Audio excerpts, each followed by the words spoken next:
It is No King's Day 2.0. Look who we have here. Hi, Joy Reid. Hi, Jim Acosta. How you guys feeling? Hey, Don Lemon. We're feeling good. Look, feeling Don. resisty. Yeah, feeling really good. I'm on the street with the people. We're on F Street in downtown DC, heading to the mall for big No Kings coverage all day long today. Love So, it. Jim, Love it. you're out there. Tell us what it's like out there. Yeah. And first of all, guys, Joy, Don, it's great to be back with you. I mean, I thought we absolutely crushed it the last No Kings Day, and we had. I'm sure you guys heard from so many people who were just thrilled with how this was all playing out and all the voices and people that we saw. But I mean, this No Kings 2, I think, is shaping up to be obviously the sequel being better than the original. I'm on F Street in downtown DC. Pardon my hand there, as I'm looking at the crowd. And we've got about a crowd of about 1,000 people behind me right now. This is just marching down to the mall where there are even more people down in the mall. And, you know, this is a lively bunch. We've just been hearing some of the chants. Donald Trump is on the Epstein files. You know, I mean, it's a lively bunch. You know, that's even more. I heard that so while ago, just to start the salty language early. But I mean, this is to me, this is a pressure valve being released. I'm sure you guys are hearing this on your shows with your guests, people you're talking to. People are pissed off. They are frustrated. They are angry, and they want to voice that frustration and say we don't have a king in this country. No kings, and that's the message we're hearing down here on the mall so far. Very peaceful. Saying Donald Trump right now. Hey, I can't control the crowd, but you know this is a very determined, resolved group of people here in Washington D.C. right now. You know the National Guard has been on the streets here. ICE has been on the streets here. This is a community, and I grew up in this area. When I walk around downtown D.C., people are they're sick of this. I mean, they're sick of this shit, and they want to get out here and make that message plain and clear. Well, I talked to Ezra Levin with Indivisible not too long ago, and they want to make sure they channel that anger, channel that frustration into peaceful, nonviolent resistance and action. And I think that's what we're going to see today. The Speaker of the House called this a Hate America rally. I have not seen anybody express any hatred so far. What I'm seeing is people who love this country. But folks got to remember, you know, I woke up this morning worried somebody's going to try to instigate something. They're itching for a spark. And so as long as this stays peaceful, as long as people get that voice out, make their voices heard, but do it in the right way, this day I think is going to be an even bigger success than last time around. Amen. Amen. Yeah. You know, and I have to say, I have to add, Don, that, you know, the right, the conservatives, the Republicans, they are incredibly triggered by this day. They were really clearly concerned about this. Donald Trump is worried about it. He was saying, well, no one's going to show up. He was trying to sort of channel maybe his own hope that people wouldn't show up. But the reality is what you have is a Republican Party that have shown themselves to be monarchists. The reason that the theme here is no kings is that the Republican Party, all the way up to John Roberts and his fellow conservatives on the Supreme Court, have done everything possible to undo what we're supposed to be celebrating next year, the 250th anniversary of the Declaration of Independence. I think a lot of people forget what's in that declaration. The point is that the people who founded the country said that what they wanted was to get away from a monarchy in England that had the ability to search your home, to quarter in your home without your permission, to physically take you and arrest you without due process, to essentially tax you without giving you representation. What we have now are people who are tax-paying Americans, even veterans, who are being grabbed on the street, thrown to the ground, and detained by masked men who they can't even tell are feds based on literally the color of their skin or their accent. You have a country that is being unraveled by the Republican Party so that they can serve Donald Trump and a small set of multi-billionaires. And it's returning the country to the status that it had really in 1775, where you had these plantation owners who had vast, enormous, untaxed wealth that they were able to use just for themselves and reduce everyone else to either serfdom or slavery. What this iteration of the Republican Party clearly wants is a return to that status quo ante. And what you're seeing is people broadly across the board. In some cases, including people who voted for Donald Trump, thinking they were going to get lower prices, saying, whoa, wait a minute. We did not intend to return ourselves to serfdom. And that is the fight that we're seeing. It's a fight that is multiracial, it's multi-religion, it's multi-background, it's multi-regional, it's all over the country. But I have to note that the three of us that are on this screen literally represent the people that the Trump regime is at war with. Black folks, brown folks, LGBT folks, women, they're at war with all of us. And Joy, look, I love Joy. You just go right there, and that's why I love you. I hate to start off on a controversial moment, but I don't believe it's that controversial. We've been talking a lot about people's rights, their First Amendment right, freedom of speech, freedom of the press, freedom to assemble, right, and to protest. And then we have to remember our Fourth Amendment rights, which involves legal or illegal search and seizures, and then our Fifth Amendment rights, which is due process. And the Second Amendment as well, which is interesting because you have all these conservatives out here just really gunning for, no pun intended, for for people to be able to just be taken off the streets without any due process, whether you're a citizen or not. Show me your papers. And to folks who are out there, to many Americans, this is not a sign of tyranny. This is tyranny. And a tyrannical government is mentioned in the Second Amendment. So it's interesting to me that folks have been, a little bit, like, oh, wait, what is Don Lemon talking about? I'm just talking about what's happening in the world right now. The Second Amendment is linked to the idea of preventing a government tyranny by ensuring an armed citizenry can resist oppression. Proponents argue that an armed populace acts as a check on potential government overreach and a deterrent against tyranny, a concern deeply rooted in the founders' fear of a powerful centralized federal government. This perspective suggests the right to bear arms is a fundamental safeguard for a free state. Now, what am I saying here? I'm saying that we are up against a constitutional crisis where people are interpreting the Constitution in ways they want, like they interpret the Bible and scriptures in ways they want.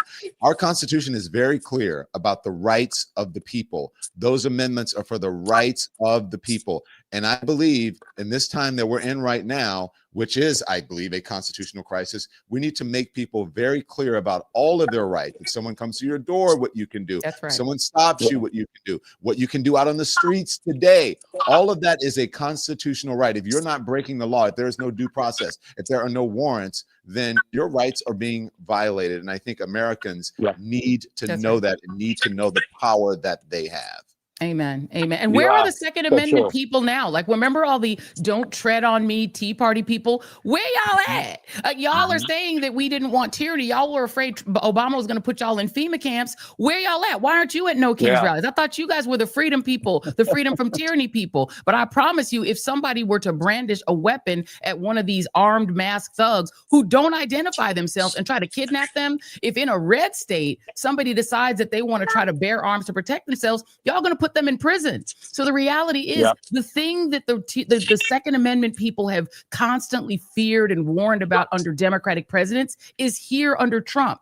All the things that you all have claimed, but what's happening is the armed populace is actually being weaponized against unarmed immigrants and U.S. citizens, including military veterans. So now what y'all really meant about the militia is you wanted an armed populace that could subdue the brown and black people that you don't want in the country. That is not just conservatism or right-wingery. That's Nazism. It's ethnic cleansing. And now don't say that I'm the one saying it's Nazism. Y'all own youth, your so-called youth, your 18 to 40-year-old youth from y'all youth Republican organization are literally saying they love Hitler. Don't forget the vice president of the United States who called Trump Hitler. He called him Hitler. Well, he said he might be, but he meant it as a compliment. And guys, I mean, on that "Don't Tread on Me" thing, I think the "Don't Tread on Me" people are treading on us. I think is what's happening right now in this country. Yes. And as they say, fascism is when one third of the population torments another third of the population, while the other third watches. And what's important about No King's Day is that this is about getting people off of what Charlemagne the God called the couch. It is time to get people off the couch. It is time for people who say, this doesn't matter anymore, my vote doesn't count, my participation doesn't count. You have to get up off the goddamn couch, especially if it's J.D. Vance's couch. Don't sit on that thing. That is, make sure Grandma put the plastic covering on that. You do not want to sit on that. But get off the damn couch and get out on the streets and make your voices heard. And I'm, my thinking on all of this is, guys, and I was saying this to my producer before this day started, is that this is about peaceful, nonviolent demonstration and redress of grievances. The American people still have a right in this country to exercise their freedom of speech. And that is sacrosanct. That is sacred. That is etched into our Constitution. It cannot be taken away. And you know what? If the ICE people and all of these thugs that want to come after us in mass because they're too fearful of the people because they have to wear a mask, if they're going to beat on us and torment us and abuse us, we're going to make sure our phones are rolling. We're going to make sure our cameras are rolling, that everybody is watching this, and that this is memorialized and recorded for history.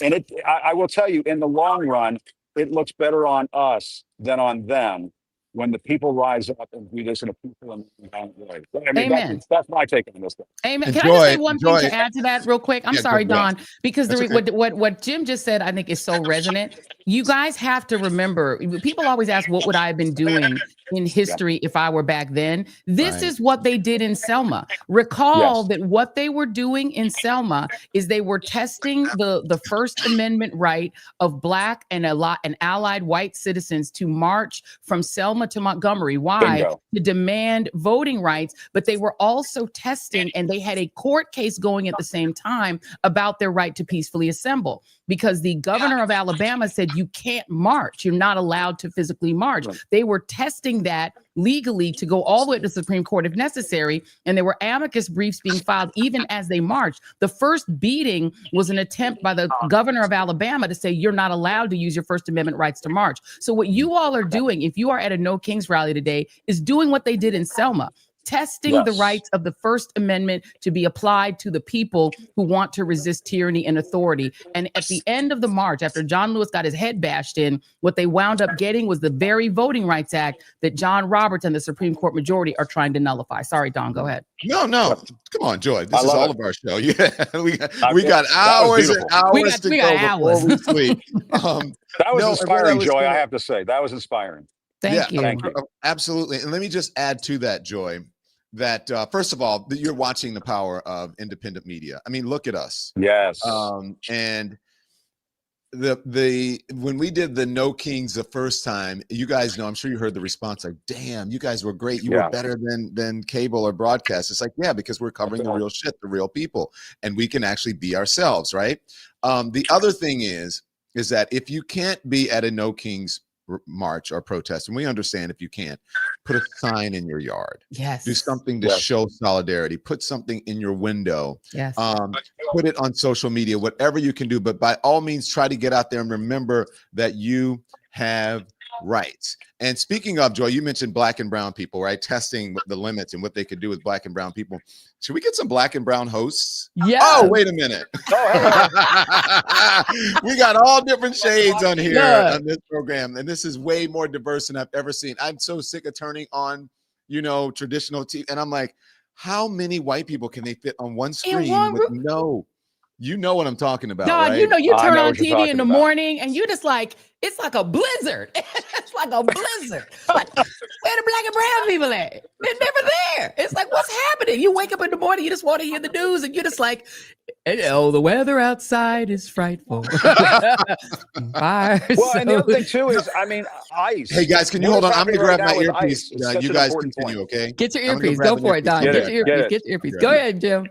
No, and I was just going to say, when it comes to ICE, it is so important that we have diverse voices talking about this very important issue. Yes. I mean, my father is a Cuban refugee. He came to this country from a communist country. I'll be damned if my people came to this country so it could be turned into another dictatorship. Come on. You know what I'm saying? And I mean, that's, and we don't need Fidel Castro here or the Mango Mussolini. And by the way, can I just say this, Jim? Your father came here as a refugee from Cuba for real, not like Marco Rubio, whose parents apparently liked the dictatorship that was there before, and then he lied in order to make himself more authentic to Cuban American voters in Miami. His whole story is a lie. Your story is real. Marco Rubio has been trading on this idea, but if Marco Rubio was in Cuba in the 1950s, he would be for Batista. Because he's for Trump. Trump is Batista. And I please wish that Cuban American Republican. He's a Batista Republican. And these guys in Cuba need to understand y'all are worshiping the new Batista. Go ahead. No, and I'm going to say right now, and I've been thinking about writing about this, but I'm going to just say it right now. Shame on Marco Rubio. Shame on Ted Cruz. You guys are the children of Cuban immigrants. You should not be tolerating this ICE bullshit that we're seeing in Chicago right now, where they're ripping moms out of vans who are picking up their kids from school, who are chasing migrants through Walgreens, and all kinds of crazy shit. Shooting pastors in the head with pepper balls, all kinds of crazy shit. Where are the Latinos who are in government right now on the Republican side? Why are you not saying to Donald Trump, what the fuck is happening? Why are Latino people being treated like this? It is absolutely disgusting. Every single Cuban American member of Congress, Ana Paulina Luna, all y'all, shame on you. Where are you? Where are you? Shame on you. You know exactly that when Batista was in power, he was doing the exact same thing to your grandparents. He could pick them up, drag them in the street, and so can the current Castro regime. Whether it's a left or right, the Cuban regimes can pick you up off the street, throw you in prison, nothing you can do about it. They can detain you for years, nothing you can do about it. They don't give you due process. They give you no rights. Y'all are literally rebuilding Batista's Cuba in America, and you know that's what you're doing. You know that's what you're doing. It's shameful. And ICE is acting like the secret police right now. They are the secret police. And why is Marco Rubio silent on this? Why is Ted Cruz silent on this? Shame on them for that. Shame on them. Look, can you turn around and show us, Jim, what you're seeing behind you? Because we're starting to see some spice. Before right Jim here in turns, downtown guys, DC. Can I bring in some guys? I want to bring in Jennifer Welch is here. Oh, yes. From the I've Had It podcast, as well as Rick. I love I don't know if y'all can hear me, but it's like in New York. We hear you, Jen. Can we just say Jennifer Welch represents the spicy whites? And I'm telling you, my team spicy whites. I need my spicy whites to be down. And Jennifer is, we're officially dubbing her the queen of the world. I don't know if I can hear you guys. I forgot my AirPods, but I'm in New York. It's packed. It's peaceful. There's thousands of people here. Let me scan the camera. Show it. We can hear you, Jen. Go ahead. Keep on. Let's Show us what you got. Yeah.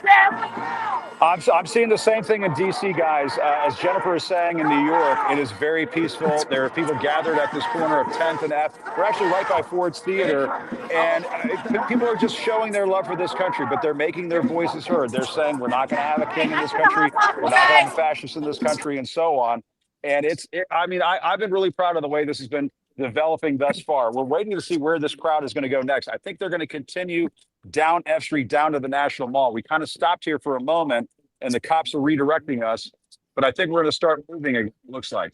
Is that right, Sam? We're starting to move again. All right, we're heading back towards the National Mall. But that's where all of this is going to, it's all going to come together right in front. It was basically where they had the Epstein statue. Remember when we saw that the other day? The Trump Epstein statue, which, I mean, I love America. I would just say I love people who have that creativity that they put into their patriotism.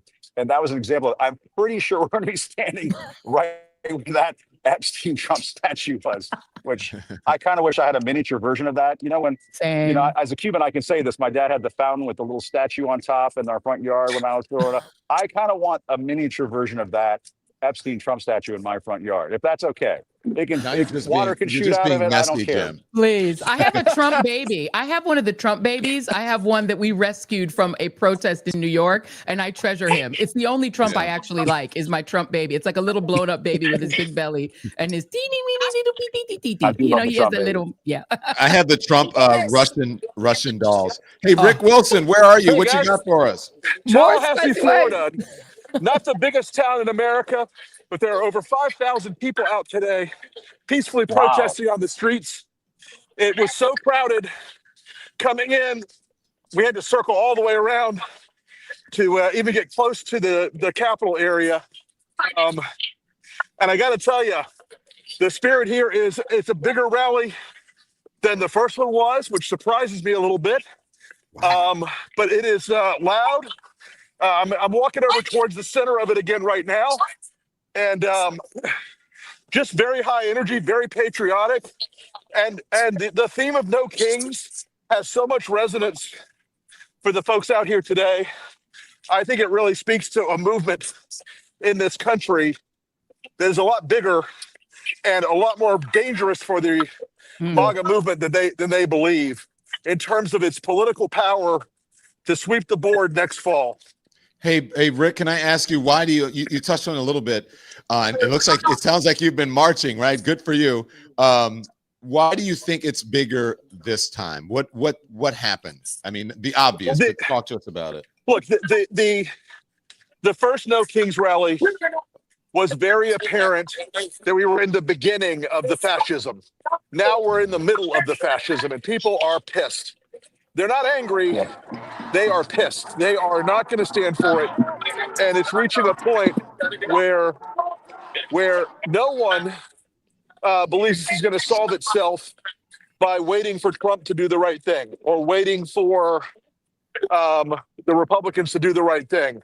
It's going to take a lot of folks out in the street and a lot of folks voting. And by the way, I also want to note that the inflatable animal outfits are making quite a bit. Hey, how are you? Good to see you. Hi. Sorry. We love the inflatable animals. Yeah. Yeah, hang on. I'm going to swap cameras here and give you a little. Just walk through this pathway here. I don't know if it's as loud on your end as it is on mine, but it is. It's booming here. What is Rick Wilson's favorite inflatable animal? That's what I want to know. Yeah. So stand by. I want to bring in. Let me bring in Jennifer Welch, because Jennifer is in. Jennifer, you're in where? You're in Times Square. You're in New York. Now, why don't you tell us the difference? Because last time you were in Oklahoma, and now you're in New York. Talk to us about the difference in what you're seeing.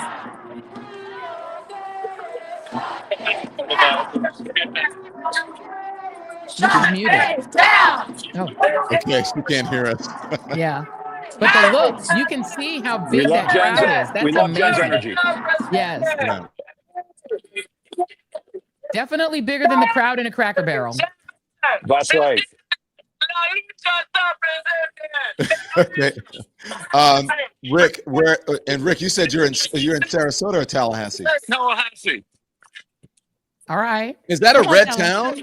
Is Tallahassee red? No. It is a Blue blue dot? dot in the middle of a giant red ocean.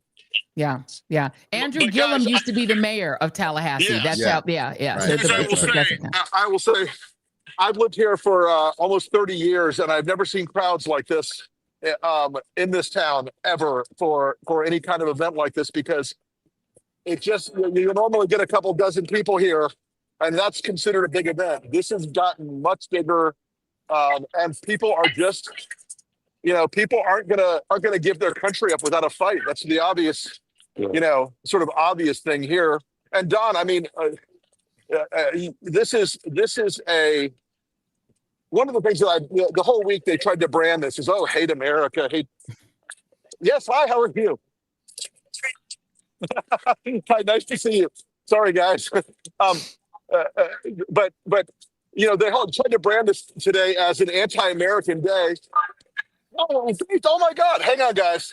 Hello, I'm gonna hug you now. I love you even more. I'm taking you flying. The plane's coming back from avionics. Sorry, one of my pilot friends dressed in a hilarious animal costume. So, but yeah, guys, it is this idea they tried to brand this whole week as anti-American. That's not even close to the truth. This place is rolling with American flags, happy people, patriotic people. They failed their branding, just as they're trying to convince us that, Portland is a hellhole when it's one block of people wearing animal costumes. Hey, guys. Right. Yeah, it's true. I mean, Caroline Levitt was on the other day saying, oh, it's Antifa, it's Hamas, it's all this and all that. They're afraid of this. They are panic stricken. You couldn't be more correct. They are terrified of this. This is what this is what they truly, they want people to stay home, be scared, and give up. That's And right. and the message that people are giving here is they're not going to be scared. They're not going to stay home. And they're sure as hell not going to give up. Yeah. Yeah. And Rick, I wouldn't be surprised if they took Trump down to Mar-a-Lago to get away from this, so he would have his feelings hurt. Wouldn't you say? I mean, that's Listen, he's down there this weekend doing $1 million fundraiser, $1 million a plate fundraiser for whatever corruption of the day is. But it is look, this across the country, we're seeing rallies like this, and this is a small town, guys. To put 5,000 people out in a town with only 300,000 people is a real thing. That's why you're seeing it so big in New York and DC and elsewhere. We're seeing aerial shots of Tampa Bay, Florida, as you were speaking, Rick. Wow. I wondered, and you guys can weigh in on this. I'm wondering what Donald Trump is going to do or might try to do to distract from this, because he likes to deflect. He hates this. I kept wondering. I was like, is he going to start a war with someone? Like, who is he going to fire missiles on, or like what?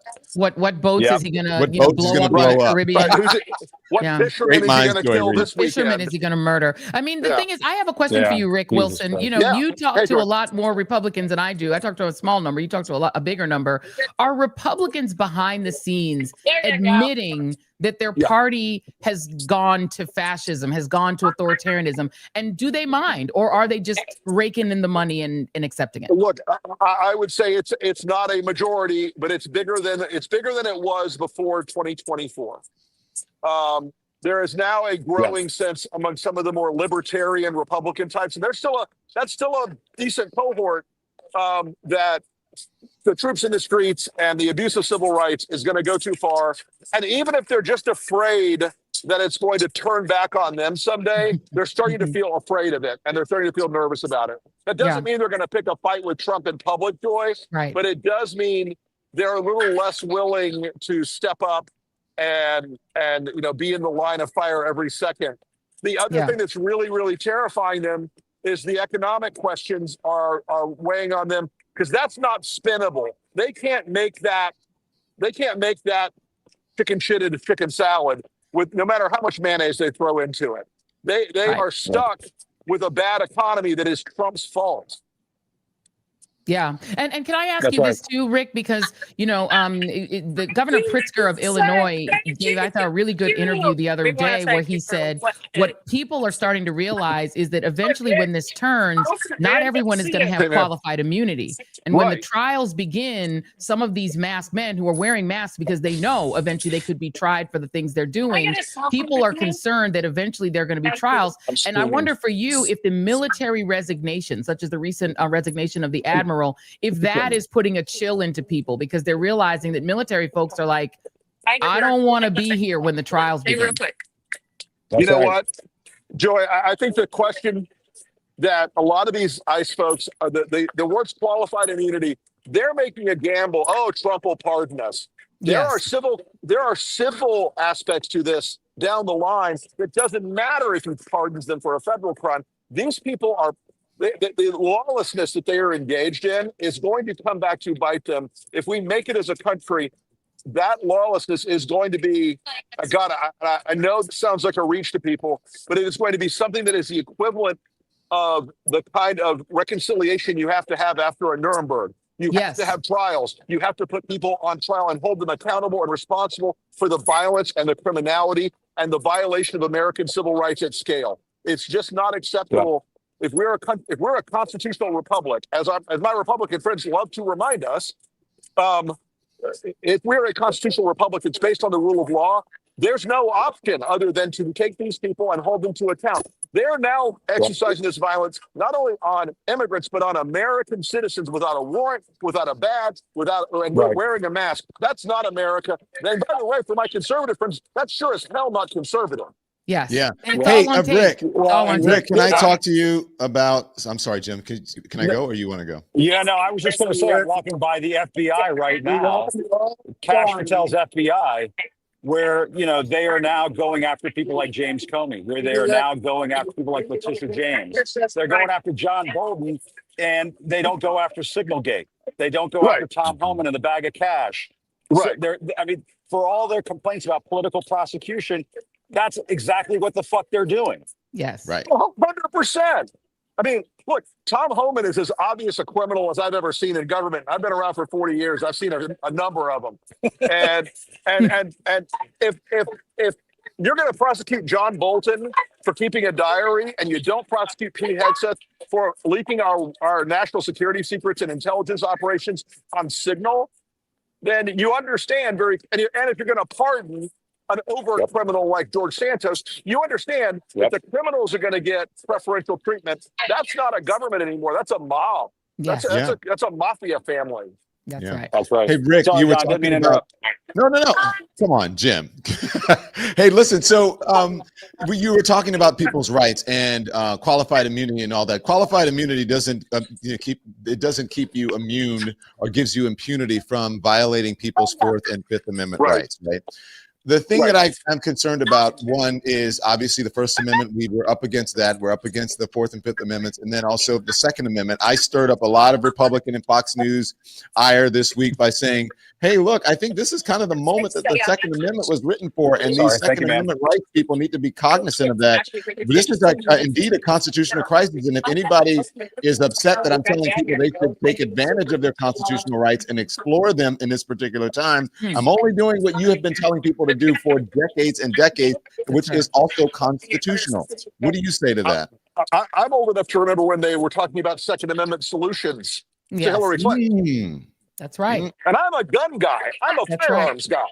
That's and you know, the idea that Republicans think that they have an exclusive monopoly on the ability to resist tyranny is wrong.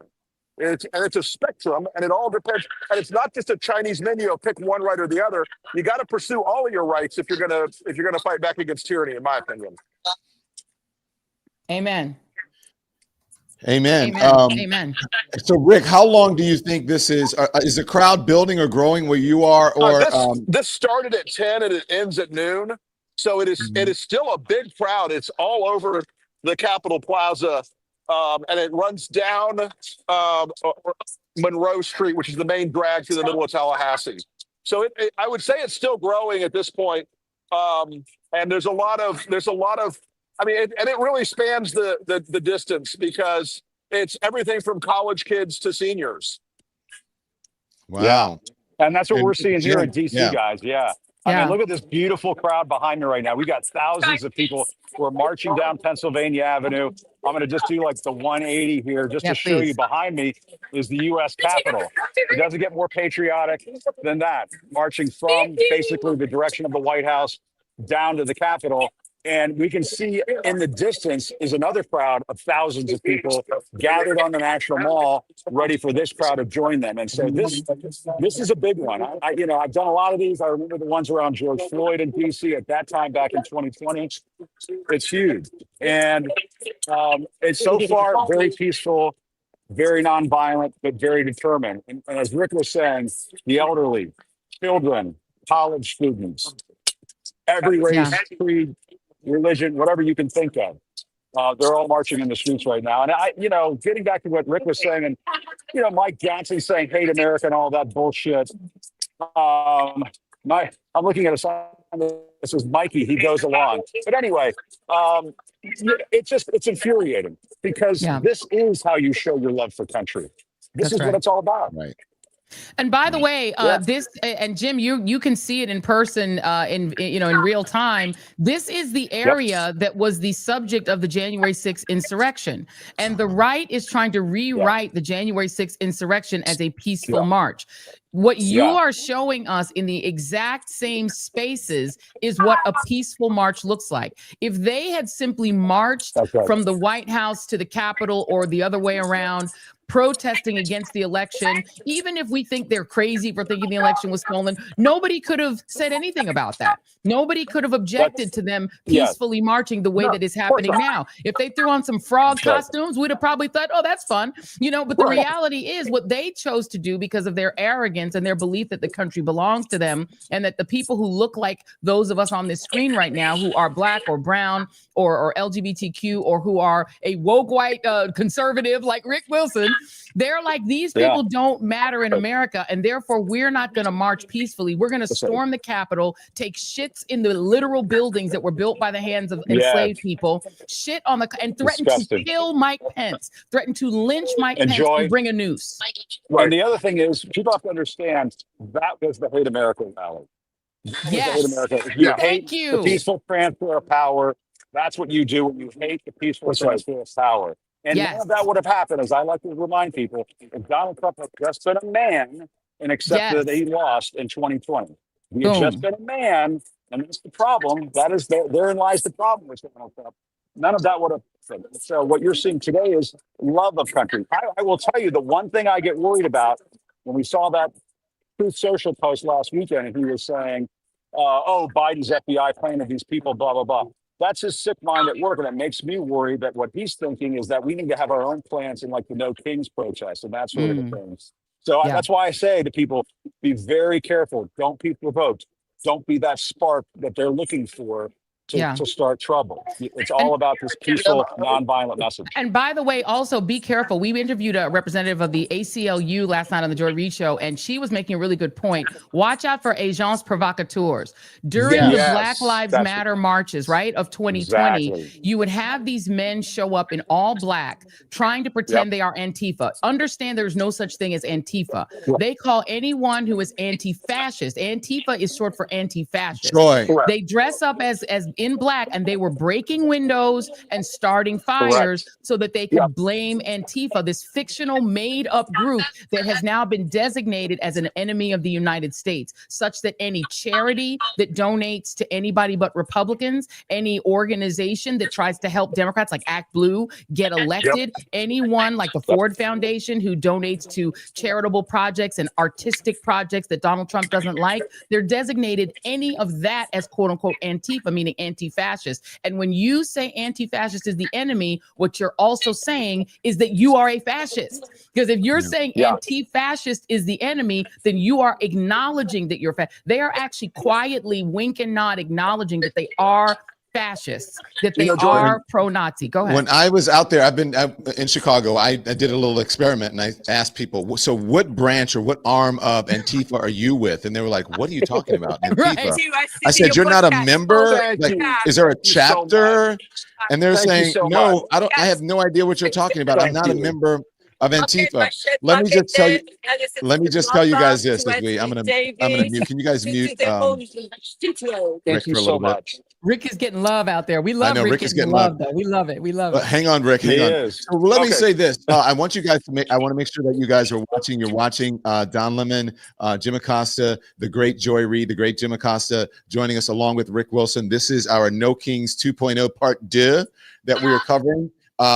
Touting and showing, flaunting the just how powerful independent media and independent journalism is. Now, I want to go. I have some of my colleagues who are out there in Times Square, and I want them to interview some people and see what they have. So if you guys can go and interview the folks, Mike, Chris, and John, go ahead.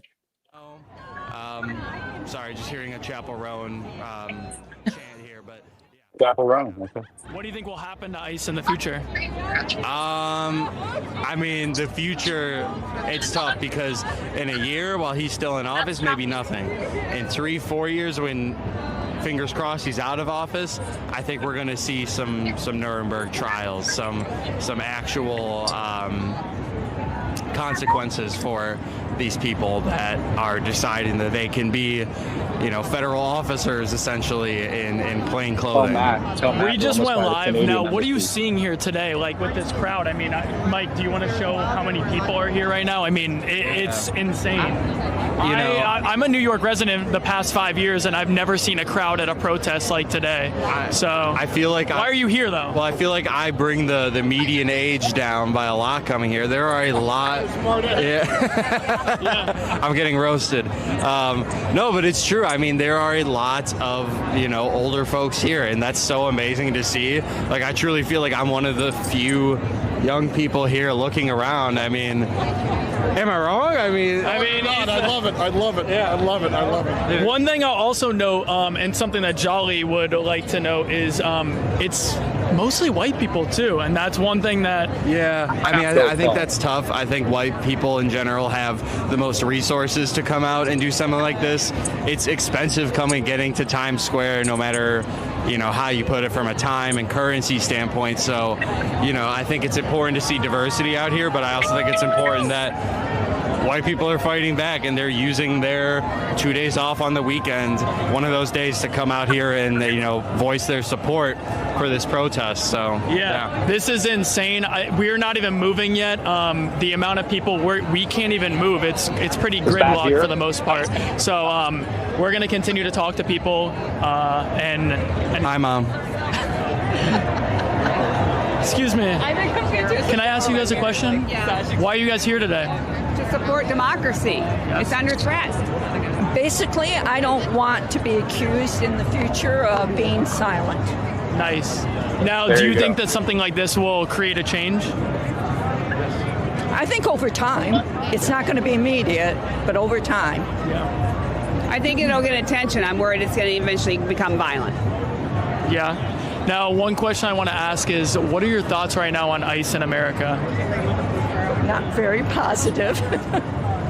Not crazy about the mask. That is not crazy about how they're treating average people, our neighbors, and it's just, Yeah, we're treating people horribly, and what we need to do is hire more judges, not get more ICE. Exactly.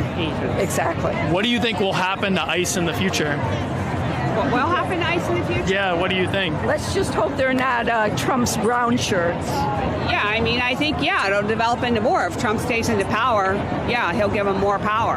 Yeah. Thank you so much. Now, one last thing. Do you think protests like this in general will continue to happen? Yes. Absolutely. Yes. Will you be there? Yes. Yes. Thank you so much. I think we're off. Thank you. All right. It should be on, that's great. That is my social media team out there, and they're doing a great job. They're like, what questions do you want me to ask?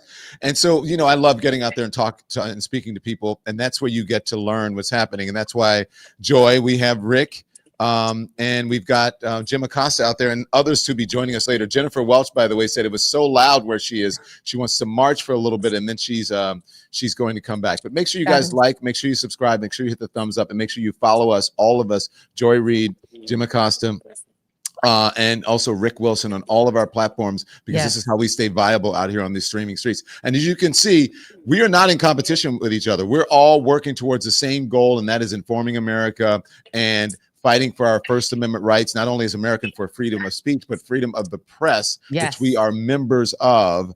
And, we got kicked out of some of the clubs because we were so boisterous and vocal and truthful about the tyranny that was taking over America. And the networks, they just couldn't handle it.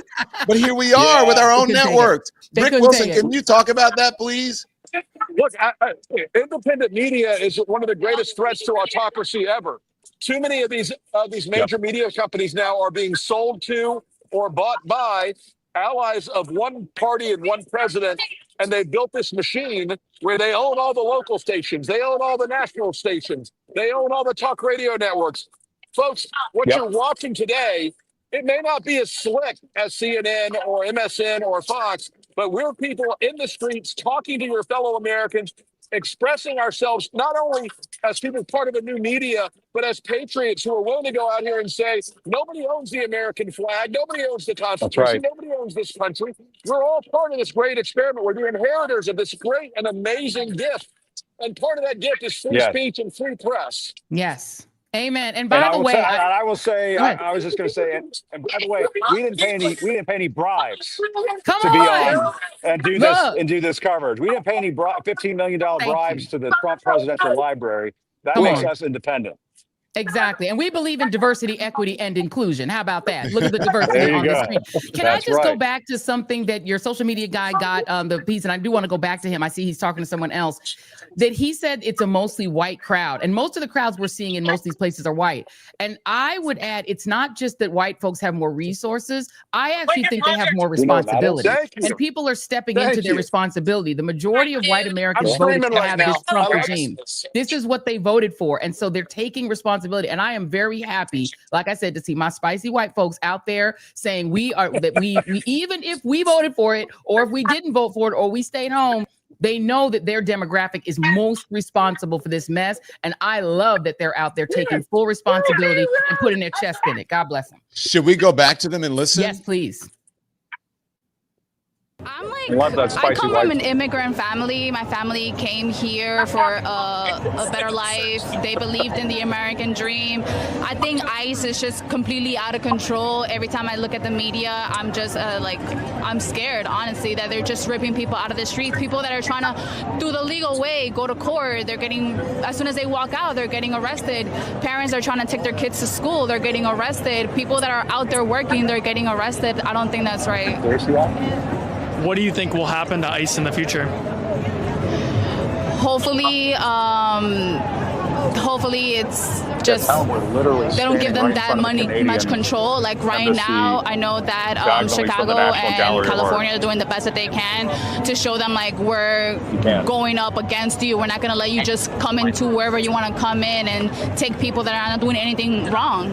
If they're working people, you cannot say that illegal immigrants are all criminal and violent. Like a lot of people, especially like I've come from the experience, a lot of people, they travel here for a better opportunity. They're running from something like either their country, there's a lot of violence, or their family needs an opportunity. Everybody deserves to have a dream, and I feel like I'm not really like for it.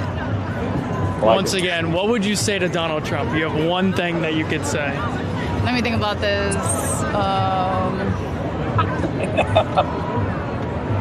We all see through your lies. You're racist. There's no other words to say it, but you're racist, and you are the worst president that I've ever seen. You know, I've never in my life voted, but now I'm definitely going to vote and make sure that you don't come ever again into office. Thank you so much. Enjoy. Amen. Excuse me. Can I ask you guys a question? Why are you here? Why not? Why not? What brought you out here? The situation. Situation? How about you? To protest what is going on in the country right now and to speak out against what the administration is doing. Do you guys think that protests like this will help in the future? I hope so.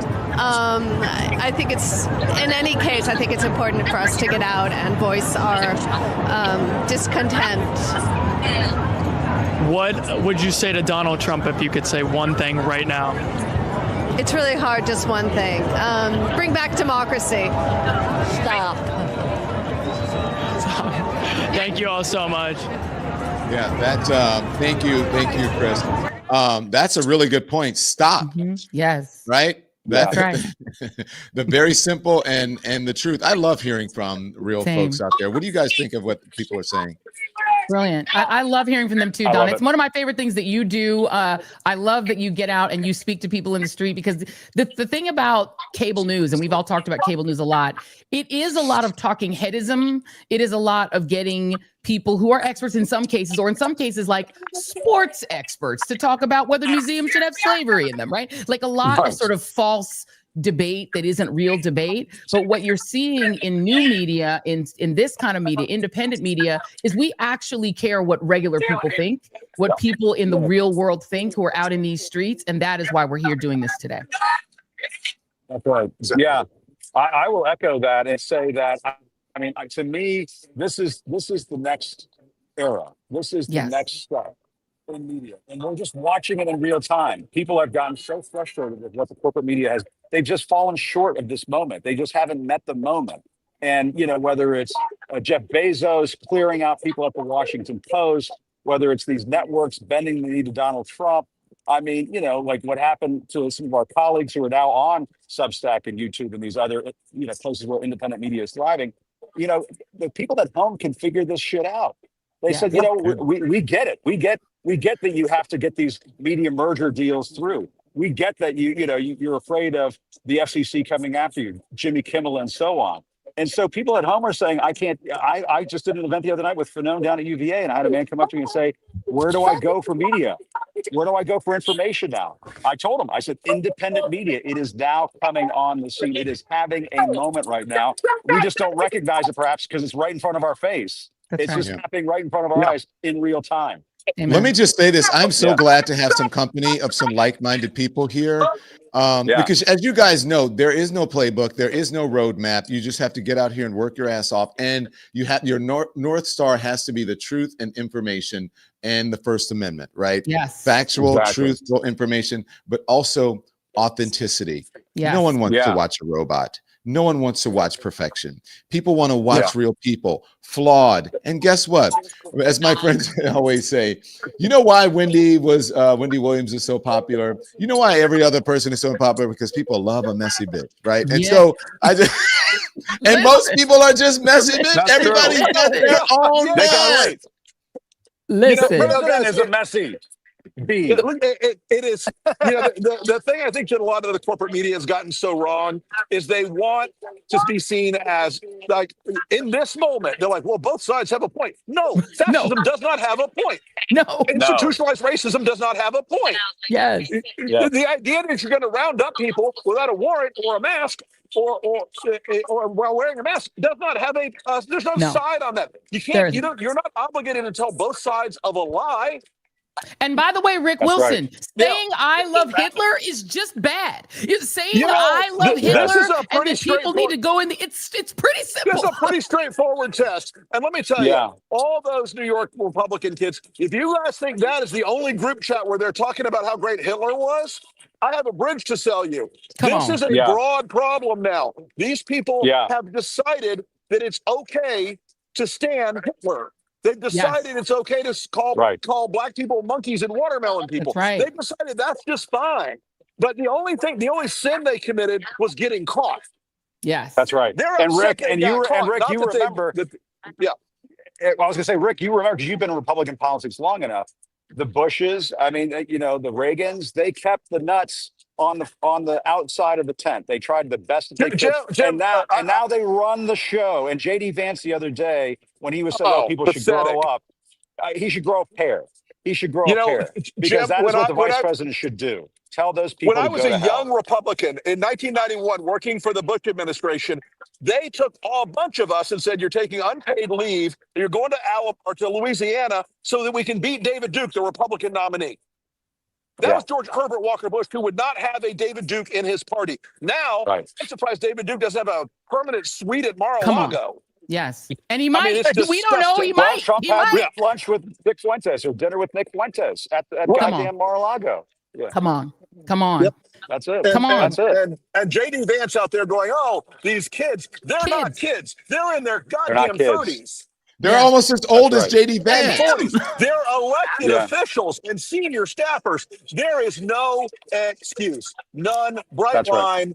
And by the way, for being the master race, I would like to say that they have certainly mastered the buffet table, but not the race. No. Listen, I'm sorry, I went right I'm glad you said it, Rick Wilson. This is why we love Trick. We love Tricky Ricky. I'm a 62-year-old fat white dude, and I'm going to call them fat because they are. How about no kings, no seconds? I know that's mean, but no seconds. But, you know. No seconds. No seconds. Right. I know that's mean, and I know that's cruel and all that stuff. But those people are the executors of an institutionalized level of cruelty in this country, so they don't get a fucking pass. Hey, and by the way, are you there? Nikki, are you there? What is the email? People want to send us video from around the country so we can put on. What is it? Is it the Don Lemon Show at gmail.com? It's the Don Lemon Show at gmail.com. Yes. So if you have some video, you have some photos from protests or rallies from around the country, or if you're wearing merch from any one of the folks you see here on the screen, send us the photographs. Sorry, I cut you off. Who's Joy? Go ahead, Joy. I'm sorry. No, I was just going to say that What's important about that group of people that are in that National Republican Organization? Two things. A, as Rick said, they're not kids. This is the oldest Republican organization in America. It was formed in 1853 with the founding of the Republican Party. It was originally founded in Wisconsin. It was originally founded as an abolitionist young movement, and this gentleman named Olmsted was backed by a wealthy, more seasoned Republican or seasoned politician to create this organization, much like Turning Point USA was founded by a wealthy older man who connected with Charlie Kirk. And so what you have to understand is the purpose of this organization. It's a 15,000 person national organization with chapters all over the country. And their goal is to groom the next leaders of the Republican Party. Some of the people in it, they're from 18 to 40 to be in this National Young Republican Federation. And you are 18 to 40, meaning 1 year younger or 2 years younger than J.D. Vance. These are people who are grown up. Some of them are elected officials already. Some of them are staffers to elected officials. These are not kids. He kept saying kids and boys. He's calling the infantilization of white men is a part of American history. This is the kind of thing that was said about the white men who used to lynch people. They would say they're just kids being kids. They're just youth. They would try to infantilize them. Full of them.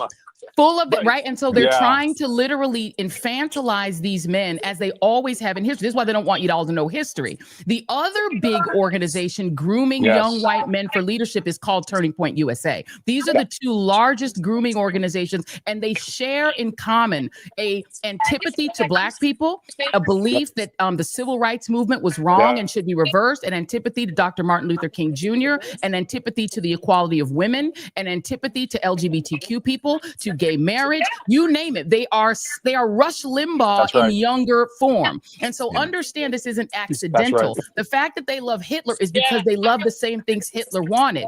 Ethnic cleansing, purifying the nation racially, getting rid of as many brown people as possible to ensure a white majority into perpetuity. If you don't believe me, don't take it from me. Go to Eric Schmidt's speech that he gave conservative organization recently. This is the junior senator from the state of Missouri. He said what I'm saying, but he said it on stage into a microphone, that this country belongs to white Christian men. He said it, not me. Go watch the tape.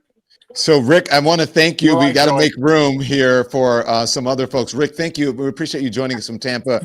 Great job. Today. Hey, and I'm so glad that you're getting the love out there, Rick. Great job. And thank you for supporting independent media. And Jim, Joy, and I think they can speak for themselves, but we're so grateful for you for coming on. We'll see you again. So much. Thanks, Rick. Thank you. Thanks, guys. Good to see you, Rick. Thanks, Joy. See you, Jim. And I'm going to just I was going to echo what Joey was saying just for a moment and just say very quickly on the J.D. Vance thing. He is also trying to inherit the MAGA mantle for 2028. And that is exactly what he's trying to do right now. The race is on inside the cabinet room among J.D. Vance, Marco Rubio. I've heard even RFK Jr. wants to run in 2028. And they're all going to try to suck up to that white nationalist base because I think that's where the energy is in the party right now. And that's what's really scary about this moment, too. And by the way, can I just say to your point, Jim, you're right. The race is on. And by the way, Charlie Kirk was a part of the people that were being groomed to potentially be successors to Trump. The biggest question on the right, and Rick, if he was still on, would back me up on this, is what happens when the elderly Mr. Trump finally meets his maker and goes down to where his debt and his inheritance is going to live in eternity. So once he descends below the earth, they need to figure out like what's going to be the leadership. And they know that no one has the real charisma or the star power of a former TV star to do it. So the race is on to succeed him. Here's the problem for J.D. Vance. Your wife, Usha, is a brown woman. She is a brown Indian American. And if you go deep, as I sometimes sadly do, so that you don't have to, into what MAGA people say to each other on X Twitter and other right-wing platforms, you will find that they hate J.D. Vance because he's married outside his race. They see J.D. Vance effectively as a race traitor. Far right MAGA based people don't want J.D. Vance because they think he betrayed white people by marrying this brown woman. So I'm not sure he also doesn't have the charisma to take it over, and the weird shit with couches. It's all weird, right? Then you go to other people who want to inherit this, like Marco Rubio. He may want to pretend he's a white man, but they know he's not Mark Ruby. He is Marco Rubio, and they know that's who he is. And Rafael Cruz has the exact same problem. He married a white woman. He's trying to whiten himself up, but they know that man is a Cuban, just like Jim Acosta. They know Jim Acosta Cuban too. They don't like him neither. No, not just like Jim Acosta. Do not put them in the same category there. Yeah, not authentic. The inauthentic kind of fake Cubans that we sometimes see in Miami who try to say that they're white, but everybody knows who you really are, your ethnic background, Ted Cruz. So that's why Ted Cruz can't inherit it, Marco Rubio can't inherit it, and JD Vance can't inherit it. The people they're also going to have to compete for are Donald Trump Jr., who whenever he's sober is probably going to try to get the leadership of it too, because that's his father, and they believe in a monarchy, and a monarchy normally goes to the son, and the other one too stupid, so he probably can't even try it. They're not going to give it to the daughter, even though Trump is sexually attracted to the daughter, but she's a woman. So you have to think about it. And then you've got other people like Charlie Kirk's widow. You're going to have a fierce battle royale inside of the Republican Party to inherit this kingdom. There's already a fierce battle royale for who's going to inherit Turning Point USA. Joy and Jim, you guys know that. But I have to say that Jim Acosta is not I will vote for Donald Trump. He's not part of those people. No Donald Trump for me. No. Even though that's a vibe, y'all. Y'all know it's a vibe. It is a vibe. Let's bring in Michael Fanone real quick now because they're seeing what's taking place with this ICE stuff. But go ahead. You're right. Thank you, Jim. Let's bring in Michael Fanone. Michael, where are you? We can hear you at a rally. What's going on? Senator from Connecticut, I'm here in Washington, D.C. We're at 3rd and Pennsylvania Avenue at the No Kings rally, just a stone's throw from the United States Capitol. I'm joined by tens of thousands of Americans. We're out here smashing fascism in real time, starting the fight that I began on the steps of the Capitol on January 6, 2021. We're fighting against this administration's fascist authoritarian takeover against the United States. And I want to show you something, Don. I want to show you how many people are here. You know, Donald Trump said this was going to be a low-attended event. But turn around and look at this crowd. Look at this crowd, Don. Connecticut, the state that invented the submarine, the helicopter, the hamburger, the wiffle ball. Oh my God! It is packed. On our license plates, though, it's packed. Jim, It's a very simple Michael, statement. can you hear it says me? Connecticut, yeah, I can hear you good. So, Michael, this is what you did as a police officer. You're an MPD. We were the first state to adopt our own constitution. Have you seen crowds like this? In my state, we couldn't wait to be self-governed. We couldn't wait to throw off the yoke of control and censorship from us. Before any other state, before our founding fathers, we wrote down in Connecticut. The last time I saw a crowd like this, Don, was at Barack Obama's first inauguration. I remember it well. I was working. I was at 12th and Pennsylvania Avenue by the Marriott Hotel, freezing my ass off for hours, and I had never seen crowds like that in my entire career. We are in the middle of an authoritarian takeover. It is not cold today. It's beautiful weather. The sun is shining. Democracy is in peril, but it clearly can somebody be saved. wants no this one's to riding happen to our rescue. and wants I just us want all to be clear with you about that today. while No we're out one's here riding to our rescue. fascism. There aren't established. Mike, have you had a chance to speak to any people in the crowd? And if so, what are they saying? To our rescue. I've spoken to dozens of people so far. There's no all walks of life, riding to our rescue. As diverse a group as you could imagine in the United States of America. People this is their first rally that they've ever attended. When to people who've been protesting this administration since its inception. One of my working people, professionals, young people. My kids are here. We turned it into a family affair. There's a long tradition in the Fanone household of fighting fascism, going back to my grandfather, who fought in World War II. So anti-fascist behavior runs strong in our family. Is enacting a detailed step-by-step plan to I want to know what chapter of our democracy, do free you belong speech, to? Fair elections, and independent press. I'm part of the protest, but the truth is chapter also this, that began in 1776. The people still rule in this country. That's the chapter of Antifa that I'm a part of. And today, should we listen to Murphy or should we continue all on? across America, in numbers that may eclipse Michael, any day of protest in our nation's history, Americans are saying loudly and proudly that we are a free people. On January 6, 2021. I just want to know how it feels for you to be in this kind of a crowd that is pro-democracy, pro-liberty, and just what kind of vibes are you feeling on this day? Honest with you about what's going on, and you know it. Well, first, I want to say that shutdowns are painful. It's emotional. They hurt people. As somebody who felt betrayed by his country in the aftermath of January 6th, it's nice to see these kind of numbers turning out, which really dwarfs the size of the crowd that Donald Trump brought to storm the Capitol on January 6th. And so for the first time, I think, since that day, I feel like America's got my back, just like I had America's back. Republicans have been on an unplanned vacation from D.C. for 5 weeks. Yeah, I agree with that. We love her so much, so give her some love. Oh, she's out beating the streets herself. She's in Alexandria, Virginia, with a group of her friends at another No Kings event. As you guys know, there's about 2,500 of them taking place all across the country. He thinks that he can act more corruptly when the government is stand by. I was going to ask to a get question. in on you this. Can hear me too. Yep. Yeah, I was just going to say, Mike, I mean, you know all too well when you hear people like Mike Johnson, the Speaker of the House, calling what's happening down here today a Hate America rally. You know all too well what a Hate America rally is. That's what we saw on January 6th. But Mike, what is your message to the Speaker of the House when he calls No King's Day a Hate America rally? Shutdown or not, Mike Johnson, you're a traitor to this country. You're an insurrectionist. And I can assure you that as long as I'm breathing, I will seek accountability for your treacherous actions against this country. We don't hate America. It's the exact opposite.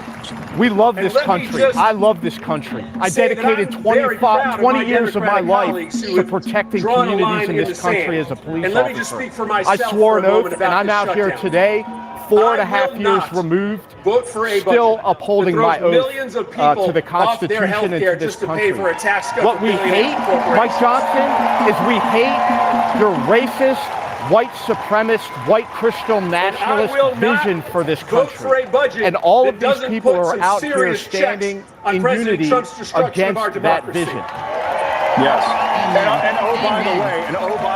And by the way, release the Epstein files, because we know, Mike Johnson, that is why you have the government shut down right now. That's why they won't. They're waiting days and days and weeks to swear in Adelita Grijalva. They don't want to release the Epstein files. And so that's the other thing that they're doing right now. And that's what happens when you have kings, when you have dictators. Those kinds of crimes get covered up. That's right. The irony is not lost on me that the Republican Party was the party that introduced this conspiracy, that it was liberal, left-wing Democrats that had some cabal in which they were abusing little children. And now, in the midst of one of the biggest scandals involving child exploitation, this government, the Trump administration, is protecting pedophiles. And the last thing I want to say to you is this. It's a simple thing. Take me back to when you were Metro PD. If somebody was caught on tape when you were working in the police department and they took $50,000 in a Cava bag from undercover officers after promising to deliver contracts if they joined an impending administration, would you consider that to be a potential crime? Is that something you would have investigated back in the day? This long. Well, I work narcotics. But that being said, I've worked closely with the public corruption squads at the FBI on cases in the past, and that certainly would have been a no-brainer. Tom Homan would have been arrested, he would have been prosecuted, and most likely, based on the fact that everything he did was caught on videotape, I'm pretty sure he would have been found guilty and would be incarcerated. That being said, this administration has eliminated those public corruption task force, which were charged with making sure that our law enforcement officers are upholding their oath and abiding by the law. It's just another example of how, under this administration, if you support Trump and if you support MAGA, you are above the law. and you will not be held accountable. You will be absolved of your criminal conduct, just as we saw the thousands of violent rioters who were pardoned by Donald Trump on January 20th. I'm super proud of being here with you. So I want to say this, guys. Listen, we're listening to Senator Bernie Sanders is going to speak. I'm bullish about our ability we to will win this probably fight, dip and into that. I want to get back now 400 years ago. to the social media guys who are out, the Don Lemon Show social media guys who are out there talking to people, and they have some interesting characters, and people have some very interesting stories to tell.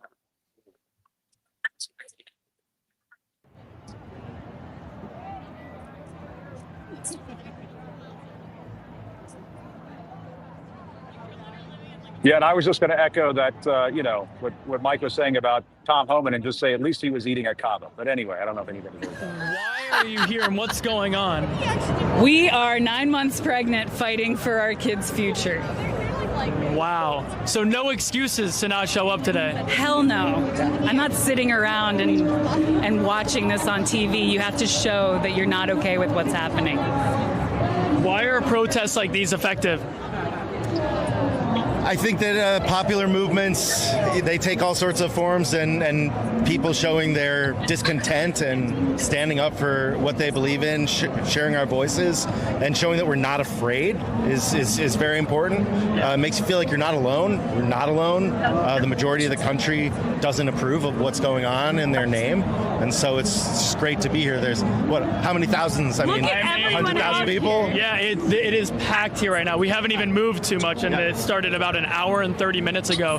Now, what would you say to Donald Trump if he was watching right here, right now? Get out of office immediately. You're not helping anyone. In fact, you're hurting a lot of the entire population. Immigrants are welcome here. We are all immigrants. What are you talking about? You're not Native American.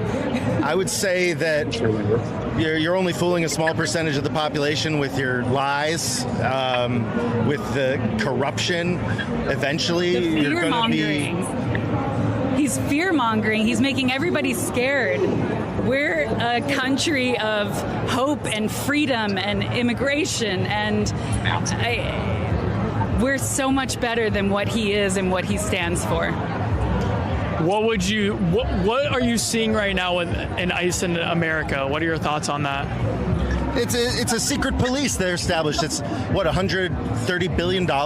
They're wearing masks. What kind of civilized society has a police force that is supposed to be protecting our interests wearing masks, afraid to identify themselves?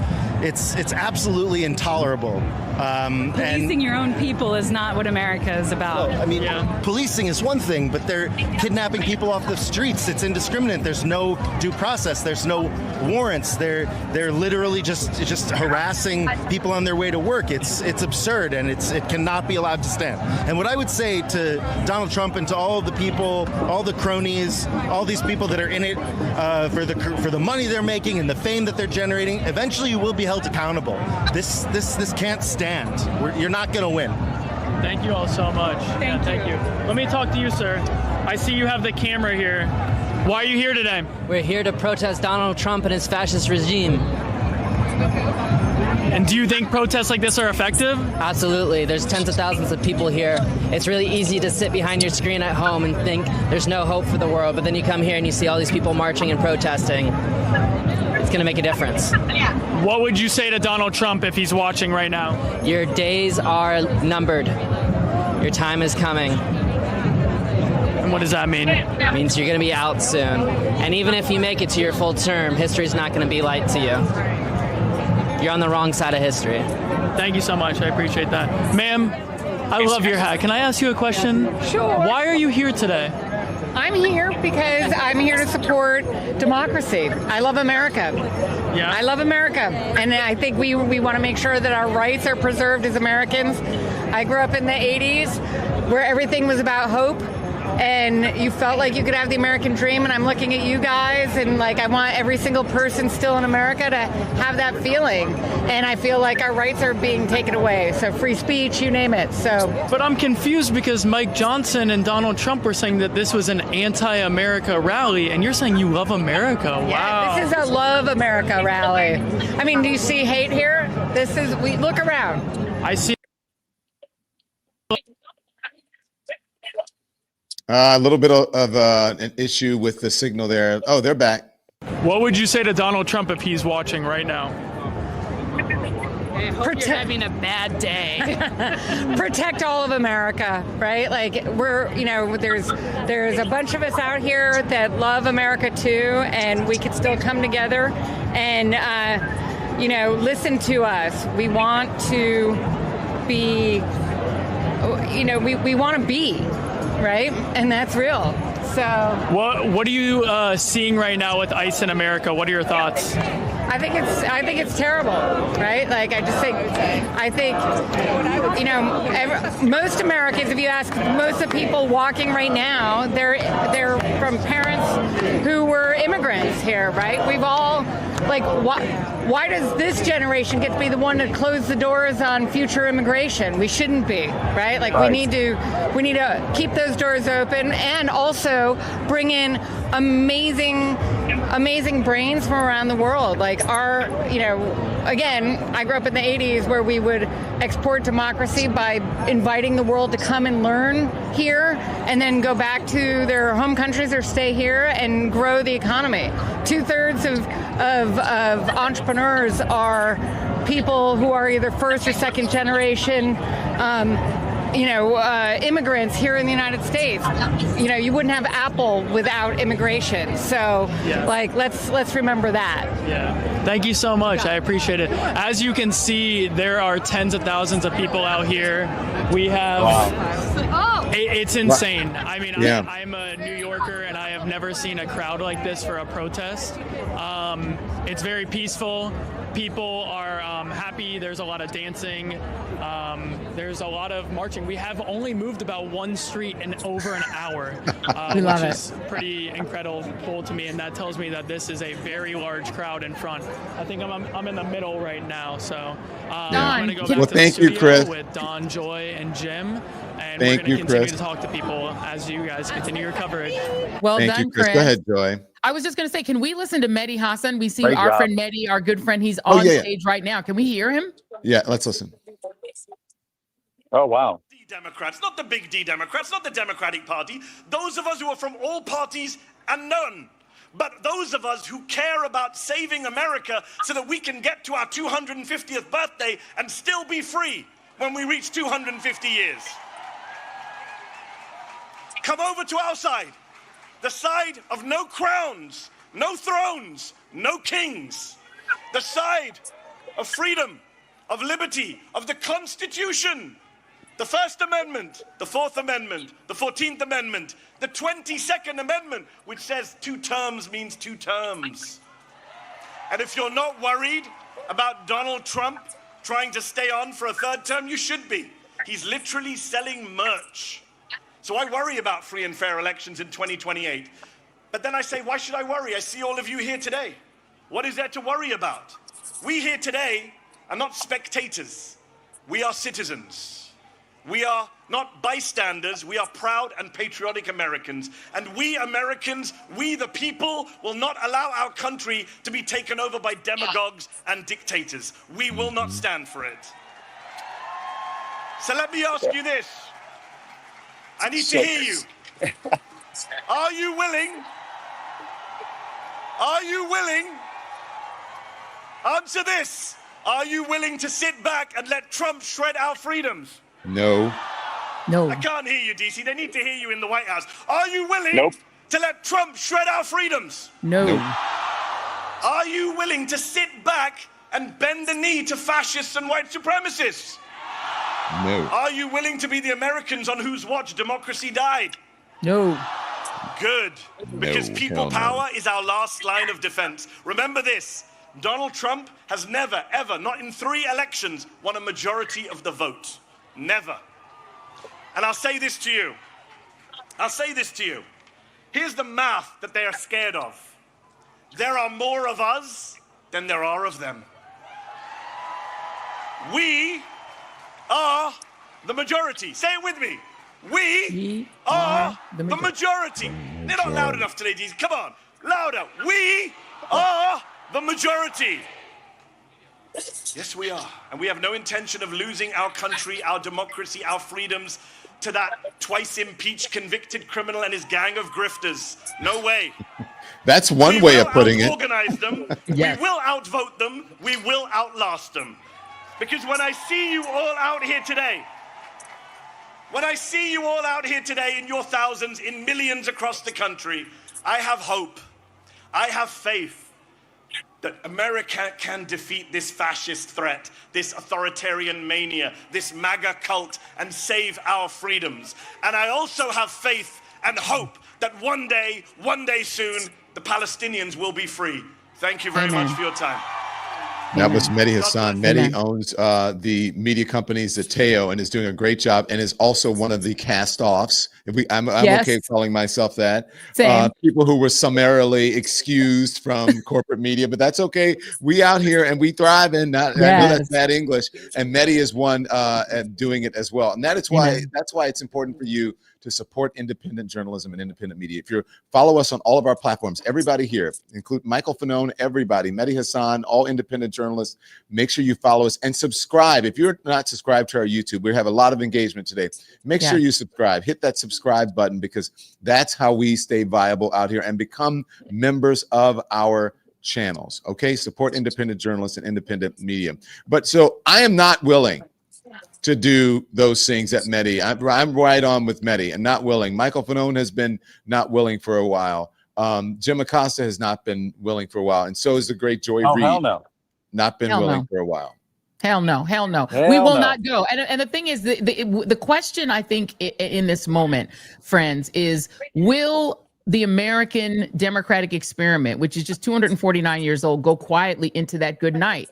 We are a year before the 250th anniversary of the Declaration of Independence, which did not anticipate any of the people on your screen being a part of American democracy. They might have said for no, but once they heard him talk, they would have been like, no. So the reality is, we are fighting for not the America that the founders attempted to build, but which they built by accident. This idea of a pluralistic, multiracial democracy in which there is no state religion, there is no king, no one can come into your home without a warrant, they cannot put you on trial without a trial, they cannot incarcerate you without due process. That is literally, go back, and I think it's a good exercise for everyone who's watching this on all of our channels, and I hope you guys are subscribed, as Don said, to all of our channels, wherever you're watching this right now, whether you're on social media, whether you're on YouTube, whether you're on Substack, wherever you are, take a moment and go back and read the Declaration of Independence, because the things that they were screaming out against, the things that the King of England was doing to his subjects in the United States are literally what Donald Trump and Project 2025 are doing right now to U.S. citizens, to immigrants, to people with DACA, to people who are hardworking construction workers, agriculture workers who are literally keeping this country fed. They're doing all the things that were inveighed against in the Declaration of Independence. They're violating it. They're playing in our face. And the fact that they feel comfortable literally violating all of the things that the King of England, doing what replicating the King of England's way of governing his colonies and turning us all into the colonized in our face a year before the birthday of the United States Declaration of Independence, and then saying they're going to build a monument to Donald Trump bigger than the Lincoln Memorial. They're literally laughing at y'all while robbing you. And tonight, while we are at No Kings rallies and covering the No Kings rallies, that man is going to be at Mar-a-Lago having $1 million a plate fundraiser and laughing at you. They're laughing at all of you, even if you voted for him. And Joy, I will tell you, at the very end of his first term, I talked to a friend of Trump who did not want to be named, who said at the time, because I said, doesn't Donald Trump want to be a dictator? And he said to me, Jim, what Donald Trump wants to be is a monarch. It was a friend of Donald Trump who told me this. Donald Trump wants to be a monarch. And look at what they're doing right now. They are so deathly afraid of what's going to take place in next year's midterm elections that they are trying to redraw our congressional maps in places like Texas, Ohio, Indiana, Missouri. They are relying on their MAGA Supreme Court to pull away minority representation in Congress, minority majority congressional districts where you can have Black and Latino representation in the United States Congress. They are trying to pull all of that away and rig this game for Donald Trump. Donald Trump talks about trying to rig the election. People trying to rig the election. That's what he's trying to do next time around. That is what he's trying to do in 2026. He is afraid of democracy. And so when I hear this stuff about hate America, what I say to that, and listen to what you have to say, Joy, I think what they hate is what America is becoming. What America is becoming is this beautiful, multiracial, multicultural, tolerant country where we respect each other's differences. And they want to take that away. And that is why Elon Musk, Peter Thiel, all these tech pros are willing to spend billions upon billions of dollars to pull this away from them. And that is what No Kings is about. They will not be the tech kings of this country. Donald Trump will not build a he can create all the Olive Garden patios behind the White House and at Mar-a-Lago and everything else until the cows come home. But we're not going to become that country. And that's what they don't understand. And that is why we have to go back to the message we were talking about earlier. People have to not only take to the streets on No Kings Day, they have to take to the streets on Election Day. They have to make sure that these voices are heard at the ballot box come this time around next year.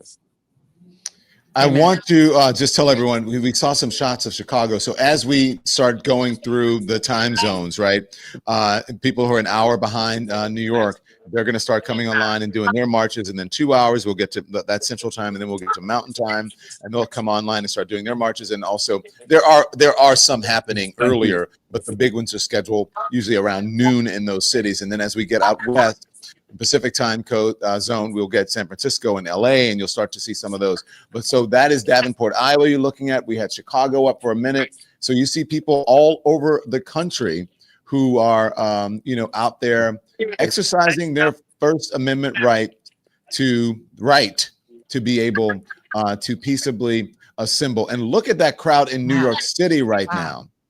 Is that not amazing? And that our social guys are out there. They said they have gotten 1 block in over an hour. Here's the thing. I think there's so many people that it's not, this thing that was supposed to be a march through the streets. It's so big. It has just become a rally of people standing around in New York City and the streets are just filling up, north, south, east, and west. And people are just there celebrating and happy to be together with like-minded people. I'm so good. I have not heard about any unrest or anything like that. Nobody out there seems anti-American to me, or like they're fascist or any of those things, Jim. I'm going to tell you something right now. This is a beautiful sight that I'm seeing down here right now. And I'm going to just show you, you were showing Times Square a few moments ago. I'm at what is basically the Times Square of democracy. I'm right basically in front of the U.S. Capitol, right on Pennsylvania Avenue, just down the street from the White House. And look at this massive crowd. It is all around me. It is just going back block after block after block.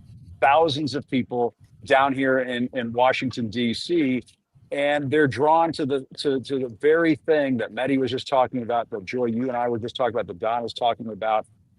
I think this is really heading into the 250th anniversary of America. This is America declaring its independence all over again. And I really, Democrat, Republican, y'all need to come home. Y'all need to come home to American democracy, to what America is all about. America has not always been perfect. Obviously, we know that. It has been, from time to time, it has been unreal. It has been not the place that we want it to be. But I really feel inspired by what I'm getting a little emotional. I'm kind of feeling it right now because I'm inspired by this outpouring of support and love of country that is taking place right now.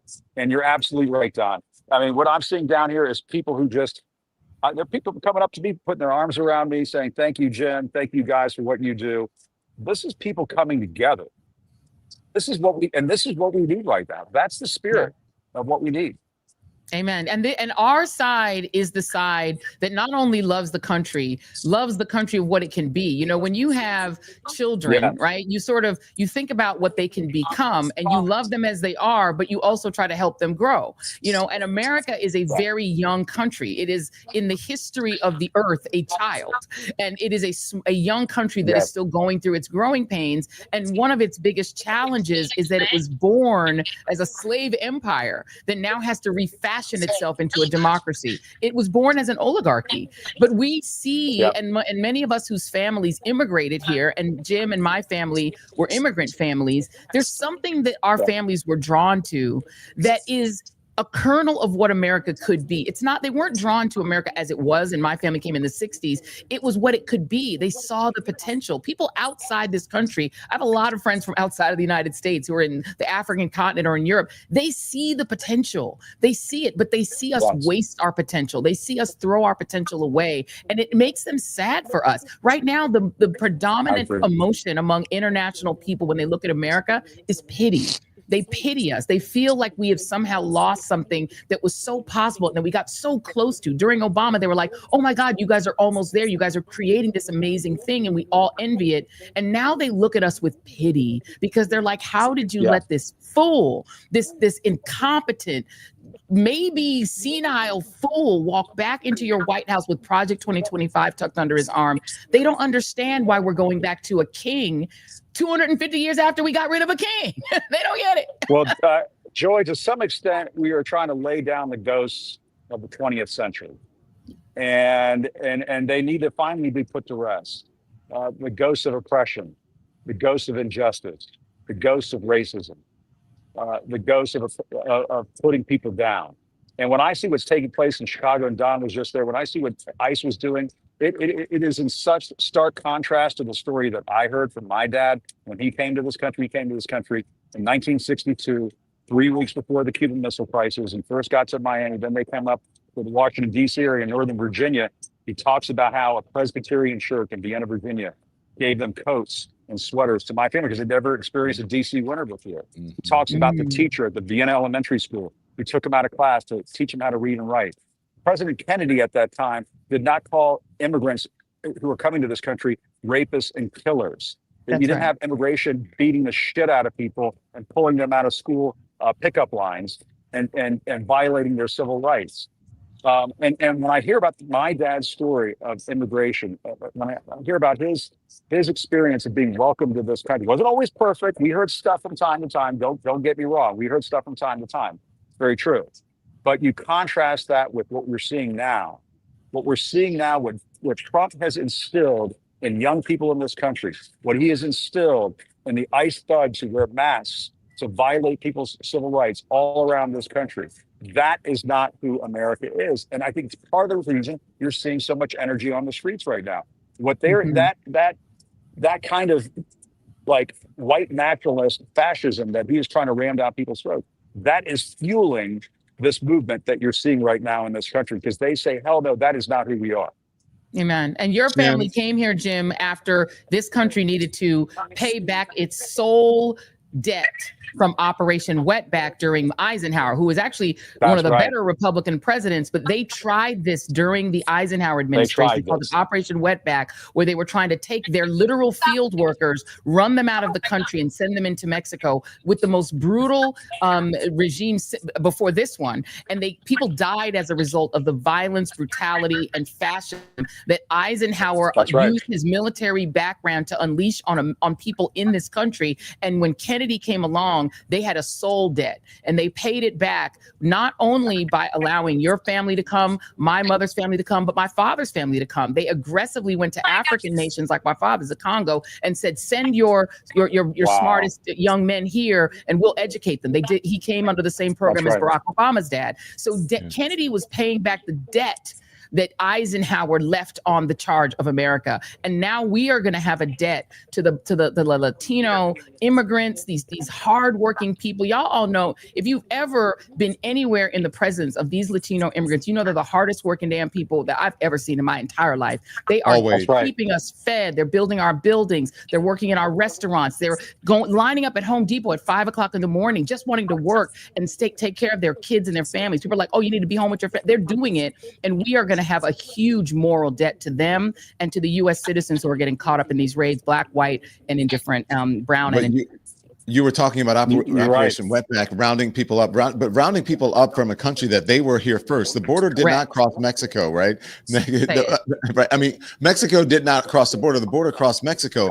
And we need to be reminded that this is, let's just be honest, this is stolen land. Yes. And so if anybody is a real American or is deserving of having all of American, or whatever the American dream is supposed to mean, that would be Native American people, and quite frankly, Mexicans, people who were, who were here before white folks, before colonizers came. But I got to tell you, Jim, as you were talking about that, I got a little emotional because that, and the thing is too, is that before, I don't know, the last maybe 2 or 3 Republican presidents, or maybe 2 Republicans, especially Ronald Reagan, the gold standard. We're very pro-immigration, right? And wanting to figure out how to incorporate people into this country. There's no way you're going to stop it. It's just because of proximity. It's just right there. It's like here to here. You know what I'm saying? That's right, Don. And I do know what you're saying. And I will tell you that you guys were old enough to remember when they refurbished the Statue of Liberty in New York City. Ronald Reagan was the president when they unveiled the new Statue of Liberty, refurbished Statue of Liberty. And he gave a speech out there when they did this, and he talked about how the Statue of Liberty was a foreign birth, that it was built by immigrants. He talked about Emma Lazarus in the poem, "Give us your tired, your poor, your huddled masses yearning to breathe free." That is what America is all about. And look at what the Trump administration is trying to do now. There was just a story in the New York Times just the other day that said that they are trying to, through their immigration policy, design a refugee and asylum process in this country that prioritizes white immigrants. Right there in the New York Times. White South Africans, white immigrants from Europe, people who oppose immigration, those kinds of people that they want to prioritize to come into this country. That's a bunch of bullshit. That is not who we are as a country. And Ronald Reagan could figure this out. Ronald Reagan, he believed in diversifying his cabinet, people that served in his administration. Same with George W. Bush, had Alberto Gonzalez as his attorney general. Do people totally agree with the Bushes and the Reagans and all these kinds of thoughts? Of course not. I'm not talking about what I'm saying. But there was a time in this country where both parties kind of had the same idea of who we are as a country, that America is an idea. That is what America is supposed to be, an idea. Has it always been perfect? No, we've always been in pursuit of that more perfect union. And Republican and Democratic presidents have understood that for generations. It's this president right now who wants to be a king. He wants to change that, wants to change what the American idea is, what it is all about. And that's what we have to push back against with every fiber of our being. Amen. Amen. Can you stand by, Joy, if you will? Let me jump in. Can I talk about, because Jim, you mentioned Chicago. Can I just talk about Chicago, because I just left there not even a week ago. I heard so much misinformation from people, even there, but just in the media and the propaganda that's coming from the administration, and the propaganda, quite frankly, that's coming from corporate media. The administration and people, there are people who agree with what this administration is doing. They think that they're just rounding the people up who are criminals, who are Latinos, who shouldn't be here. They call it illegal. I said, well, we don't have, people aren't illegal, or illegal aliens. I said, people aren't illegal and they're not aliens. They're not ETs, okay? But they are, that all of that is a lie. They are rounding people up who are U.S. citizens. I spoke to numerous people who were citizens who spent time in that detention center in Broadview, 8 to 10 hours, and then just told to go for, and then some of them getting citations after they were wrongfully rounded up and accused of not being, legal in this country. There was one black man that I interviewed. His name is Luther. I mean, just a meek and mild, the nicest man. He said they just came to his door and said he's in his pajamas. It's in the morning, and just rounded him up, said, you got to come out. You have to come with us. He said, I have in my backpack, because he was doing some business with the state, he had to take care of some things. He had his birth certificate, his state ID, and his social security card. They didn't want to see any of that. He said they rounded up people in his neighborhood that he had grown up with, and he knew they were African Americans. They were not non-U.S. citizens. They were born here. They put them in the back of a rental truck that you can go rent to move your furniture with no seats, nothing to protect them, and drove them as they are rummaging around in the back, trying to either stay seated or not slide around or stand up. Took him to this facility, did not want to look at any of their papers. They sat there in a cell with 40, 50, 60, 70 people in the cell with one toilet amongst them, no seat. They had to sit on the rim. They had to do their business in front of all these people. And then randomly, they would just come in and get people and say, okay, you can go. And they're like, well, where the hell am I? I don't even know where I am.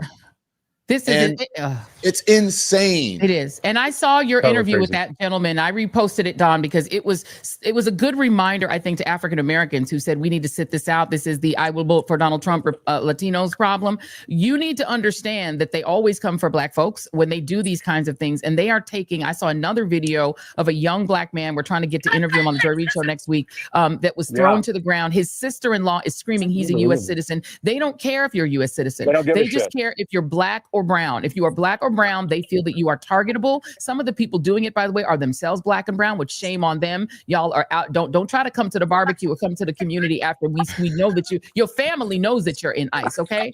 And the reality is, to your point, Don, are violating the rights. And the way that gentleman talked about being in the back of that U-Haul van, and U-Haul, if y'all are a part of this, don't get boycotted. U-Haul, I hope that you don't know that your vehicles are being used, because there's a lot of U-Haul vehicles showing up. And this man, what happened to this elderly man is literally how Freddie Gray died. That he was left unshackled in the back of a big police truck, and he was rattling around and his neck got fractured, and that's how he died. Someone is going to die in the back of one of these U-Hauls, and then U-Haul gonna get sued, and the police department, if they don't help, is gonna get sued, and Kristi Noem is gonna get sued, and Tom Homan is gonna get sued, and Peter, Stephen Miller's. All y'all, if you think you are above the consequences of what you're doing, the governor of Illinois has said this worm will turn, and when the turn happens, every ICE person who is brutalizing people, every person who's throwing people in the back of trucks without any restraints and throwing people, we are a human rights violator in the world. There is still international law. There can still be international trials, and there can still be lawsuits. Joy. Justice will come for you. I want to bring in someone who's been waiting for a while and out there, and that's Aaron Parnas, who's joining us. Aaron, you're in Washington, D.C., and I see, Aaron, I follow you on social, as you know. And doing a great job reporting the news on social media forward. So Aaron, thank you for joining us. What have you been seeing? And then I want to ask you about, you did an interview with Adam Schiff, but talk to us about what you're seeing out there. Yeah, I mean, there are tens of thousands of people here in Washington, D.C. right now. I actually do have some breaking news. Organizers just told me that this is officially the largest protest of the Trump era, and it's actually only growing. They're going to release official numbers later this evening.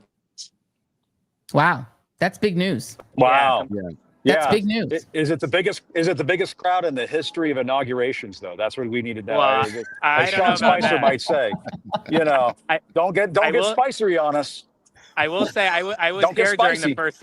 I was here during the first inauguration, and this crowd's bigger. So there you go. He's officially spicy. He's spicy. Aaron Parnas joining the spicy whites. Joining the spicy whites. They're here. So, Aaron, what have you been seeing out there? Talk to us about what's going on. Well, I think the biggest thing is it's peaceful. It's very peaceful. So peaceful. There's not a single shred of violence in the crowd. I mean, you have people coming together, building community, and really exercising their First Amendment rights. So this isn't an Antifa rally, a Hate America rally. That's not what this is. This is a peaceful protest, and it's just really beautiful to witness right now. Right now, I think Bill Nye just finished speaking. They're going to have Bernie Sanders coming up soon. So great day.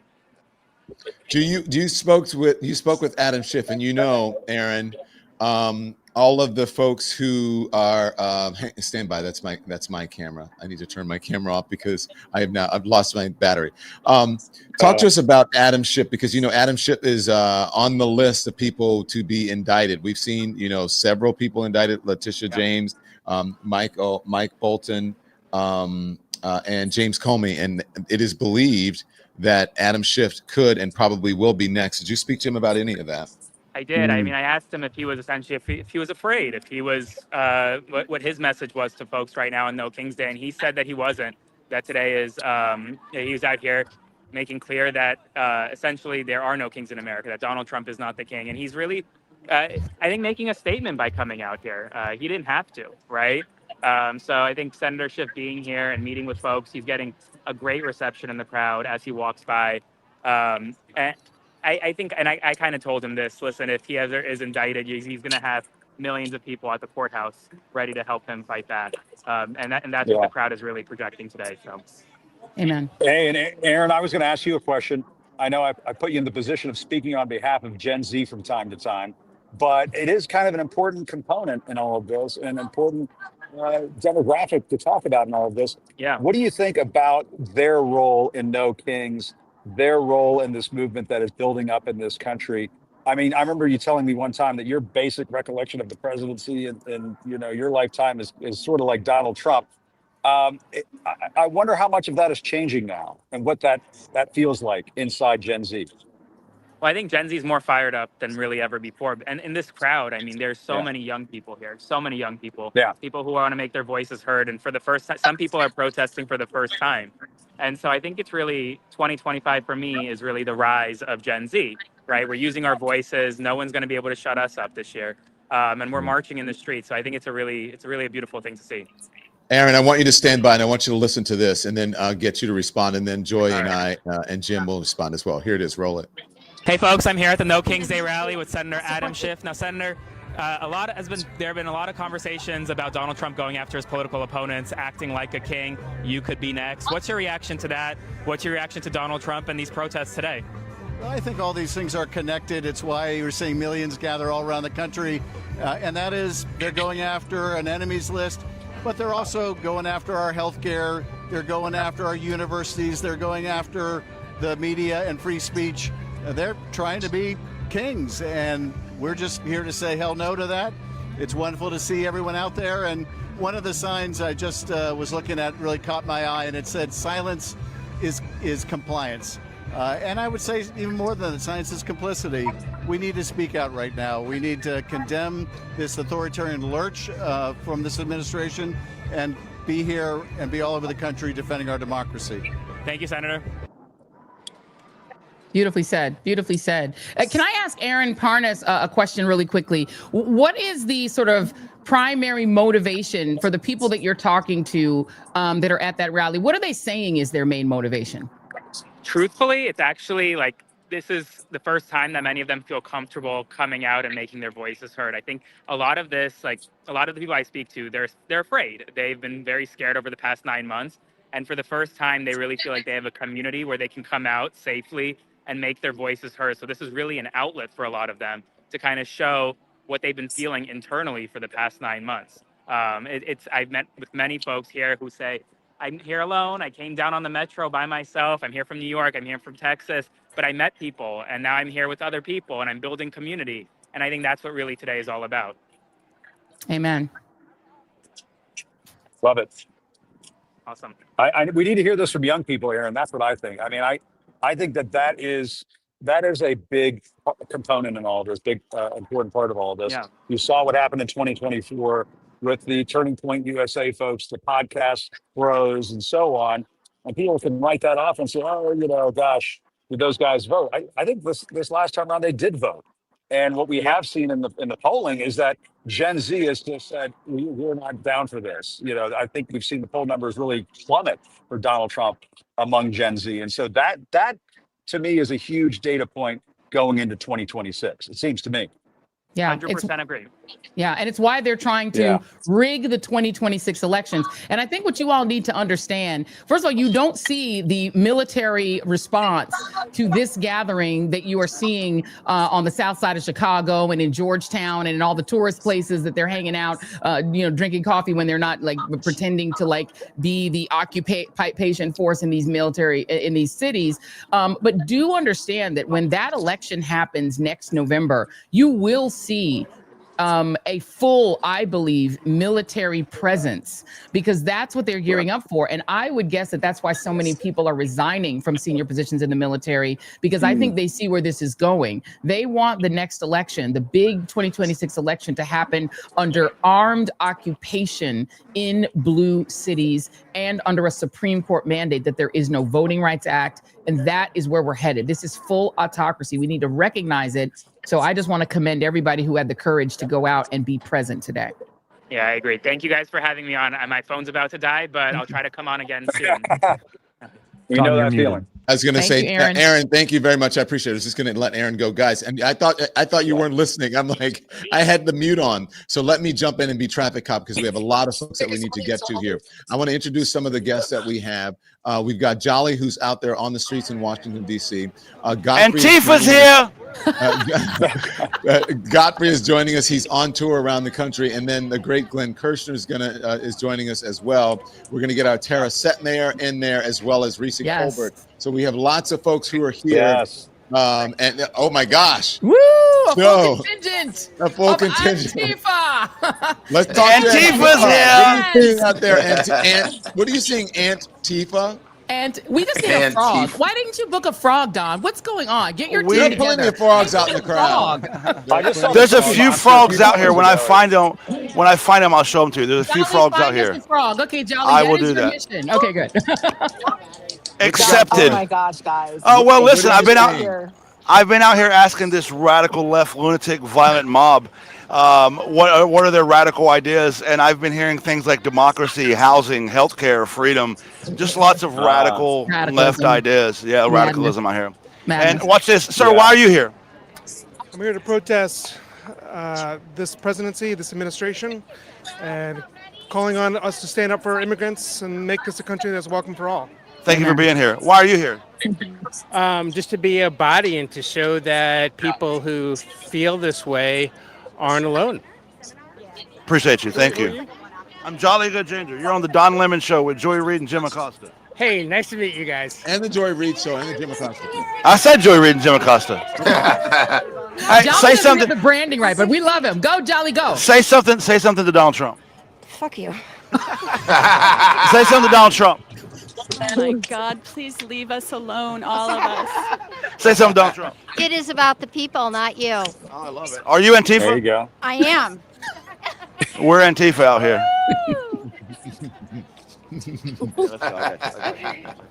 Go ahead, Jolly. Keep interviewing. Oh, he's getting photos now. He's getting love. He's getting love. Give Jolly some love. I'm telling you. Sorry. Tara Setmeyer. Tara, tell her what you seeing out there. If Tara can hear us, or Glenn, somebody jump in. Tara's there. Go ahead, Tara. Go for it. Can you guys hear me? We got you. I just didn't know if you could hear me because I have my earbuds Yeah. in. All right, awesome. Well, I'm right here on Pennsylvania Avenue, and I'm by the Johns Hopkins University building, right here in the middle. There are so many people out here. Look, the Good Liars guys are out here too. They're hysterical. But the sentiment has been really, really good. I mean, they're good guys.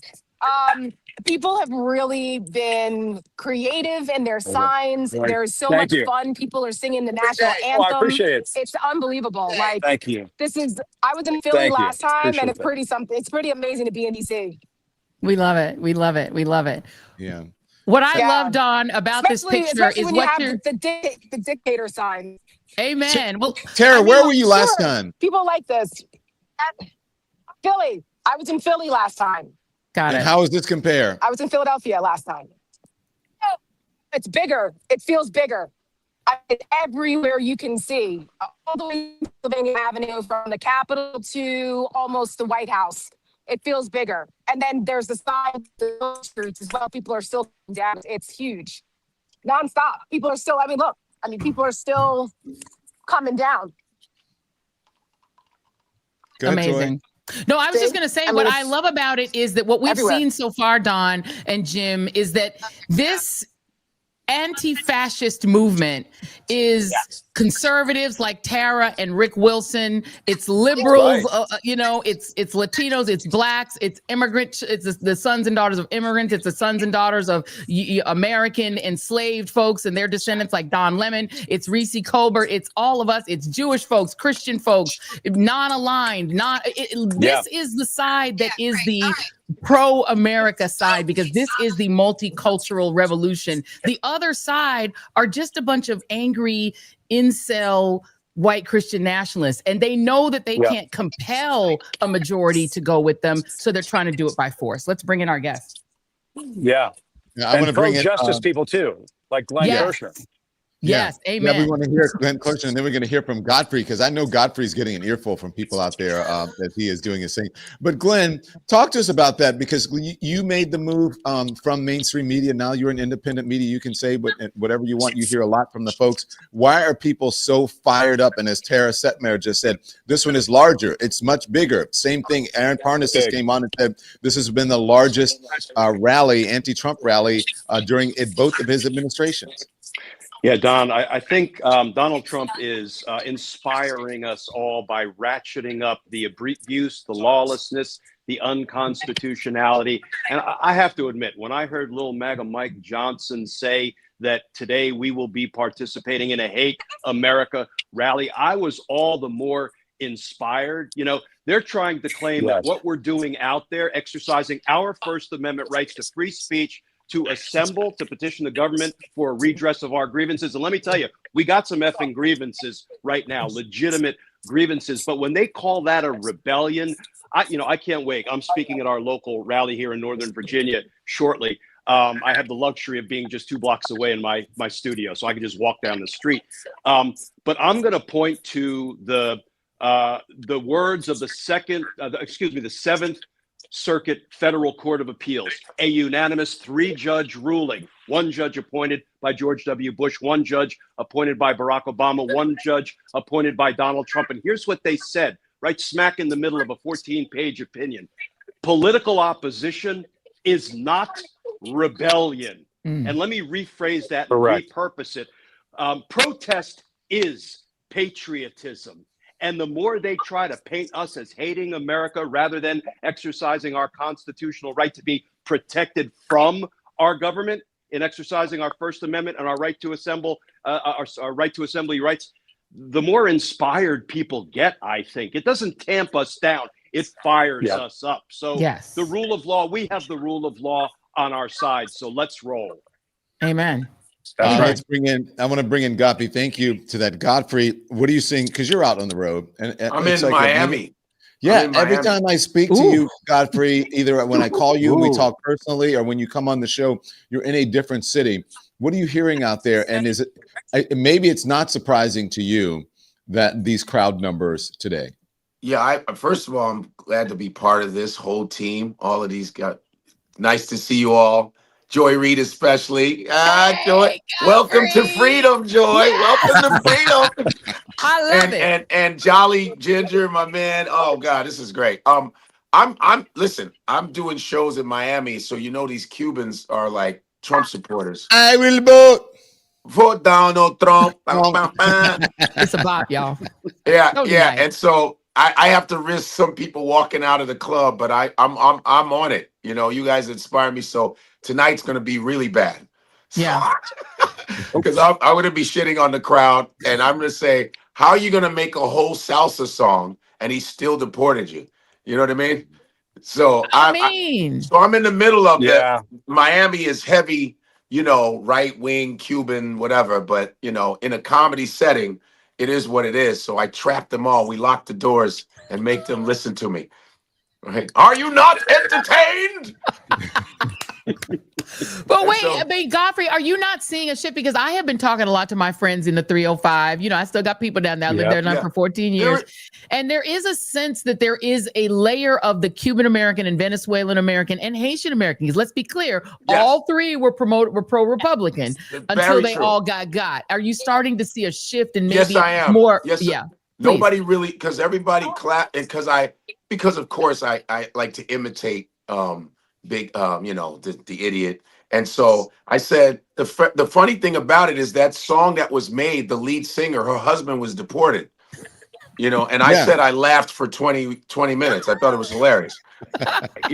Because if you watch the whole video, they're on the boat singing I Will Vote For. It's a music video. And then when her husband got deported, she's like, this is bullshit. I can't believe it. I can't believe it. I don't know what she said. But when I tell y'all, when they do the breakdown, when they're like, I will vote. I'm like, this is a bop, y'all. Why you making this It's a really good song. It's a really good song. And then at the end, I always do Trump. I go, hasta la vista, hasta la vista. So, hey, stand by. I want you guys to stand by. I want to get to Jolly. Jolly has someone to interview. Jolly, who do you have? Hey, I found a raccoon. Listen, I'm on my mission to find a frog. My commander, Reid, my Antifa commander, has given me orders, and I will find a frog. But listen, are you in coalition with the frog? We are all Portland. You're all from Portland? No, we are all Portland. Oh, we are all Portland. I love it. So you stand in solidarity with the frog? Hell yeah, brother. What about fascism? How do you feel about that? Well, we're all Antifa.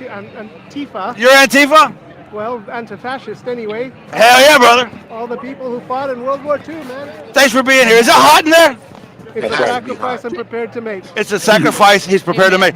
And listen, we lost him. There's some crabs over here. Can we get a wiggle from our friend? Because Hey, can you give us a wiggle? Wiggles. Those are some moves. Reese Colbert is here. Hell yeah. Reese, I know that you're on the radio every day talking to people, and you get a lot of call-ins and whatever. Tell us what you're hearing. Are you hearing a shift? Joy mentioned the shift in the 305, right? Mm-hmm. Are you hearing a shift in the country? Because you get conservatives calling in and you guys challenge them. Now these conservatives ain't budget, but let me say for the record, in case the Trump DOJ is watching this, I am not Antifa, okay? I ain't as rich as y'all, I ain't got as good of lawyers as y'all. So Reese Colbert is not Antifa for the record. I might be auntie. Fine. You auntie. Antifa, okay. Okay. She said she auntie fine. She auntie. That's what we meant by Antifa. Auntie rich fine. auntie. Okay, but yeah. Yes. Oh, okay. I just get the family watching changes. I don't take chances like y'all. But okay. No, I love to play on words, but as for me, no, they got Letitia James. I got Monica. But anyway, okay. So yeah, about the people, I will say this. MAGA is just MAGA, but Republicans forget that there were 8 million Biden voters that stayed home. They also forget that 75 million whole ass people voted for Kamala Harris. Mm-hmm. This whole idea that half the country are the rebellion, no, half the country said we don't want no parts of this. And so they have vastly overplayed their hand, and they're really operating like people who have no intention of ever actually facing the electorate again. So I really feel like their attempts to try to paint this as some anti-American violent thing, which by the way, before the last King's Day protest, it was a Republican who assassinated Democratic lawmakers the night before. And there were threats of violence against these protests. So the fact that they tried to paint this as some un-American mob rule, I think is going to blow up in their face, because we see that these are people who just want what we are vested in the Constitution to be allowed to do. Mm-hmm. Yeah. Hey, Joy. I will say, as somebody who's covered Donald Trump, when he talks about Antifa, when they talk about Antifa, let's get real for a moment. Let's do a reality check. Yeah. When Charlottesville happened, they tried to blame Antifa. When January 6th happened, they tried to blame Antifa. And now when No Kings is showing up and ending up being a tremendous success, they're trying to say it has something to do with Antifa. So this is part of the reason why I call Donald Trump the see and say president. You pull the string, and this is a duck, whack, whack, whack. This is a terror. This is Antifa. This is what he does. He's so diminished mentally that all he can do is behave like the see and say president. So I throw that out there as an illustration to make a point. Jim, you're right. Remember the doll with the? Do you remember the doll with saying "Hi"? It's Antifa. Hi. Antifa in the room. Hi. With you There's right a now. big guy came up to me crying and said, "Save me, Donald Trump." Hi, there are black women wearing MAGA hats. Beautiful black women saying save us. Acetaminophen.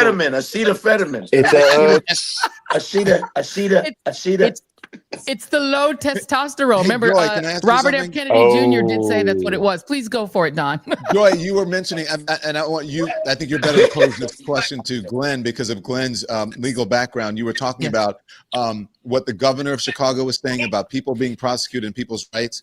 Absolutely. Yeah, let me throw this to Glenn because this is something that I found very interesting. So the governor of Illinois, Governor Pritzker, he made in an interview, Glenn, a really important point that the people who are masking up and violently assaulting people, in some cases in plain clothes, they're not showing warrants, they're going in people's homes without a warrant from a judge, and they're throwing people on the ground and then throwing them into trucks unshackled. They could fall, they could break their necks, they could hurt themselves, they could die like Freddie Gray. All this is happening. And he says, just you wait. There will come a time when the administration will change and when you'll have a Justice Department willing to prosecute. And they are assuming that sovereign immunity is complete and total for them.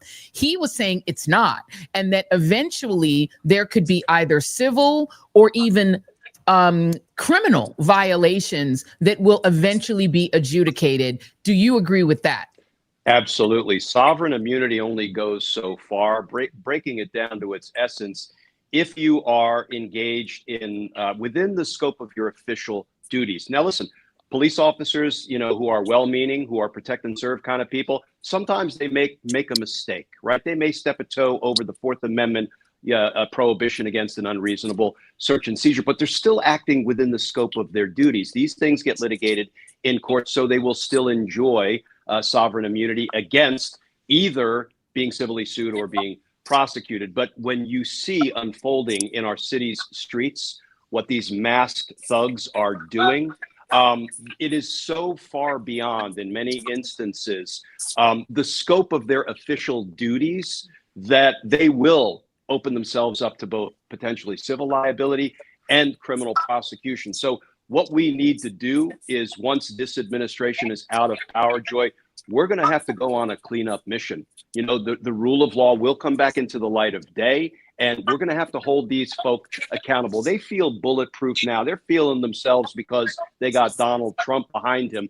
First of all, we know he's going to introduce all of them to an undercarriage of a bus eventually. Yeah. But we're going to have to make sure that they are held to account by applying the rule of law, and that day is coming. These imbeciles will not kill the rule of law. And can I just ask a quick follow-up, Glenn, because these crimes are taking place, or these violations, I should say, of the Fourth and Fifth Amendment are taking place in states where there are Democratic attorneys general. So, and they are being filmed both by bystanders and in many cases by Kristi Noem, Department of Homeland Security herself. She is sending cameramen. They're shooting videos of it, and then they're repurposing those videos for propaganda videos. Number one, are those videos foiable? Number two, if there was a state prosecutor who decided to try to prosecute, because that would put it out of the range of Donald Trump pardoning folks. The theory here is that they're committing these crimes assuming Trump will pardon them at the end of the day. But that does not apply to states, right? If a state prosecutor decided you violated the rights of someone in the state of Illinois, the state of Maryland, the state of California, et cetera, are they out of the reach of law by state prosecution?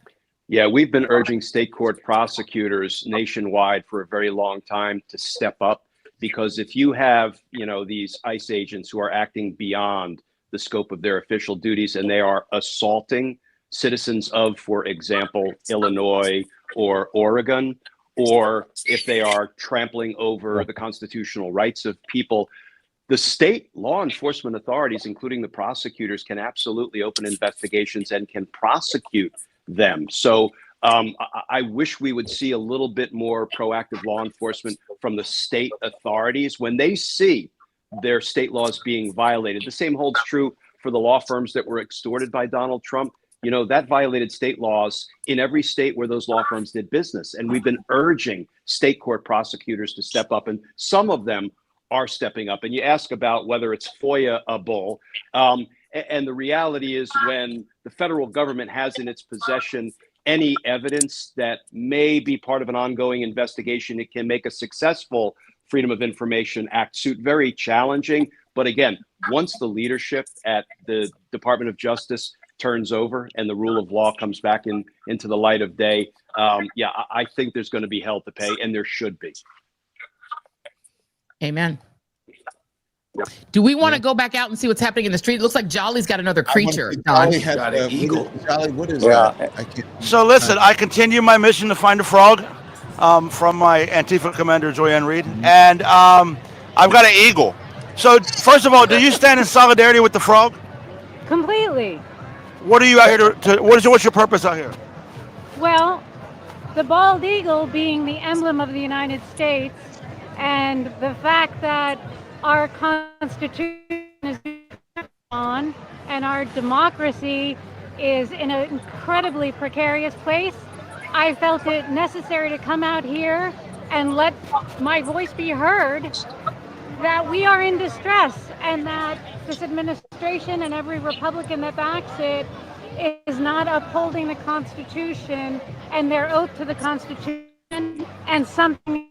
Can you give us the wiggle, the inflatable wiggle? Joy, you started a mess. I need the wiggle. I need it.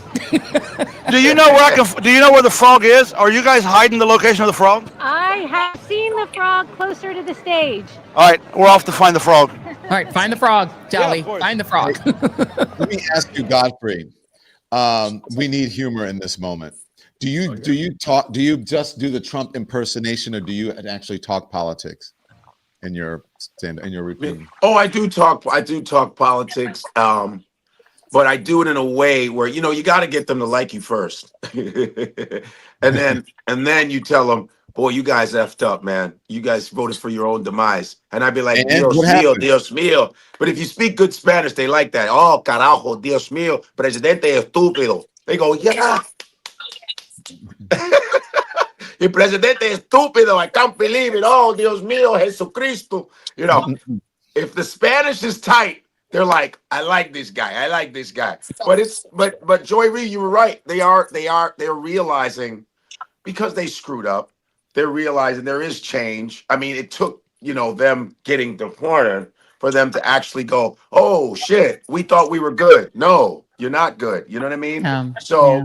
It's and when I do the invitation, it's a neutralizing thing, because when I'm in the South, I'm around Trump supporters.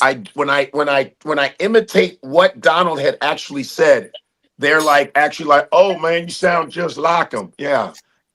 Did you get it? He's an idiot. You know what I'm saying? Hey, Jim, I can only imagine that all the inroads that Donald Trump made during the election with Latino voters and some voters that may not actually supported him, that this has just reversed that and even worse than it was before. Yeah.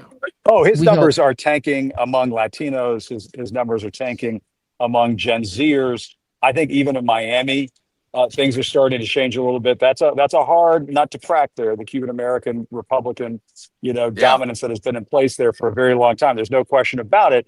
But when the rubber meets the road, when people are getting deported, when a lot of mixed status families. I come from a mixed status family. A lot of mixed status families. They feel the boot of Donald Trump's thugs. That certainly does change your politics a little bit. Now, somebody who understands this too, Olivia Troy, I understand she is standing by. If we can get Olivia in here, I would love to talk to her. She's down in El Paso, I believe. She's a Latina herself. Yes. And she can tell us how the Latino community is not a monolithic community. You've got Cubans in Miami. You've got Mexican Americans in Texas. As Don was saying earlier, some people didn't cross the border crossed them. And Olivia, you're in El Paso. What are you seeing and hearing? Democracy in action. If you can hear me, and it is packed here. Can you hear me? We can hear you. Go. How we doing? Right, so I'm here at the park, and it is a. Can you hear me? Okay. You're all good. Going. We got delay. Everybody, let Olivia talk, and we're all going to be quiet. It's just a delay. Go ahead, Olivia. No, it's okay. No, I'm here at the park. It is packed, and I'm just looking for Oh, damn. I think her connection isn't great. Yeah, we need to get maybe if Olivia gets into a little bit better, we definitely want to hear from her because she's in Texas and we definitely want to hear that perspective. But I wanted to get Reese back in as well while we're waiting to. Oh, wait a minute, we might have a creep. I'm sorry. Oh wait, hold on. Stop the presses. Breaking news. Everyone in the chat, y'all need to go over to the YouTube channel now. Breaking news, please. I had to leave the studio because that's the only way they would tell me the secret location of the frog. I found him, the frog. And so explain to us your sign here. Your sign says hot enough for you. What does that mean? Basically, the old adage of like, how do you boil a frog? And one degree at a time. So you look around, and if this had happened, if all the stuff with ice and all of the nonsense that happened back in 2016, people would be going bananas. But what do you think about right now while people are getting snatched off the street, while our Constitution's being burned, all this is happening? One of the revolutionary icons right now is an inflatable frog. What do you think? I love the silliness of it, and the thing that really resonated with me is, it would take a city full of stoners like Portland to do something that is so silly but also so impactful. But the frog is, it's the most innocuous symbol you could imagine, but it's also a real bellwether species. Frogs don't do well with pollution, Right. environmentally and politically. So it's the perfect symbol. And so can you do the wiggle that all the frogs do? You have to do the frog wiggle. Do it. Yes. You can't hear them, but everybody loves it. Everybody loves it. Thank you, Jolly. It's all chopped up. Let me ask you something, Godfrey. Godfrey, what is Donald Trump saying watching this? There's so many people out there. They love me. I can tell they love me. It's a big party for Donald. It's a big party. Obama couldn't do this. And Kamala couldn't do this. They love me so much. Look, Biden couldn't do it. They're jealous. Everybody, this is the attention I've always wanted. I've always wanted it. But Godfrey, I need to hear Donald Trump's take on the frog. I need to hear it. Oh, that's a great frog. I love that frog. That's a really great frog. But he doesn't dance as good as I do. He should do this. He should add this to it. Froggy, I love a frog. Who doesn't love a frog? Thank you, Godfrey. Enjoy yourself. Go do your thing. And we'll get him, Godfrey. Get him. See you guys. It's a pleasure meeting all of you. Oh my God. All of you guys. Take it easy. Let's get rid of this guy. Let's get rid of this guy. Amen. Thank you, Godfrey. Hey, Glenn, we're not seeing any so far. No unrest. No one. I haven't heard anybody that's going to need a lawyer yet. We don't know what's happening. On all the streets and at all the protests, but. This is kind of the exact opposite, I believe, of what the Trump folks wanted. And this is what most people around the country wanted, to see people standing up in some peaceful protests. Yeah, and when we say we fight like hell for American democracy, we always mean peacefully, and we don't say peacefully as a punchline. We don't say it tongue-in-cheek. We don't say it with a wink and a nod. We will remain peaceful. If anybody's going to engage in violence, it's going to be Donald Trump's, masked thugs. And if that comes, when it comes, I hope it doesn't. That will only, galvanize us and make us stronger and more determined. If they pull out nightsticks, pepper spray, rubber bullets, no, we will remain peaceful and we will win the day. I'm convinced of that, Don. You are. Yeah. Why is that? Because there's more of us than them, because people have always had the power and it's always been up to us. I mean, we are often looking for some magical leader, right? Some politician, some judge, some prosecutor, some special counsel. Well, guess what? Nobody is coming to save us. We are the ones who are going to save us. It's always been up to us. It will always be up to us. And we've always risen to the challenge. And we're not going to let these imbeciles end American democracy. We're not. Yeah, that's right. Reese, we're seeing there's who's speaking right now? It's not Lil Wayne, is it? It's someone I can't see. My screen is very small. I don't know who's speaking now. But if he starts performing "How to Love," you need to cut to that. But I will say something that Glenn was saying. Well, I was just going to say what Glenn was saying a few moments ago is absolutely right. It's so perfect. It's so perfect because, one of the reasons why they said, oh, this is a Hate America rally or Antifa or Hamas, they're trying to stop Americans. They're trying to discourage Americans from coming out here and speaking their minds and making their voices heard. That's part of the reason why they try to demonize these protests and demonize the people that show up at these protests. They don't want you to be a part of that. They don't want you to join up with that.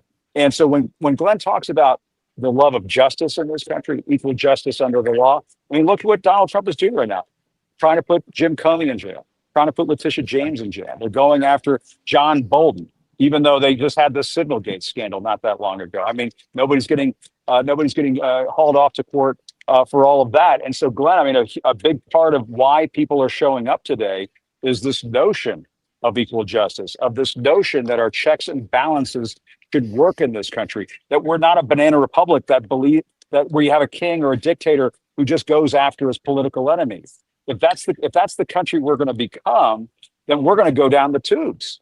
Amen. And Donald Trump is trying to kill the rule of law, but guess what? Just not 48 hours ago, 12 people in a wooden box in federal court in Washington, D.C. stood up and told Donald Trump's DOJ, no, not guilty. The woman you tried to indict 3 times for a felony assault on police officers because she got involved in a little bit of a dust up or a pushing match. Grand jurors sitting as the conscience of the community 3 times told Jeanine Pirro and by extension Pam Bondi and Donald Trump, hell no, we're not going to endorse your prosecutorial abuse and overreach. And less than 2 days ago, Jim, a trial jury sitting as the conscience of the community. That's right. When they overreached and they brought misdemeanor charges against that same woman, Sydney Lori Reid, they didn't even have time for a cup of coffee when they started deliberating. They returned not guilty verdicts like that in a DC minute. That is the conscience of the community speaking. Amen. That is we, the people, applying the rule of law, even if DOJ won't. Amen. They're saying no to Judge Boxline. I want to talk. That's Nene Taylor, as a matter of fact, who said, "I'm like, that's not Lil Wayne." Oh, should we listen to her? What is she? No, we've got folks that we need to bring on, Joy, because it's backing up. Washington D.C. based activist and co-founder of the abolitionist organization Harriet's Wildest Dreams. Nice. Speaking now, but my question goes to Reese. Reese, I've been hearing from a lot of people. Let's be honest, of color, saying this is not our fight. I'm not getting out there, but you do have diversity in the crowd. But not as many as some might think. I don't know. I could be wrong. What is your assessment of this? I still think that there's some feelings of being wounded from the election, from the 92%, and they like, this ain't our fight. This ain't our fight. But it's always our fight, And that's not to say that we have to be the mules of democracy like we've always been treated. There's a certain level of caution and care that we're allowed to take in our political resistance that other people need to step to the front, and we are seeing more of that. So I'm appreciative of that. But I think that any notion that this isn't coming for us or this isn't happening to us, I think Chicago should have put a complete stop to that idea. Yes. Like you talked about before I came on, Don, the elder Black gentleman who was just being rounded up. And there isn't documentation around these things. We know we've seen through documentation 170 U.S. citizens have been detained, but we know that number is probably 10 times higher than that. And so I think that you have more Black people who are not part of the 92%, not part of the 88% that thought that, there's no difference between Democrat and Republican, or they, maybe thought that immigration is such a problem and needs to be solved, that are realizing that a lot of what this administration is doing was a pretext to come after us as well. It was never really just strictly about immigration. It was about eliminating due process. It was about what I said, our citizenship was on the ballot. And so I'm encouraged that more people are waking up to that. And then I'm just encouraged to see these big crowds, because I was traveling last week for my tour and I didn't feel like there was any disruption from the government being shut down.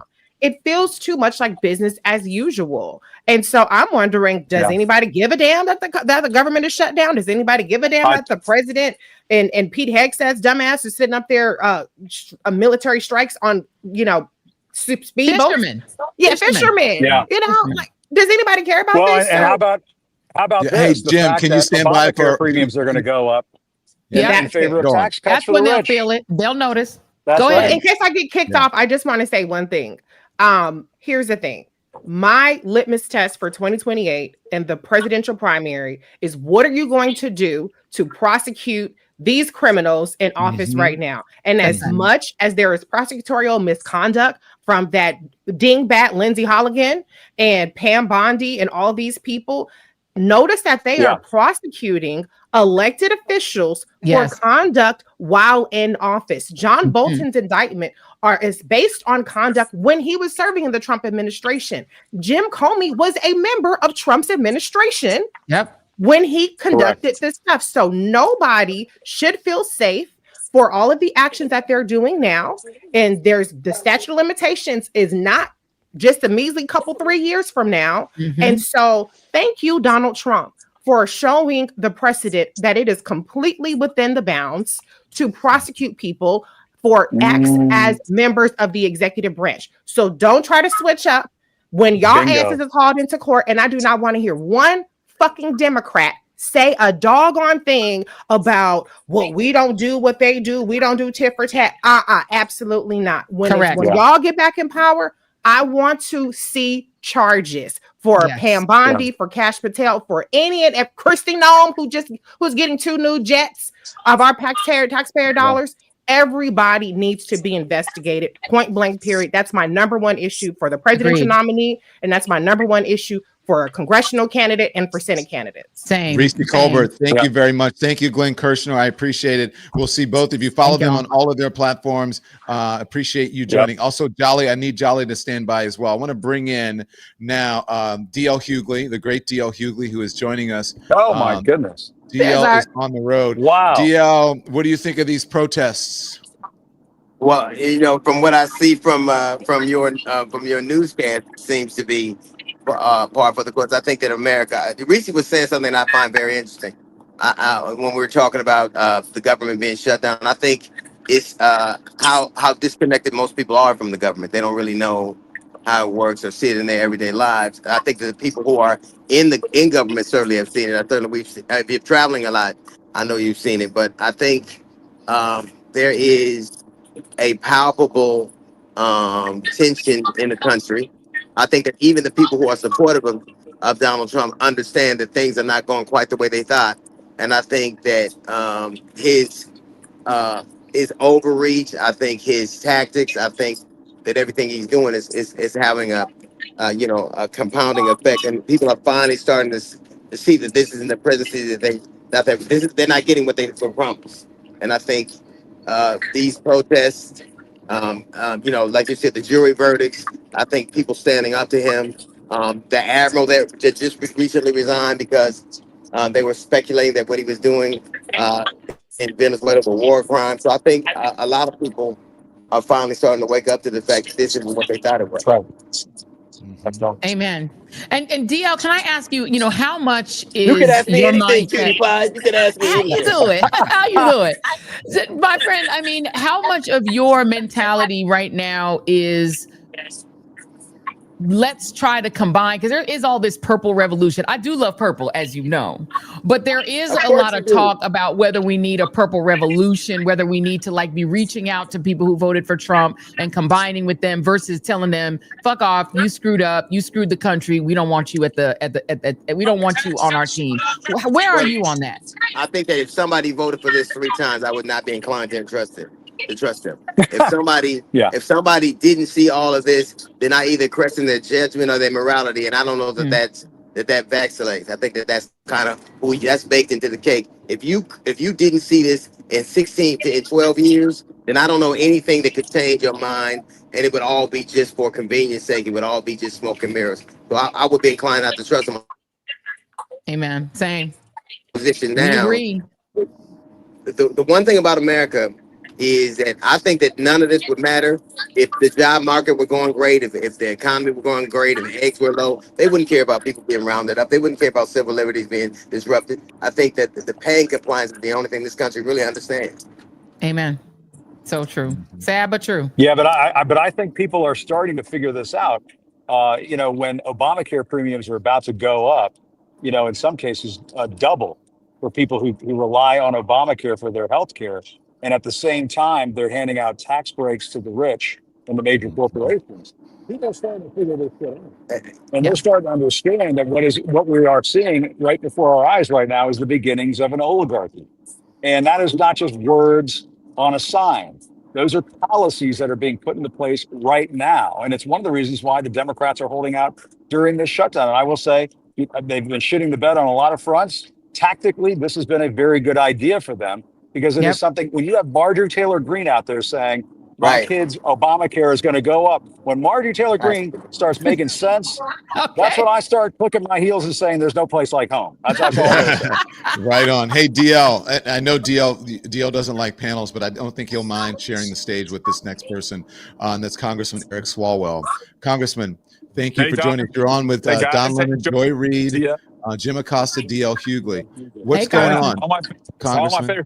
Hey, I'm in Sacramento right now, California's state capital. It's the capital right behind me. We have Prop 50 in just 20 days. Prop 50 is not to save California, it's to save the country. It's going to match what they're doing in Texas. And so I'm motivated to make sure everyone here gets their ballot in so that we can win the midterms. Amen. And look at this. Congressman, how worried are you about that? About 10,000 people here at the state capitol. It's going to be close, Wow. Jim. It's right now it's polling around 51, 52%. But we got to get the ballots in, and we can match what Texas is doing. And by the way, on November 4, we win California, we win Virginia, we win New Jersey, we win the Pennsylvania Supreme Court. That's a sweep. That's momentum, baby. That's how you go into the midterms with your confidence boosted, the other side demoralized, and you win and sweep the midterms. But can I ask you, Congressman Swalwell, because you are one of the small number of Democrats who is willing to fight fire with fire on the other side, as is your governor.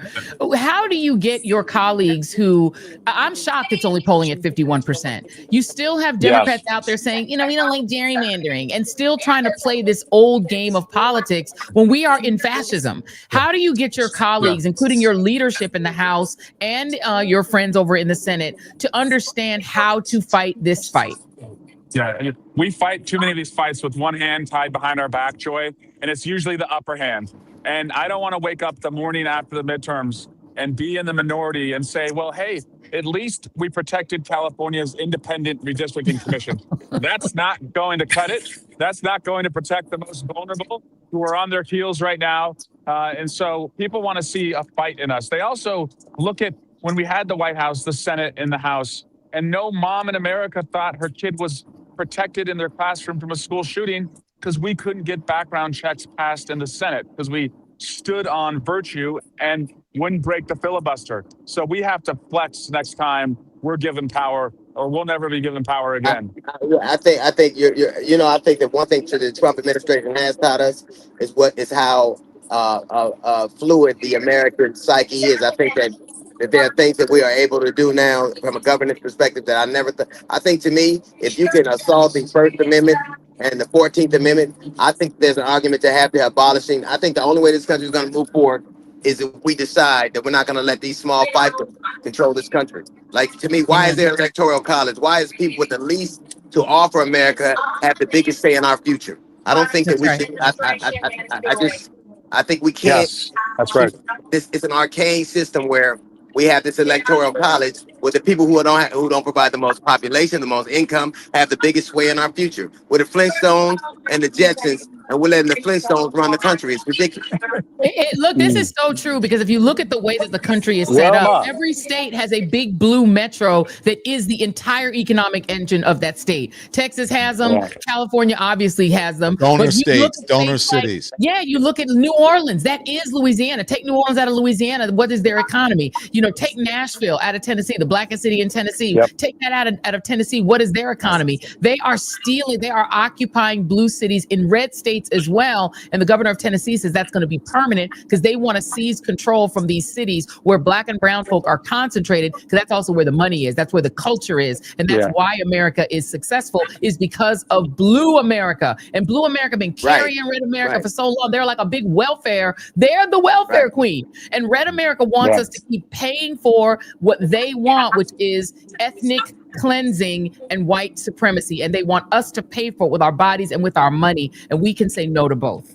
And we're saying no today. Congressman, you want to weigh in on that? Yeah. Well, and also they think about the money that's going to militarize our cities, and then you're telling Americans as we go into open enrollment that we don't have enough money for you to have subsidies for your health care, right? Or we're sending $40 billion to Argentina because they like MAGA, but we're telling Americans that we don't have enough money so that you can provide health care for your family. And so we have to get out of this Epstein shutdown. That's also a priority if you want to talk about that, DL. This is a blessing. You know, people don't understand. This is a blessing. Absent everything that was prophesied is happening, it is. And absent these things actually happening, America would have never believed it. They'd call it fear mongering.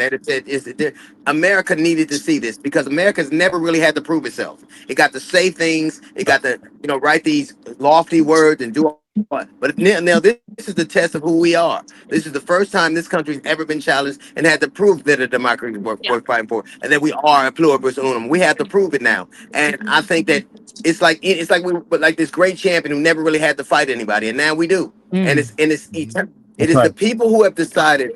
There are people in this country, like we're a country right now, like I alluded to earlier.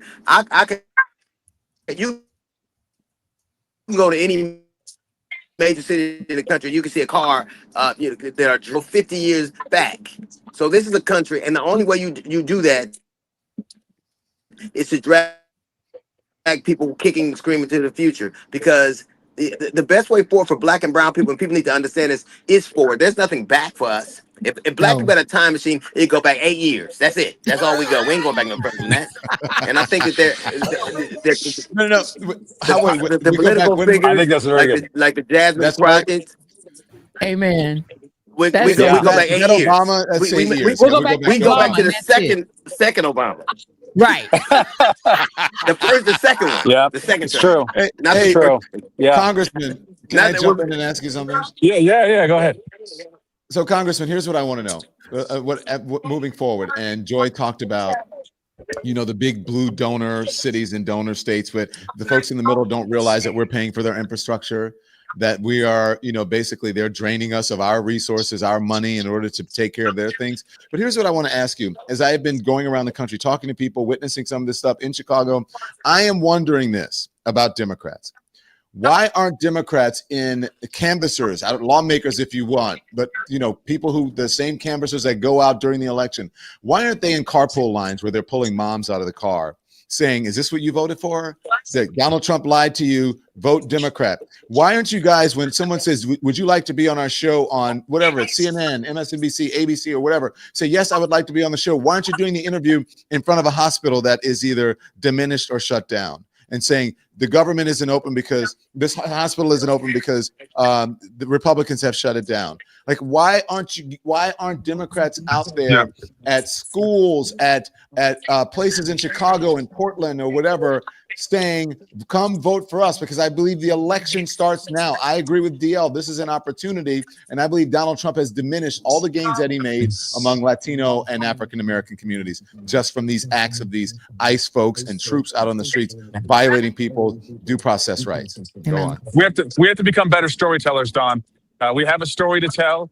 We have to be more demonstrative, as you said, of families who are being detained when they go to the grocery store to buy baby formula. Yes, that's happened. Neighbors who are running through car washes or farm fields or Home Depot parking lots. Yes, that's demonstrative. That's not what people signed up for.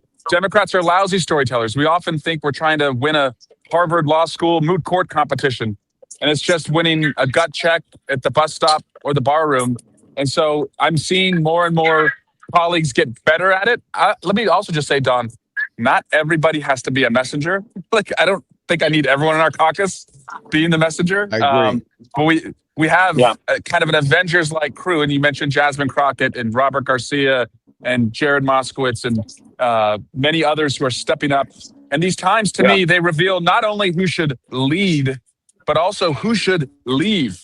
Like, who's not up for this.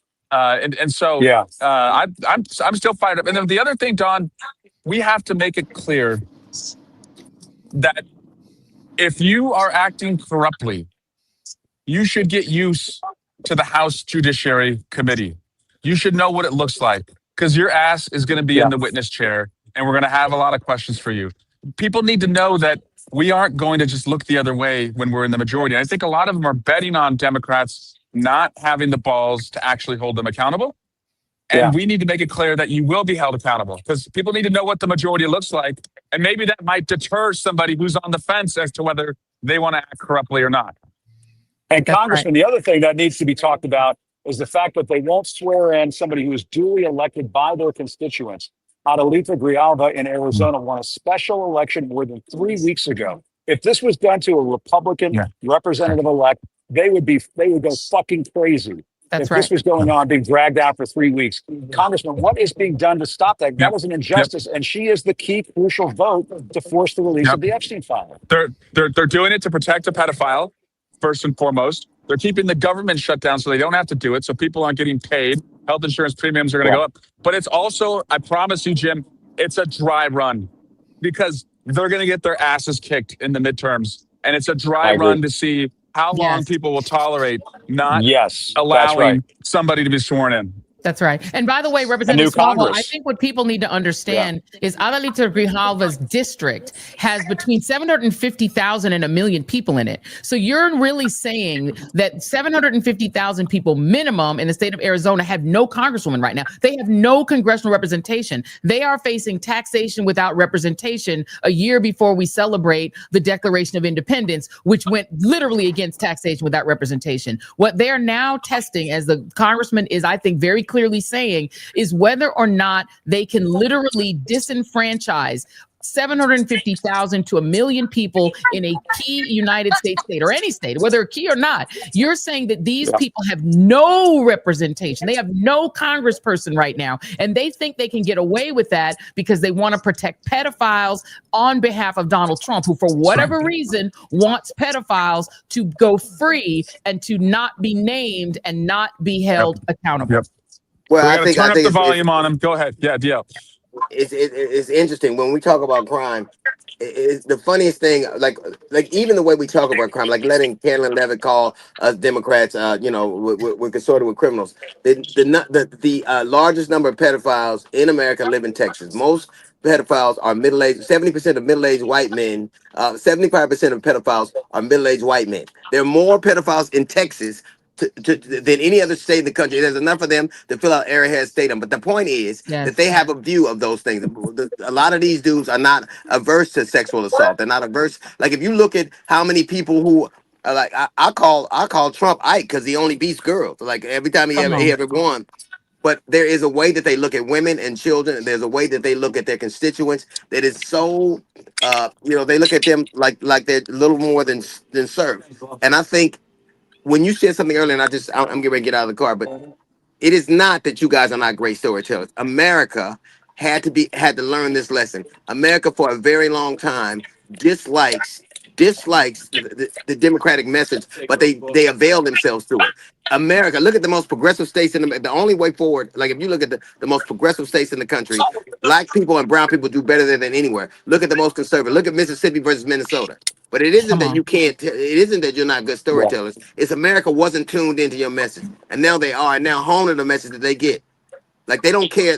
It was never about eggs. It literally was about, these people hated that black women were ascending. They hated that Latins were doing things. They hated it. And now they see the folly of that hate. Hate ain't gonna put food on your tables. Hate ain't gonna give you a job. Hate is not gonna get you to the doctor. America had to reconcile us with the fact that they would rather have hate than progress. And now that doesn't work. So stop. It ain't your story. It's America has to be turned into your frequency. Amen. And DL, America is a comeback story. And we're writing that story right now on No King's Day, and we're going to write it all the way to the midterms. It's a comeback story. Thank you, Congressman. Thank you, DL. Thank you, DL. I appreciate both of you joining us. Be safe. Thank you. Hey, thank you, man. He said Donald Trump is Ike because he only beats women. That's so real. But I mean, I think this is so real, and I think it needed to be said. Oh, Bernie Sanders is talking. Do we want to hear Bernie Sanders? We do, but we got a bunch of guests that we need to bring on. So we're listening to a little bit of Bernie, but we're going to bring in Olivia Troy. We're going to bring in Jennifer Welch. We're going to bring in Qasim Rashid, who's in Chicago. We're going to take you there. Michael Fanone is still with us. Jolly is still with us as well. But first, let's listen to Bernie Sanders for a bit, and then we'll bring our guests in. Are coming out today not because they hate America. We're here because we love America.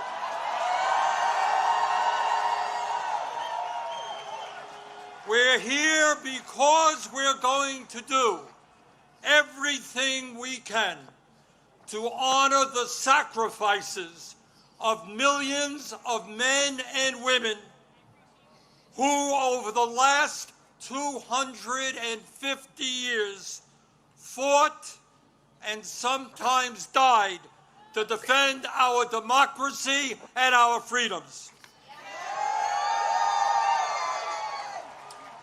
In 1776, with extraordinary courage, the founders of our country announced to the world that they would no longer be ruled by the King of England, a king who had absolute power over their lives.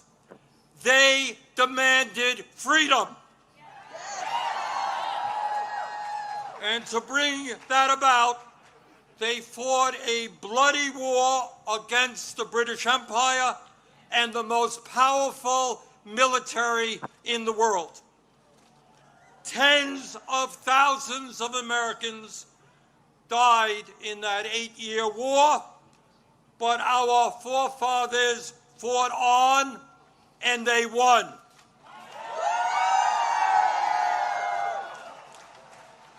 And in 1789, after winning that war, they did something extraordinary.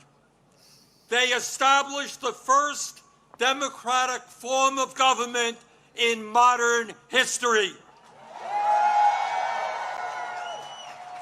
They said loudly and boldly to the entire world, no more kings. And that right there is the theme of today's marches all around the country. I want to bring in California Representative Robert Garcia, listening to Senator Bernie Sanders there as well. We'll continue to monitor that speech. But Representative, we just spoke with Representative Eric Swalwell. And this is, I believe, a momentous day. I believe in opportunity for the people who are opposing the tyranny of this government that we have right now. People are out marching, they're protesting, they're exercising their First Amendment right to assemble. And so far, so good. What's your assessment as you are, what are you observing as you see this? Now, incredible. Obviously, Bernie's amazing, doing a great job there. No, we're excited. Look, I'm out here in California, and so we're about an hour away from our No Kings event that's going to start here in Long Beach. I'm actually hitting up a couple of the events. And so right after I get off with you, I'm going to go meet up. There are thousands and thousands of people already lined up at our park, or Central Park here in the city of Long Beach. It's really exciting to see just people motivated and united, really to say enough of Donald Trump, enough of his wanting to rule over us without any regard for decency, for humanity, for our democracy. And I think what you're seeing today in cities across not just the country, but in some cases the world, is a rejection of Donald Trump. And I think we should be very clear about that. This is about telling Donald Trump that we are here and we're going to stand in between him and the harm that he's trying to cause so many people across this country. Whether they're immigrants who are here that are just trying to work, whether it's women whose rights are being moved backwards, whether it's union workers, and certainly if you're out in this community right now and you're a government worker during this shutdown, Donald Trump is trying to, of course, hurt government workers and raise the cost of healthcare for the American public. And so very motivating to see what's happening right now. And Congressman, let me ask you a question. Are your colleagues on the Democratic side as fired up as yourself and we heard Representative Swalwell? Because we see those of you who are very much out front on the Epstein files release, on fighting no healthcare, no vote. But what we haven't seen is your leadership kind of start to follow suit. There's sometimes seem to be standing up. But do you feel that there is a strategy against this autocracy emerging inside of the party? I do. And I think there's a lot of people, all of us. I mean, we felt horrific after the last election. And I think there was a lot of soul searching and organizing. But I think what you're seeing, especially recently, is also newer voices, younger folks, people that want to take their country back from this authoritarian and this wannabe king, and a party that is willing to bend the knee every single chance they get I think you are seeing new energy on the left, new energy in the party.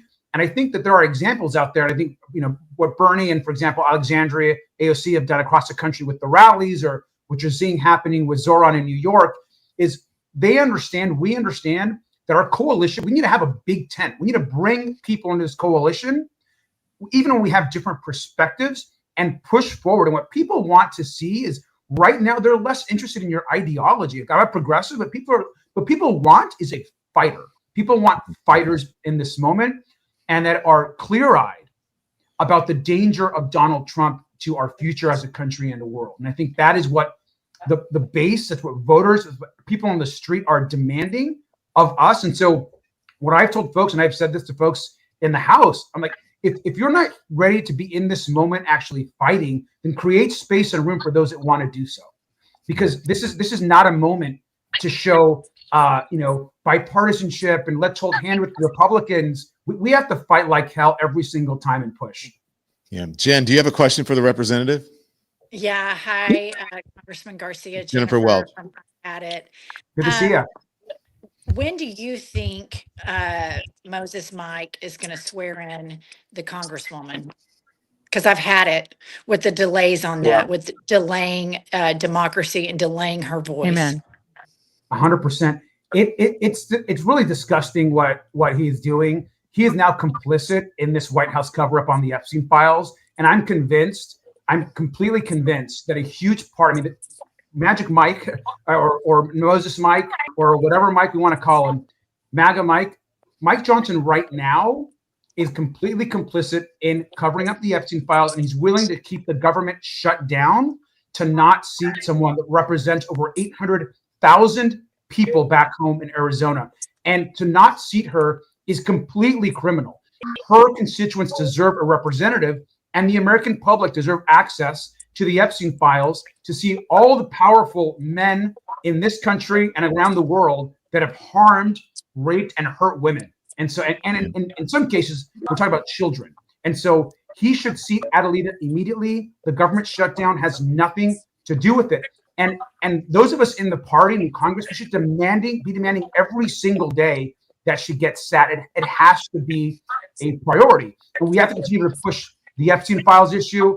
This shutdown is, of course, about healthcare, but it's also about a Republican Party that right now would rather cover up pedophilia, monsters, people that have hurt children and women, than support government workers, than support people across this country. So we're gonna get to the truth. Miles Taylor, where are you? And do you have a question for the congressman? Yeah, well, he's the head of the Oversight Committee, by the way. I'm over here on Pennsylvania Ave, Congressman. And of course, when your colleague Bernie Sanders took the stage, the cell phone signal just absolutely obliterated. So everyone and their mother turned on their live stream as soon as Bernie took the stage. And Congressman, I'm sure if you were on the stage right now, same thing would have happened. You would have crashed the networks, my friend. Yes. Congressman, I do want to ask you, I think people who are watching right now are really interested to know, as you and I have talked about in the past, what changes when the Democrats retake the House and you go from the ranking member to, knock on wood, chairman of the Oversight Committee? What changes, and how do these investigations, these huge investigations into the Trump administration, get supercharged? Look, first of all, we're preparing right now. And so I'll say number one is, like, I'm not waiting. We're not waiting on oversight to get into the majority to do the work. We're forcing subpoenas. We're fighting like hell. We're in the mud. We're doing whatever it takes. We're using every tactic in front of us to launch investigations, to get information, to hold people accountable. We can't wait for the majority. So we got to do the work now. And we're encouraging folks in the Democratic caucus, we got to act like we're in the majority, like right now. And I think that's what Trump does and Republicans have done so well, and why we've been caught flat-footed. And so I think us as a party, as a leadership, we have to act like we're in the majority right now. And as far as when we get additional powers, when we hopefully flip the House on oversight, that gives me as chairman and our committee the ability to subpoena any person in this country. We can subpoena documents, whether it's from the banks that have funded, we know this the sexual trafficking ring that Jeffrey Epstein had, whether it's bringing officials in front of our committee on Epstein, or whether it's Kristi Noem and the kidnappings and the inhumanity that she is causing across this country, taking on people that are just here working, and in some cases, U.S. citizens, and actually arresting them. I mean, it is crazy. And so our ability to subpoena, to investigate, to hold people accountable is important. And my message also to the Trump administration and to those that are out there essentially carrying out their ass is that the oversight committee is going to be there to hold you accountable. And so if you are out there working with ICE, for ICE, and you are harming people, you're throwing people on the street, you're arresting people illegally, we're not going to forget that. We're not going to forget that. And we're going to ensure that everyone is held accountable. And at the top of that list is going to be Stephen Miller. Amen. And Congressman, I mean, one thing I want to say is that, I mean, Donald Trump has been effective, I think, in the last couple of weeks of knocking the Epstein files out of the headlines. He's just going batshit crazy on a whole host of issues. But I mean, one of the things that you've been able to uncover, Congressman, is that, I mean, he's already in the Epstein files, that birthday book that had that letter with the crude drawing and so on. But we still don't know the full extent of it. I mean, that's the undercovered part of the story. Isn't that right? That's right. I mean, remember that birthday note said it didn't exist. I mean, Donald Trump literally said multiple times that note doesn't exist. And then we got the note, and then he says, "Oh, that's not my signature." We know that's BS. We also know with certainty. Note, I've never seen a note. Never met a note in my life. Not my handwriting. Yeah. Yeah, exactly. And we know with certainty that he is in the batch of documents and photos and videos that the DOJ has. And so, look, we've talked to numerous whistleblowers. We talked to people in the government. I personally had conversations with survivors and those that have been horrifically harmed and abused.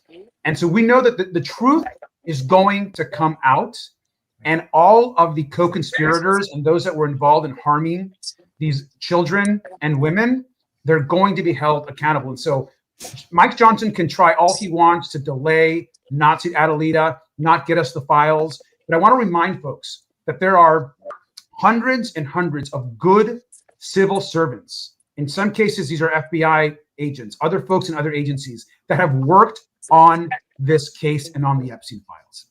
And they know what is in there. And it is going to come out. And so this cover-up, this is a massive White House cover-up. Yeah. And they are not just protecting the president. We're talking about very, very rich and powerful men that right now are in this country doing everything that they can, pulling every lever they have, using every ounce of intimidation that they can to ensure that this never sees a light of day. I also want to ask you about other investigations here. I'm going to show you what I think might be the sign of the day. This is the life of a show trial. And full disclosure here, this sign was made by my wife, who is out here at the protest. The life of a show trial.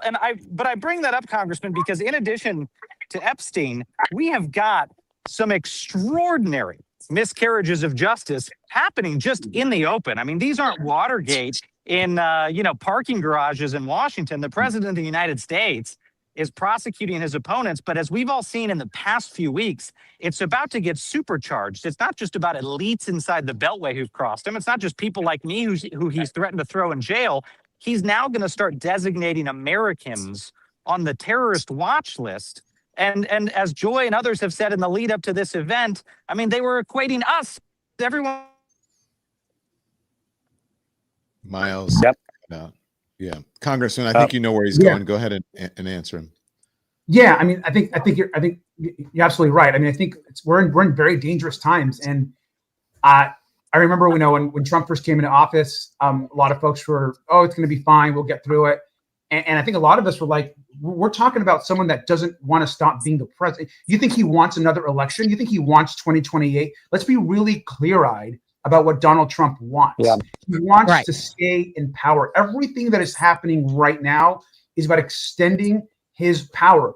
And all those groups on the right, these so-called conservative organizations, they're now complicit.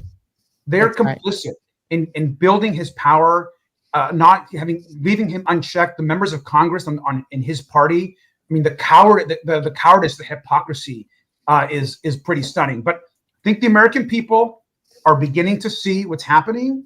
Many of them are feeling betrayed, especially on this Epstein issue. I talk to Republicans all the time that are like, I can't believe he's not doing this, and that he broke his promise, and we're feeling betrayed. Grocery costs are still going up, and so we have a lot to talk about, but it's going to take everything you guys are all doing, the people that are marching, to push and to continue to push us in Congress. We have to be in this fight all in, and I'm proud to stand with you guys. I gotta get out. You're getting the boot. Your team is saying he's got to go. He's getting the hook. But wait, real quick, I want to ask Miles Taylor a question. Thank you very much, Congressman. Thanks, Keep up the fight. Congressman. We appreciate you, We'll see you Congressman. later. Keep up Yep. the fight. But Robert Miles, Garcia. you said something that I want to dig a little deeper on, because I notice a pattern, and you, as a person who worked in the national security side of the first Trump administration, do you notice a pattern? Donald Trump used to say lock her up, and he meant Hillary Clinton. But Hillary Clinton has no special knowledge of Donald Trump's crimes. I mean, she and her husband Bill were at his wedding, but that's about the extent. They used to be friendly when he was a Democrat. But I see a pattern in the people that Donald Trump has said he wants prosecuted, and the ones that Pamela Joe and her gang have actually prosecuted. Tish James, who has inside knowledge of his financial crimes against the state of New York and his children's crimes in terms of manipulating charities. Adam Schiff, somebody who sat and was a senior part of the January 6th investigations. John Bolton, who would have special knowledge of anything Donald Trump did vis-a-vis national security that might relate us to crimes in the international sort of crime syndicates that involve Russia. James Comey, who would have insider knowledge and who had knowledge in the investigation of Russiagate. Do you see where I'm going, Miles? He's specifically going after the kinds of people to prosecute. And look, I'm not even a fan of John Bolton, but I see him as part of a pattern that is about people who would have special knowledge or had investigative access to the crimes that Donald Trump himself committed, particularly regarding national security, and who resonate with the things he was charged with: stealing documents, insurrection, etc. Do you see that pattern? Joy, I'm glad you brought it up. In fact, this week, I did a quick tally in the back of my mind because I was amazed I hadn't seen this anywhere. There are 14 people who have either been indicted, threatened with prosecution, or investigated by the president, who also wrote books critical of Donald Trump. Now, one of two things is true. Either Donald Trump has just become a really prolific reader, and he just, he just doesn't like the quality of the books that are coming out against him from people like me and Bolton and Comey and others. And Michael we know Cohen. That's not true, because and Michael Cohen, I know he doesn't read. Or it's two, that he knows these people are being critical of him and he wants to shut them down. I mean, that's quite remarkable. 14 people who've written books critical of Donald Trump, threatened with investigation. I don't think that's a coincidence. I haven't heard a single person who's written a flattering book about Donald Trump, like his FBI director, Kash Patel, who's come under investigation. Has anyone looked into whether Kash Patel, who wrote, a lot about national security and intelligence in his book, did he keep a diary? Are they going to look into his diary like they did to John Bolton?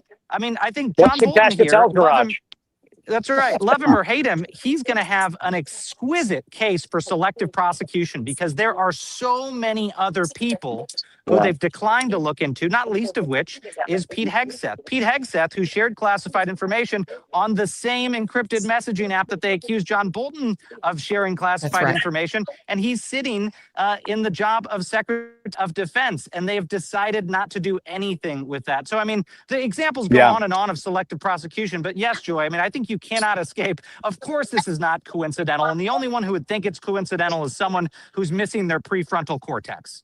Oh, you mean like Carolyn Levin? I need to get Qasim Rashid in. Qasim is in. Look, I believe it's the center of the United States of America right now, and that is in Chicago. Qasim, thank you for your patience, and we really appreciate it. What are you seeing in Chicago? Jump, guys. Thank you. Qasim, thank you, Miles. Thank you, Miles. We'll see you soon. Thanks, bud. Thank you very much. We had Olivia. Olivia's gone, as I think Olivia left. Qasim, take it away. I saw you there last week, and not even a week ago, you and I were standing in Chicago and witnessing what was happening. Tell us about the protest there today. It is fantastic. I'm right here in downtown Chicago right now. I'm gonna have my camera pan out and show you literally thousands of folks here. It's peaceful. It's beautiful. I will say, I've had more than one person come up to me and give a shout out to Joy and Reid. that they're upset that she's no longer on cable, but they're so excited about the work she's doing. Oh, thank you. Thank you, People love friend. you. Thank People you. love you. The other thing I'll point out is I've heard more than one black person say that it's great to see so many white people out here. Now Trump is in trouble because the white people are also after him. So I think we're seeing people push past and recognize the unity we need to fight this fascism. It's exciting, it's inspiring, and I think we're just getting started. Amen. Yeah. Jim, you have a question for Qasim? Qasim, I mean, I have a question. I was going to ask about Chicago, and I mean, to me, you know, the governor has, I think, said it exactly right, that what Trump is trying to do is basically invade a state that he has not been invited to with the National Guard. I mean, what does it feel like to people in Chicago to have the Texas National Guard being deployed into their state involuntarily? I mean, to me, I mean, if the roles were reversed and you had the Illinois National Guard going into Texas, I think we know what would happen. People would go batshit crazy. They would be pissed off. How are folks feeling about that? Because to me, it's just outrageous. Absolutely, no. I think you nailed it, Jim. People here are pissed off, they're furious, and I think that a lot of these folks don't realize that Chicagoans have a history of opposing fascism. We drove out Trump. Fascists for decades and decades, and right now, what we're seeing, I'm seeing strength from Mayor Brandon Johnson standing up against these fascists. J.B. Pritzker is contemplating arresting these ICE fascists. The chief judge of Cook County just issued an edict saying that any ICE person who targets somebody in a courthouse is going to be arrested.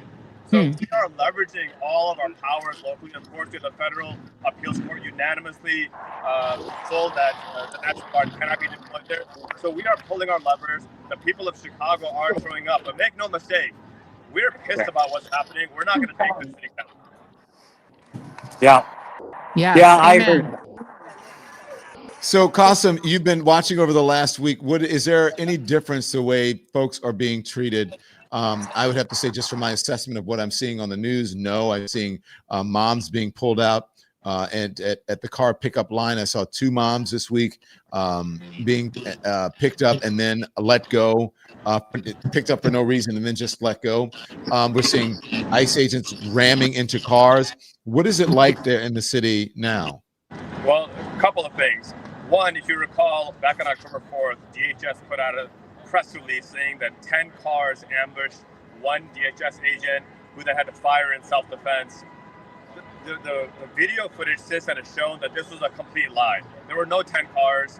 There was no firing in self-defense. It was a proactive firing, and there's been no accountability there. So people are ticked off about that. The second thing we're seeing, Don, you and I met in Broadview at the ICE facility.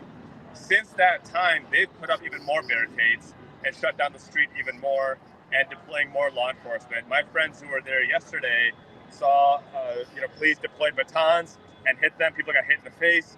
So they are increasing their aggression. And what did I say to you, Don, in our interview? That every act of violence that we're seeing is coming from ICE against ordinary folks peacefully protesting. I will say in Chicago right now, I've been talking to the Chicago police, and they've been fantastic, so credit to them. I think it's a testament to Mayor Brandon Johnson, who's built a good alliance with them to stand in solidarity with Chicagoans, with Illinoisans, protesting this ICE fascism. But my sincere worry and fear is that ICE is getting more and more emboldened. They're instigating more and more violence. And I really want to see J.B. Pritzker, Governor Pritzker, put the hammer down and hold them accountable for their assault on ordinary citizens. Qasim, I want you to stand by because I want to get out to the truth. I want to get our folks who are out there, our social media guys who have been interviewing people on the streets of New York. Let's listen in. Because of capitalism, and we're here to make that noise.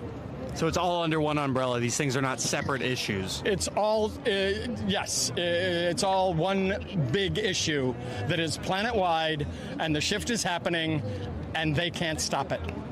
Definitely. You know, we were in Chicago last week at the ICE protests, and, you know, we didn't really see a lot of that, but we see a lot of that out here in New York. Can you explain this to me a little bit? Well, this skeleton actually was sitting in our art build space, and we thought, well, there's got to be something we can do with that. We first used it to to embody big oil at an event in front of Publicis, where we were poking them about greenwashing fossil fuel industry. And then when we went to bring our Carnival of Collapse to the Federal Plaza event in August, we decided to dress him up as Ice Agent Skelly. I love it. The skeleton's lived a few lives, it sounds like. Yes. The whole Carnival of Collapse event that we have created is changeable, and it's flexible so that we can use it to protest a wide range of the intersectional issues that we're dealing with. Amazing. I have one last question for you. Everyone is out here protesting a few different things, but it all seems to center around Donald Trump. If Donald Trump was right in front of you right now, what would you say to him? Donald Trump, your days are numbered. Oh, baby. Thank you, sir. Thank you so much. Keep fighting. Thank you. Thank you. Rebellion. Yeah, thank you, sir. Here, kids. Thank you. Can I talk to you really quick? Sure. Sure. What brings you out here today, man?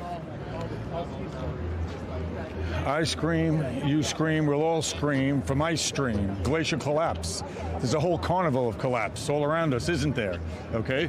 And this guy is digging coal pits and digging oil. Chill, baby, chill. Please don't drill. Solar energy is the most effective and cheapest energy, and we're missing the boat. China's selling it to the world, you know?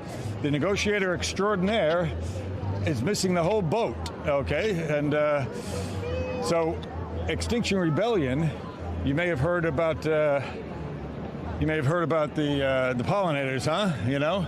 Well, that's just a half of it, as we're losing a third of our species as we speak, okay? All right? If that doesn't bug you, it should, all right? So that's our the Don Lemon Show social media team out there, and we'll get back to them. They're interviewing people. I love to hear from people. Whether look, he's talking about pollinators or whatever. I still want to hear it. Qasim, you spoke a minute ago just about seeing people. Wow, look at Chicago. Oh my gosh, look at this protest that you're at, Qasim. This is incredible. If you want to go and interview some people, we would love to hear. Please. I don't know if you can. Yeah, you'd have to take your headphones off to do it, but we would love it if you could do it because I want to hear from some of the folks in Chicago. But what other stories? I know you're hearing love for Joy, and we all have it. We're all stuck there. Well, I have to say that I am not upset that she's not there. I don't like her exit, but I'm happy that she's here and that she is thriving. Amen. But what else are you hearing from people there? The sentiment, are people just fed up in Chicago? Yeah, well, I'm wearing my favorite shirt, that billionaires are the only minority destroying this country. And what we're seeing is signs for in support of immigration rights, in support of LGBTQ rights, in support of abortion access, for climate justice, for healthcare, for economic justice, for democracy, due process. Gracias para usted. Gracias. Hey, how you doing? Thank you. Thank you. We're seeing just absurd unity. It's a beautiful thing. And it's also a reminder of how this man, this fascist in the White House, is attacking every single marginalized community in this country. And that's why it's so much more important that we work together. And I think we're seeing that. I'm going to go in a minute and interview a few folks because there's a huge volume of folks here. We had to find a nice quiet spot where I wouldn't get yelled at. But we are seeing amazing unity. I'm going to go find some folks to interview and loop back with you guys in a few minutes. Thank you, Qasim. Yeah. Hey, guys, I just wanted, because I haven't checked in a while, I was to let you know that the march down here in Washington, downtown D.C., right by the Capitol, where Bernie Sanders and everybody were speaking a little while ago, that is starting to break down. So if you're seeing folks kind of, going behind me here in droves, it's because this is starting to wrap up. But we're seeing a lot of friendly faces down here, a lot of democracy loving, America loving. And listen, we've been down here since 11 o'clock this morning. We started marching down 14th Street to the point where we got down here pretty much a stone's throw from the U.S. Capitol. And so far, no incidents that I've seen, nothing but love, no confrontations, nothing with the cops, nobody fighting. Everything that Donald Trump, everything that Caroline Leavitt, everything that MAGA Mike Johnson, all of the lies that they were spewing about what today was going to be about, it didn't come to pass. And this is why we have to keep telling people from time to time, don't give in to the lies. That's right. Don't give in to the fear that they're trying to spread in this country. The lies did not hold up today. When you hold up their lies to reality, to the truth down here on the ground. Look, I've had all these wonderful people come up to me and say, thank you. Thanks for what you're doing. Thanks for the coverage. They're thankful for what you're doing, Don and Joy. The fact that independent media can bring this kind of coverage wall to wall, gavel to gavel. I think, again, kudos to you guys. Kudos to the whole team. Just an extraordinary job. I'm just so glad to be a part of it. And by the way, I want to big up Don Lemon's wonderful team who took the helm in trying to make sure that we all got on air. They're gathering all these resources, getting all these live streams to happen. We are a team. And this is the thing that I love so much about new media. Back in the day, I knew Don and I have been friends for a really long time, but we never could obviously work together. He had a book. He would come on. That was the only time we could ever work together. I always was such a big admirer of Jim Acosta, but I only met him at a social event, but we never got to work. Look what's happening now, y'all. People you used to watch on different rival networks now can work together. We can come together. We can be ourselves, and we get to do this whenever we want, however we want. And I'm not sure, Don and Jim, if mainstream media is covering this the way they covered the Charlie Kirk Memorial, but they should be. This should be wall-to-wall coverage, because this is millions of Americans. Most Americans did not know who Charlie Kirk was. You know, I'm sorry that he was killed, but most people didn't even know who that was. But they covered him and his death as if he was an international figure, an international political figure. Right. This is America. This is the most diverse, largest protest since the war protest, or really since the No Kings protest in June. But when there are protests like this, and you all can attest to this, mainstream media would often not cover them. C-SPAN would cover them wall to wall, but we would often demand, we would beg to be able to cover. I remember the first Women's March, we were told we had to cover Donald Trump because he was at the National Cathedral doing like a church service. And we were like, no, but there are thousands, tens of thousands of women marching for their freedom. Yes, the mainstream media made the decision it was more important to cover Trump in church falling asleep. We now get to control our own fate and give you all the important information about what your fellow citizens are doing. Go for it, Jim. And I was just going to say, the reason why you're not seeing the coverage now, and Joy and Don, you guys know this all too well, is that the corporate media, the legacy media, they've been cowed into silence. They've been put back on their heels. They're in a state of panic. All of these news organizations are being meddled with by their corporate overlords, and those corporate pressures are bringing to bear, I think, a suppression of the coverage that we need to be seeing in America right now. Americans need to be seeing that a peaceful, nonviolent demonstration just took place once again across this country that is saying no to fascism, no to authoritarianism, no to white nationalism, no to ICE running wild in our streets and grabbing people out of their homes and grabbing people out of their minivans. That this all happened again today for the second time in less than 6 months, without the shit hitting the fan that Donald Trump, Stephen Miller, and Mike Johnson, they were all begging for it to happen. They wanted it to happen. Caroline Levitt was saying it was going to be Hamas and Antifa, and they're liars. They're liars. And it was going to be violence, and it was leftists and people who hated Americans and whatever. Hate America. It's happening all over. Olivia Troy is. I mean, it's happening in El Paso. It's happening in DC. Monique, the old El Paso. Pat Patriella joins us as well, and Michael Fanone is still here. So, Olivia, it is still going on where you are. Oh man, it is. It's getting more and more packed in a minute, and I'll tell you this. What is really incredible in the feeling here, John, is that those are one of the largest military bases in the country. There are here.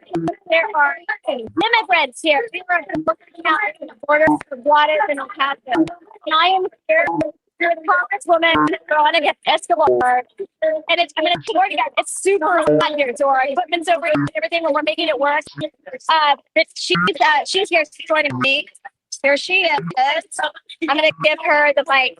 And you guys can talk to her. We're cutting out. Yeah, we don't have a good signal for you, Olivia. We don't have a good signal, unfortunately. Try to see if you can get closer to Wi-Fi. Yeah, let's see now. Let's see. Okay, we'll try that. You sound good. You sound good now. You sound good now. We hear you. Yeah, we hear you. Stay here. Ask Veronica a question. Yes.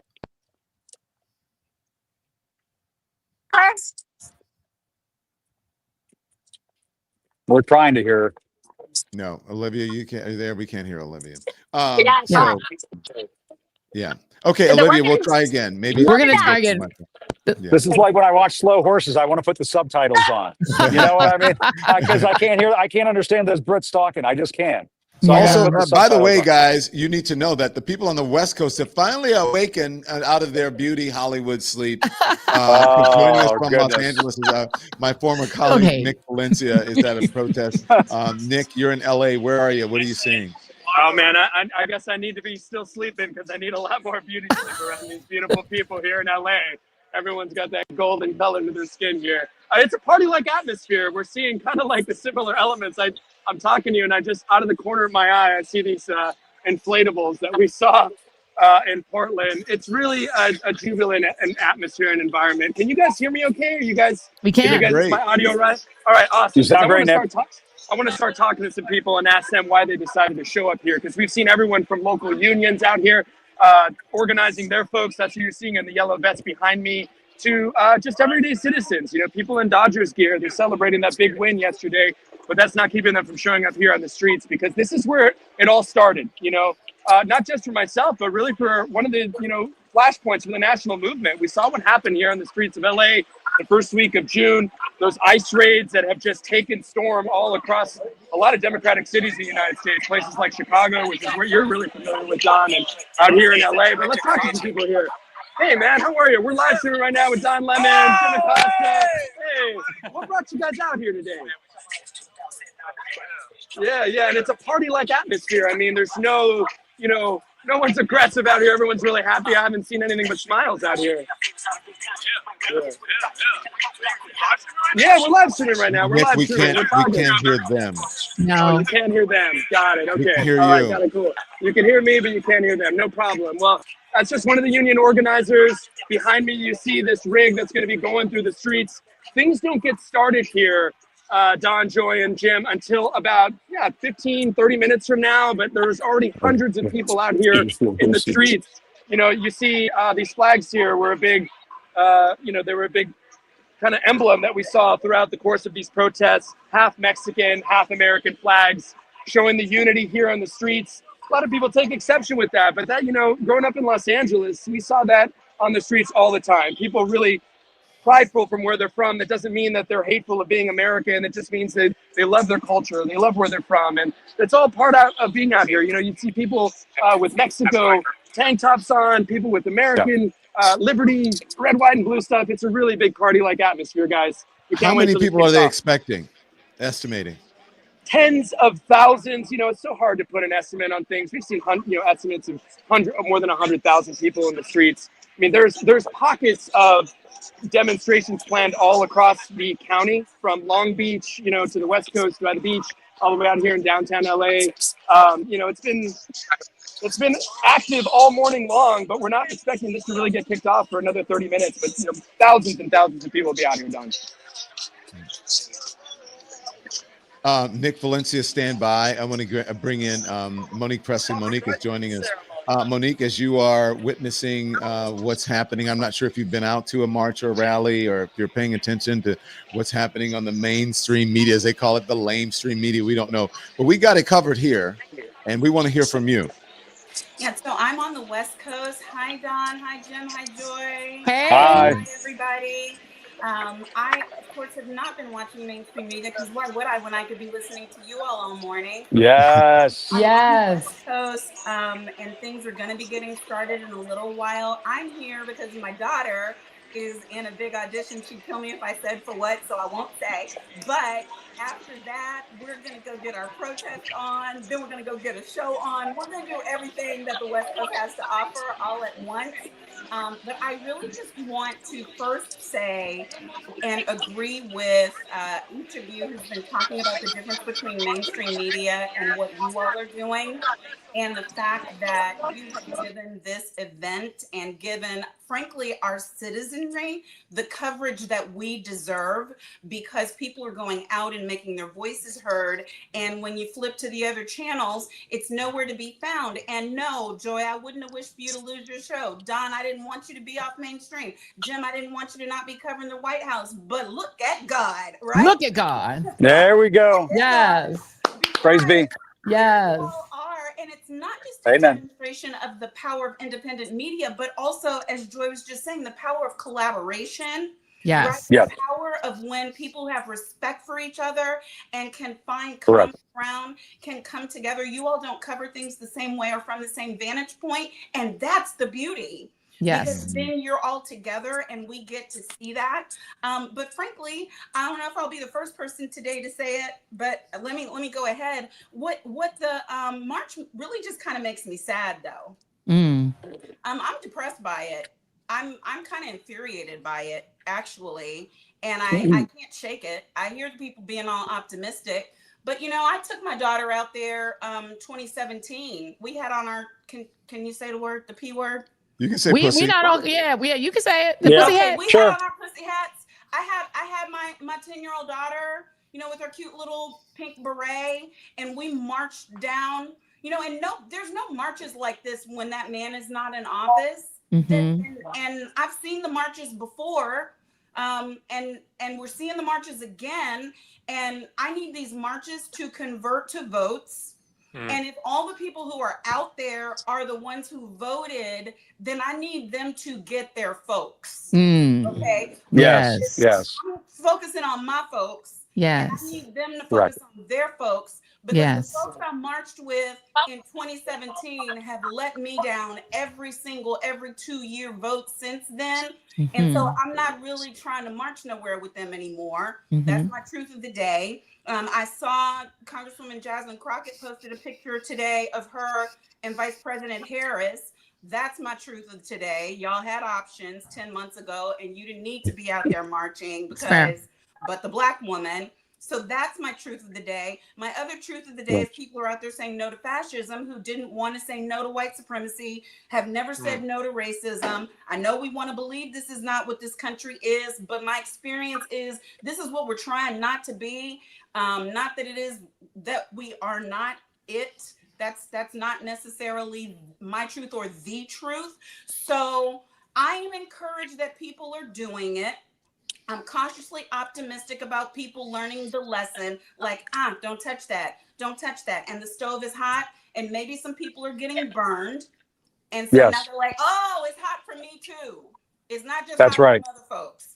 Yeah. And so I pray that converts in short order to what we need in 2026 in order to put a check on this madman's power and all those GOP sycophants who don't care about breaking laws in order to hold on to power. Yeah. Hey, Jack, I know that you're there. Jack Cottrell, I want you to stand by. Just give me a second. I want to go to Qasim real quick because Qasim is someone who wants to interview, and then we'll hear from Jack after this. Go ahead. Qasim? Wait, do we hear him? Yes, you're good. Qasim, go ahead. Hey guys, I'm here with Gloria right here in Chicago. He's a small business owner in Chicago. And Gloria, thanks for giving us 2 minutes of your time. Just tell us a little bit about why it was so important for you to be here today and why you're being so relentless in raising your voice against this fascism that we're seeing in this country. I'm here today to support the people. We're walking in solidarity. I think the numbers are proven back to show that we dislike the Trump administration and what they're doing. They are fascists and we are anti-fascists. So I am here in solidarity of the people, for the people, we the people here of the United States. You made a comment earlier to me, Gloria, that you don't like saying Antifa. You're very deliberate to say that we are anti-fascist. Talk a bit more about that. Put that mic real close to her mouth. Words are very important. So therefore, the Trump administration is trying to demonize the word Antifa, trying to make it sound as if though it's a terrorist group. But it is not. It is anti-fascism. It's been around for thousands and thousands of years. If anybody, one of the oldest ones who's an anti-fascist would be Jesus. Another one would be Socrates. And many others before us, Malcolm X, Martin Luther King. We all stood up for humanity. It's when we lose our humanity, that is when you are a terrorist. Amen. Qasim, thank you very much. We appreciate you. Qasim Rashid there with a Chicago resident who's out there. Thank you so much. Stand by. We want to get to Jack Cocciarella. Jack, you have been covering this. You cover this on your show. This is a culmination of many things, of many outrages and upsets by the American people. And so what say you as you are witnessing this? Well, Don, thank you so much for having me. Don, Joy, Jim, so many of my favorite people. Everyone's tuning in. We have hundreds of thousands of people watching across platforms. This is what the real media looks like. By the way, this is new media is the media now. And I was just out at the protest in DC. I think it's like 200,000 people out in the Wow. streets. Wow. Bernie was getting the crowd fired up. It was incredible. The team at Indivisible, the team at Move On, it's just so incredible to see. And you know, my takeaway from the first No Kings protest as a young person was I just heard a lot of like, there were no young people out there. This is your future. Why aren't you involved in it? I know this is a little bit like small sample size, but there were a lot of young people out there that I saw today in DC. So that was really uplifting to me. But I also saw everyone in frog costumes, in dinosaur costumes, and I think really leaning in to the moment of weakness that this is for Trump, losing court case after court case, the lowest poll numbers he's seen in either of his presidencies, just getting shut down in every scheme and every plot. This is a moment to point out that if you pre-capitulate, you give him power that he doesn't have. I have no idea why Wall Street or universities, ABC, any other media outlet thought that Donald Trump was some big tough guy that they had to bend the knee to.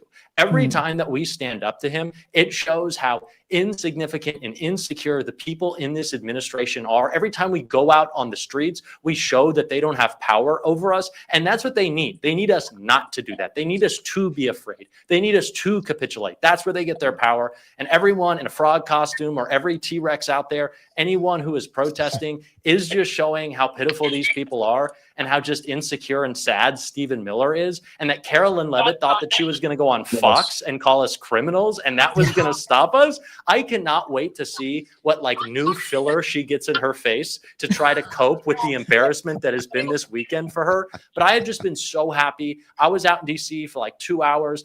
I had, of course, come back and hang out with y'all for a little bit, but I'm going to go back out. But this has just been a fantastic day.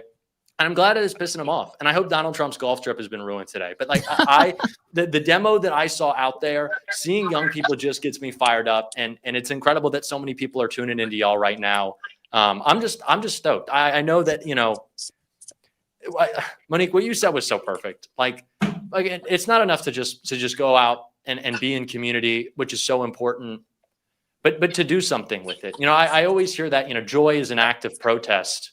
But not if that's all you do. Like, I love that you have your joy. I love that you are finding people who are in this fight with you, but like also then do something with it. And so I completely feel that pain of those who bring out a sign that might've said like, you know, if Kamala was president, we wouldn't be here right now.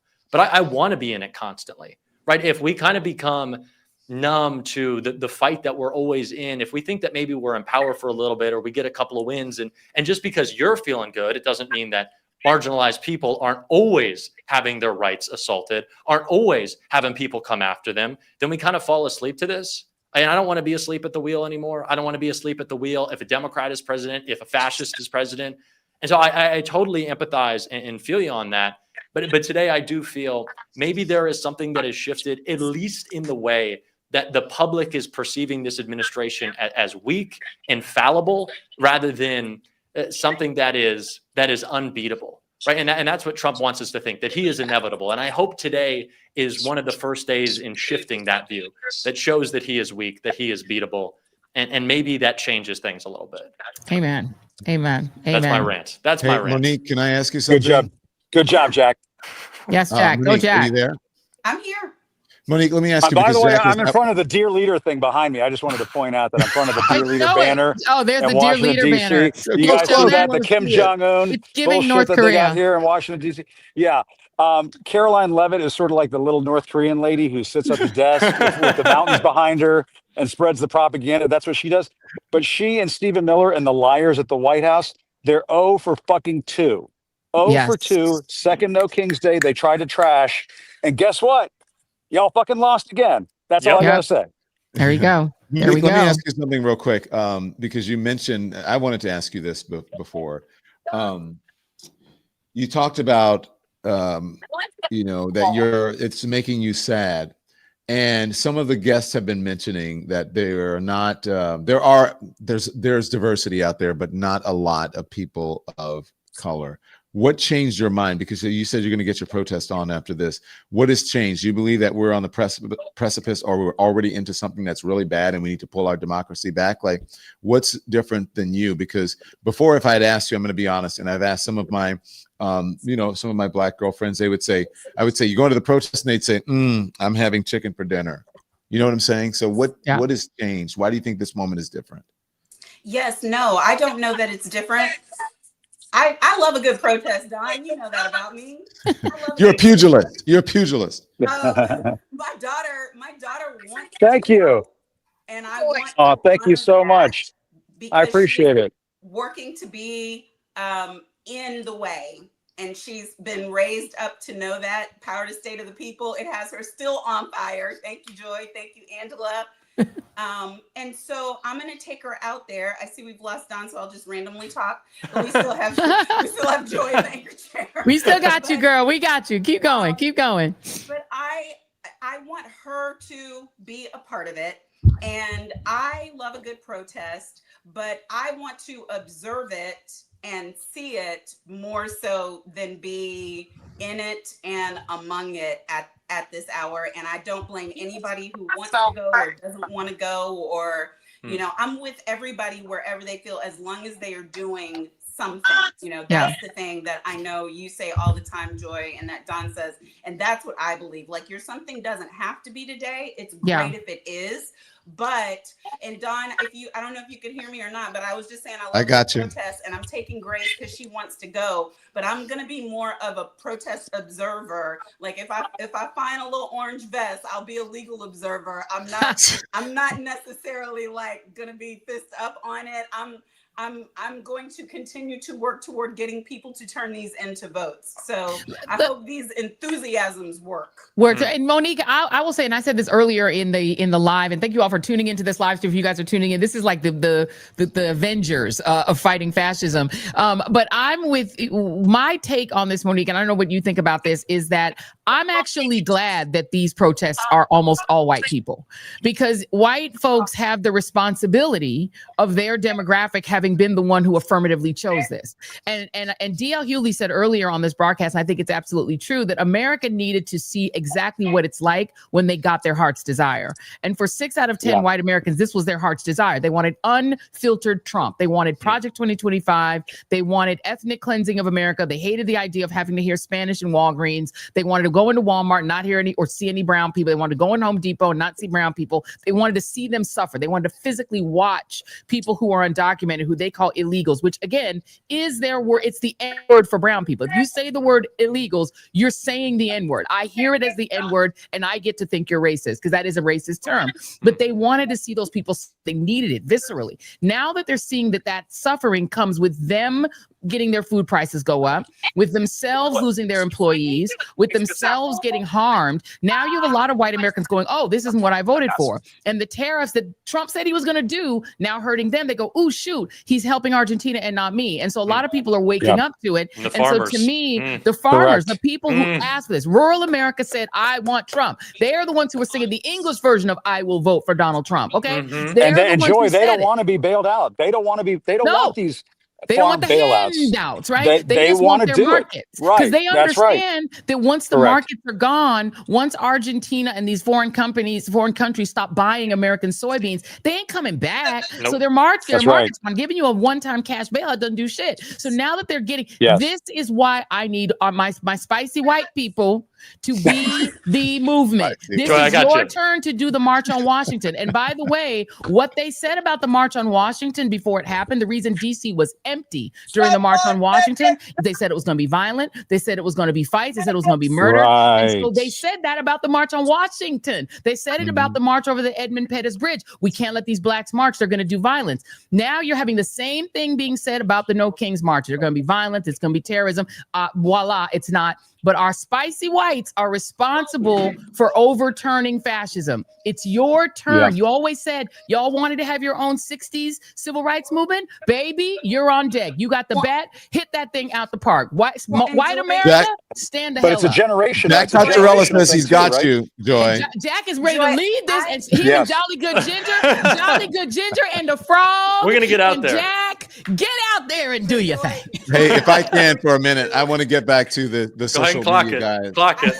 The social media guys who are out because they have been out there and they have been talking to people, and we love to hear from them. And this is their final say. So let's see what they have to say there.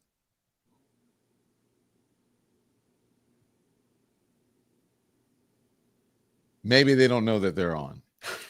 It's been a long day. Perhaps they don't know that they're on. Are you on your text? Okay. They're just muted. Yeah, they're they muted. got to hit the mute button talking. as I've been doing from time to time because I have to say things.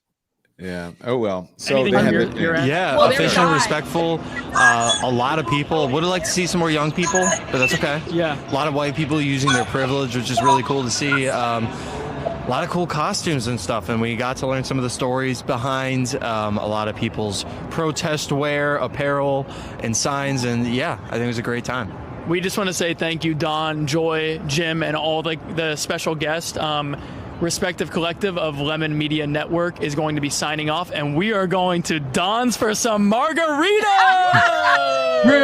Rude. Back to you. Us here drinking water. Back to you. That's why Don is in the studio. We will have our margaritas, but we will have our margaritas, but we will not be voting for Donald Trump. I'm going to tell you, that's where I'm going right now. I'm going to have a goddamn mojito. Jim, I'm going to meet you. Where are we going, Jim? Jim. We'll talk offline. We'll talk offline. That's right. The rum is flowing, baby. Hey guys, I'd love to jump in here really quick. I know you all are wrapping up, but the party's just getting started over here. No, Nick, we were coming back to you. Go ahead. I was just about to come back to you. Go ahead. I know you all are wrapping up, but the party's just getting started over here on the West Coast. We're going to continue out the live coverage. And just to speak on Joy's point, the diversity in this crowd is something that Los Angeles can really, really be proud of. There's Black people, brown people, Asian people, the spicy white people are out represented in full effect out here on the streets. I talked to somebody earlier and I asked them, what brought you out here? Why show up here? Is this all about Trump? And one person said yes, they really were. It got under their skin, that photo that Trump posted all those months ago wearing the king crown on his head. But they also said, if you think that this is just about Donald Trump, you're missing the point. This is about a ruling class being born right in front of us. This is about the haves and the have-nots. This is about the gap widening between the haves and the have-nots and the middle class going away in this country. Everyone sees it. It's not just the immigration raids. It's the price of the economy, the groceries. It's the economy collapsing.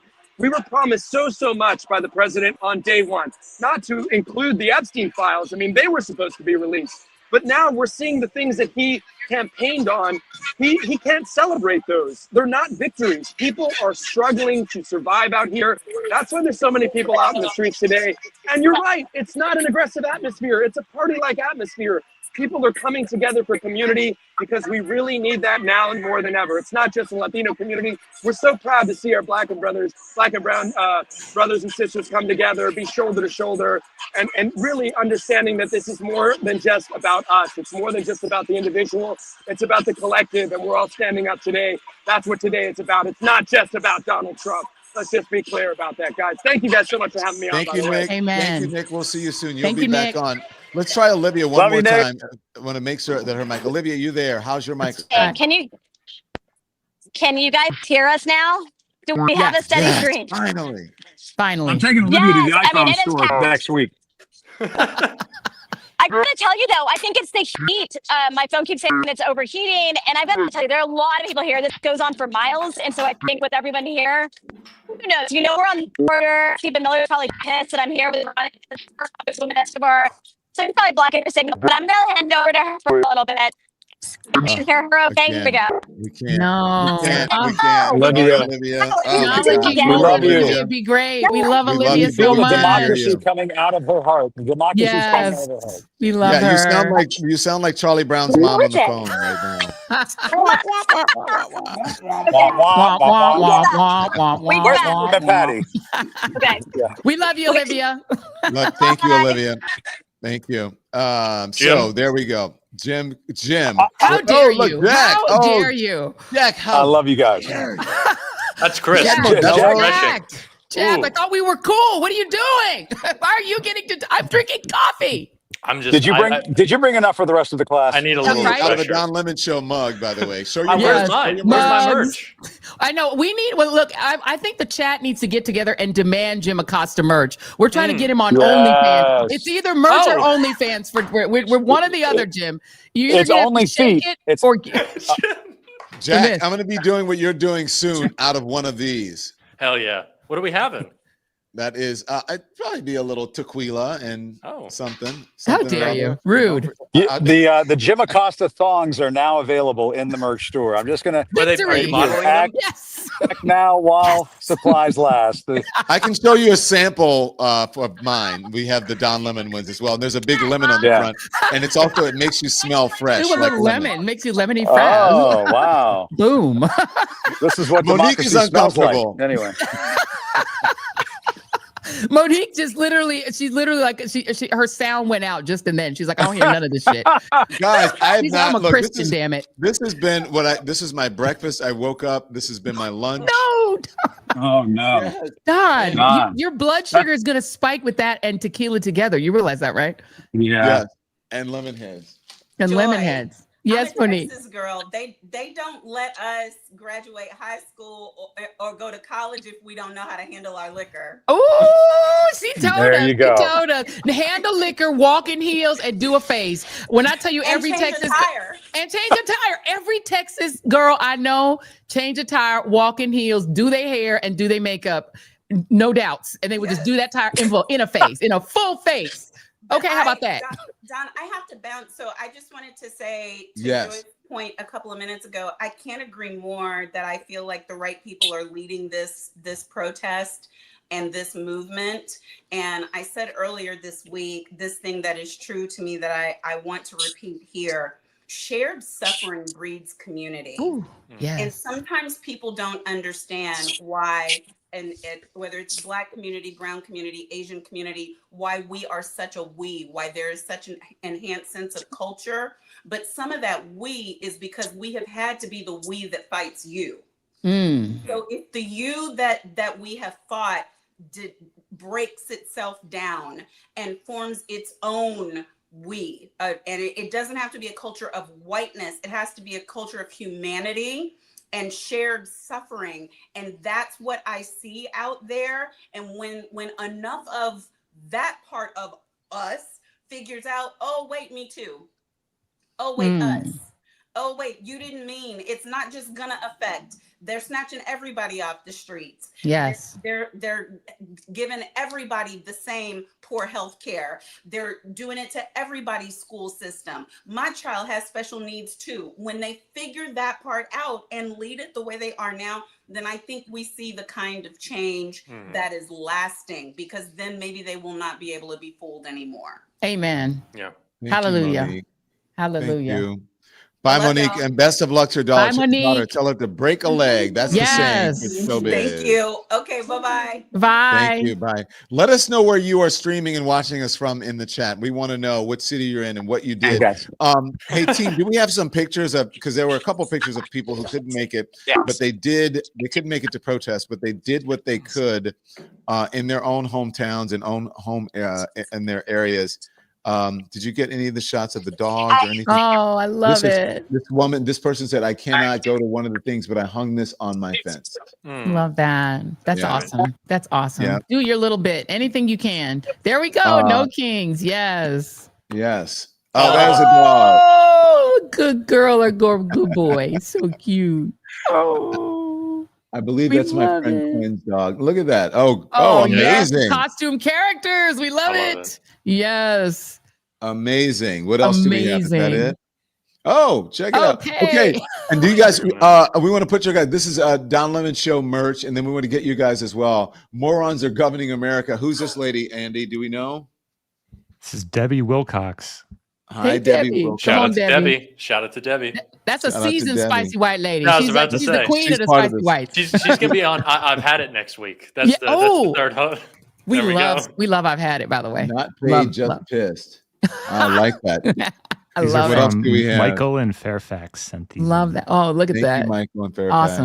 Awesome. Yeah. What else do we have? Is that what kind of creature is that? Is that like a fairy tale creature? Is that a unicorn? Looks like a unicorn. Yeah. A unicorn. We love it. What else do we Love it. have? Is that This it? is a video from Michael. Oh, love cool. it. Where's Michael? Look at that. Look at that. Look at the people. And these United will are never be towns defeated. all over America. People sent me some stuff from Long Island. I didn't send it to you guys. Jim Acosta's in a bar, so Jim is going to get his, you know what, of course. Guys, I'm in an Irish bar. I'm in the Irish Times in Washington, D.C. Doxing yourself. Hey, this is a friendly crowd here, guys. We're the friendly crowd. Oh, nice. Fabulous. Say hello to everyone. You know, I mentioned the Cuban side of my family. The other side of my family has got a lot of Irish going on in it. So I'm just going to tell you right now, the Irish know how to celebrate after a big protest like we had today. Yeah. And I'm just going to say, just to get on a serious note, just for 1 millisecond before we start wrapping this thing up and everything. Get Don, closer to the Joy, window, Jim. Your signal's cutting a little bit. But go ahead. okay. I was going to say, guys, Don, Joy, love you guys. Love everything that you've been about and trying to, bring independent media to the masses. I think by combining our forces, we are now a force to be reckoned with. You know what I'm saying? Amen. And we just need to keep doing this. I had this lightning bolt that came in last night. We should be doing New Year's coverage. We should be doing, let's just do this more often. Yes. But on a real Amen. serious note, I am so inspired and encouraged by what I saw today, because I went into this thinking, oh boy, we're gonna sabotage this. There are gonna be elements in the crowd who are gonna try to start trouble and so on. And none of that happened. Jack was down there too. He could say exactly what I'm saying, but this was an outpouring of love of country. And I understand when some of the guests are saying, why didn't people vote this way in 2024 and all that? I get that. People are deeply frustrated with what's happening in the country right now. And they say the voters had their chance. They voted for this and now we're getting, our just desserts. At the same time, Don, Joy, we're old enough to know that sometimes these struggles, they find us. Sometimes these moments in our country's history, they come for us. And this is that moment. And I think a part of what I'm so proud of in terms of what we did today is that Don and Joy and this whole team, we are seizing this moment. The corporate media, the legacy media, they want guys like us to just go, they want us to go off the island of misfit toys and go away.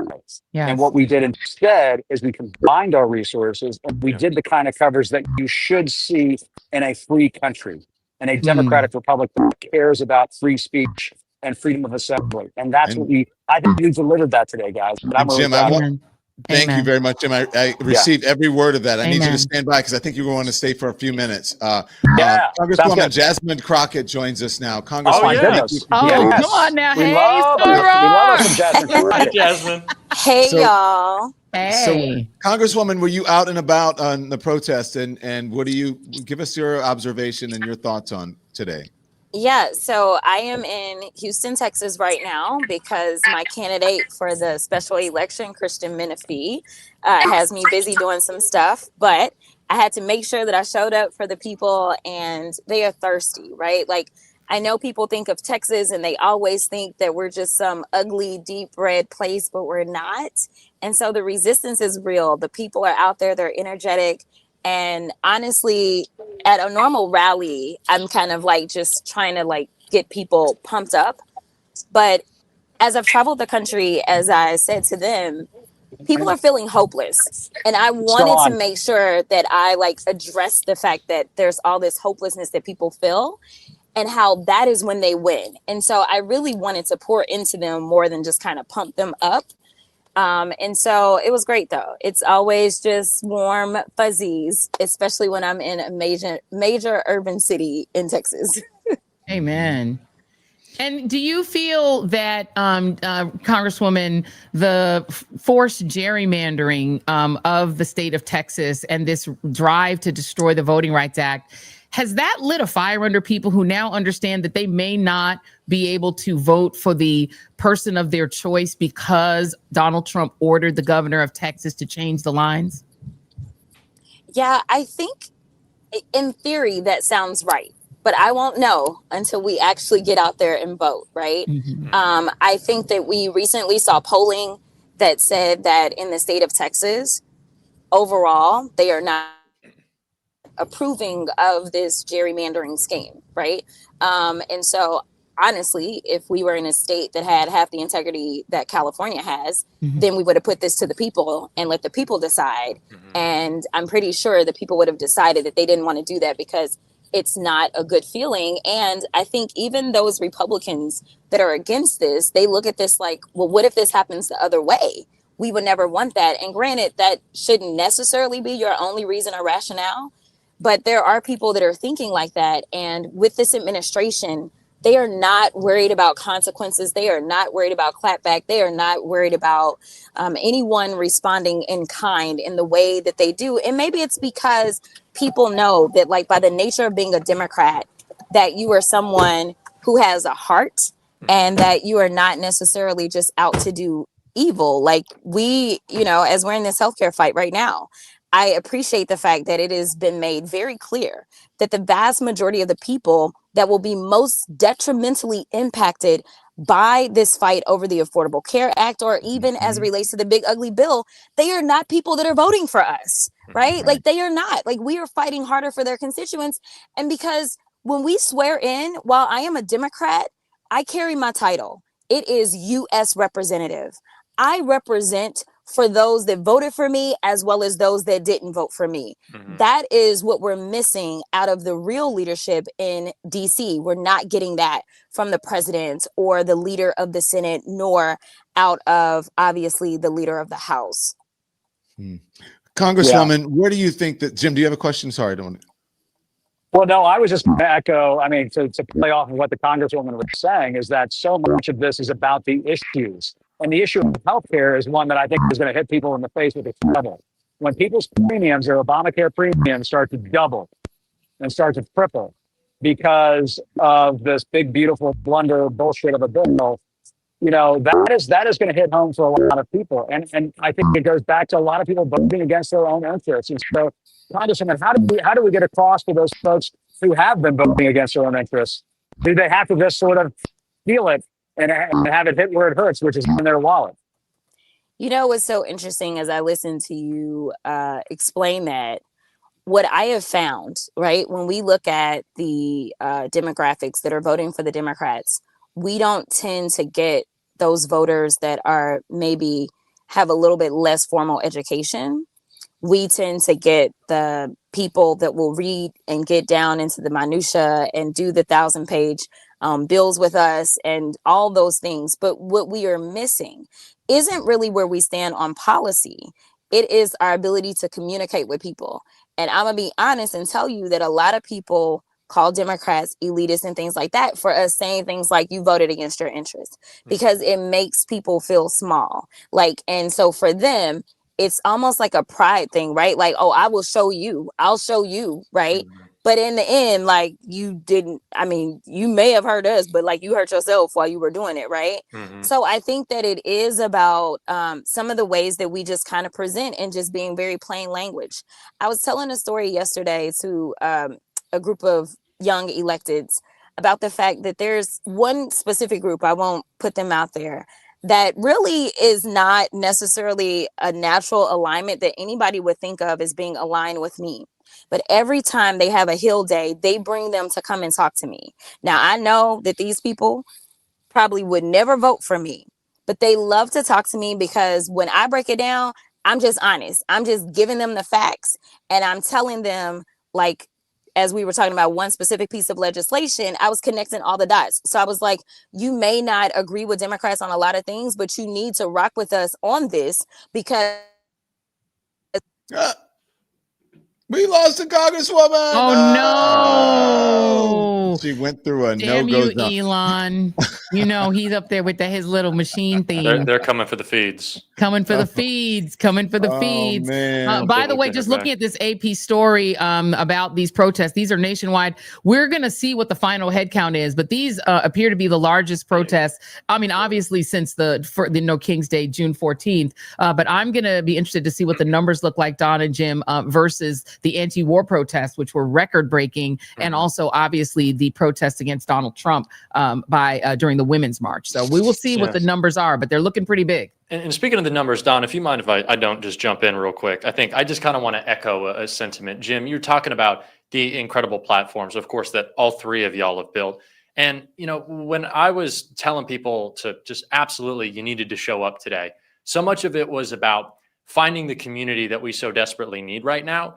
And obviously, so many folks have moved away from that lamestream media that you were talking about, but y'all also gave them a place to be. And the community is not just with us, it is with everyone who is engaging and watching our stuff. And I'm going to come back to that thought because I'm going to let the Congresswoman go because we were trying to save a little time before you came in. I'll finish that later. I'll let you jump in. Go ahead, Congresswoman. I am so sorry, but long story short, I think that number one, we have to meet people where they are. We have been saying that forever, and we can't wait until election time. We have to be in consistent communication so that people actually build a rapport and actually trust us. As we went out and said, Project 2025 was the plan of Donald Trump. People were like, he said it's not. And they believe that. And that was just that, even though I could sit there and say he is mentioned over 300 times in this book. So I think that it is about also having a rapport, something that like, I don't really think the Democrats have really invested in, and having a rapport with like all people, not just those that are tuned in, because at the end of the day, everybody has an opportunity to vote. So some people we have to force feed the information to, and that's okay because they are our constituents as well. But if you wait until election time, I don't really care which demographic it is, people tend to not trust you. So we've had to deal with this within the Black community where everybody want to show up to everybody's church when it's election time. But where have you been all these other days, all these other months? Like, why are you not telling us what's going on? So we have to be very consistent. And I get it because the old way of doing things has always been just put your head down and do the work. And like everybody will know that their lives are, you know, decent enough because you're doing your work. But that's just not where we are currently. So we've got to make the effort to communicate with those in rural America and talk about like, hey, your hospital shut down. Let me explain why and what it is that we're doing to try to make sure that you still have access to healthcare, just like your neighbors in the urban cities. When the farmers are filing these record bankruptcies, we need to be having conversations. I know like the general public is like, that's what the farmers voted for. But at the end of the day, we all got to eat. So listen, let's have a conversation about it. Let's talk about the fact that like we need to do something to help each other survive, which is why a lot of times when I give speeches, one of the themes that I hit, because I always pick a song, it's a gospel song, that I need you to survive.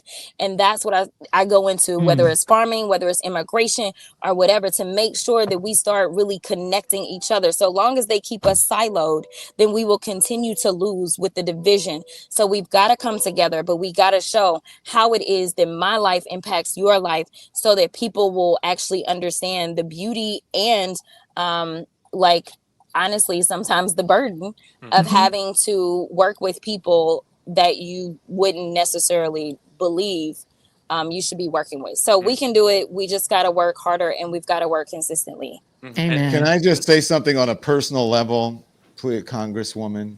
You don't have to respond. This is me saying it. I just want to say, can we get some of these bojankety,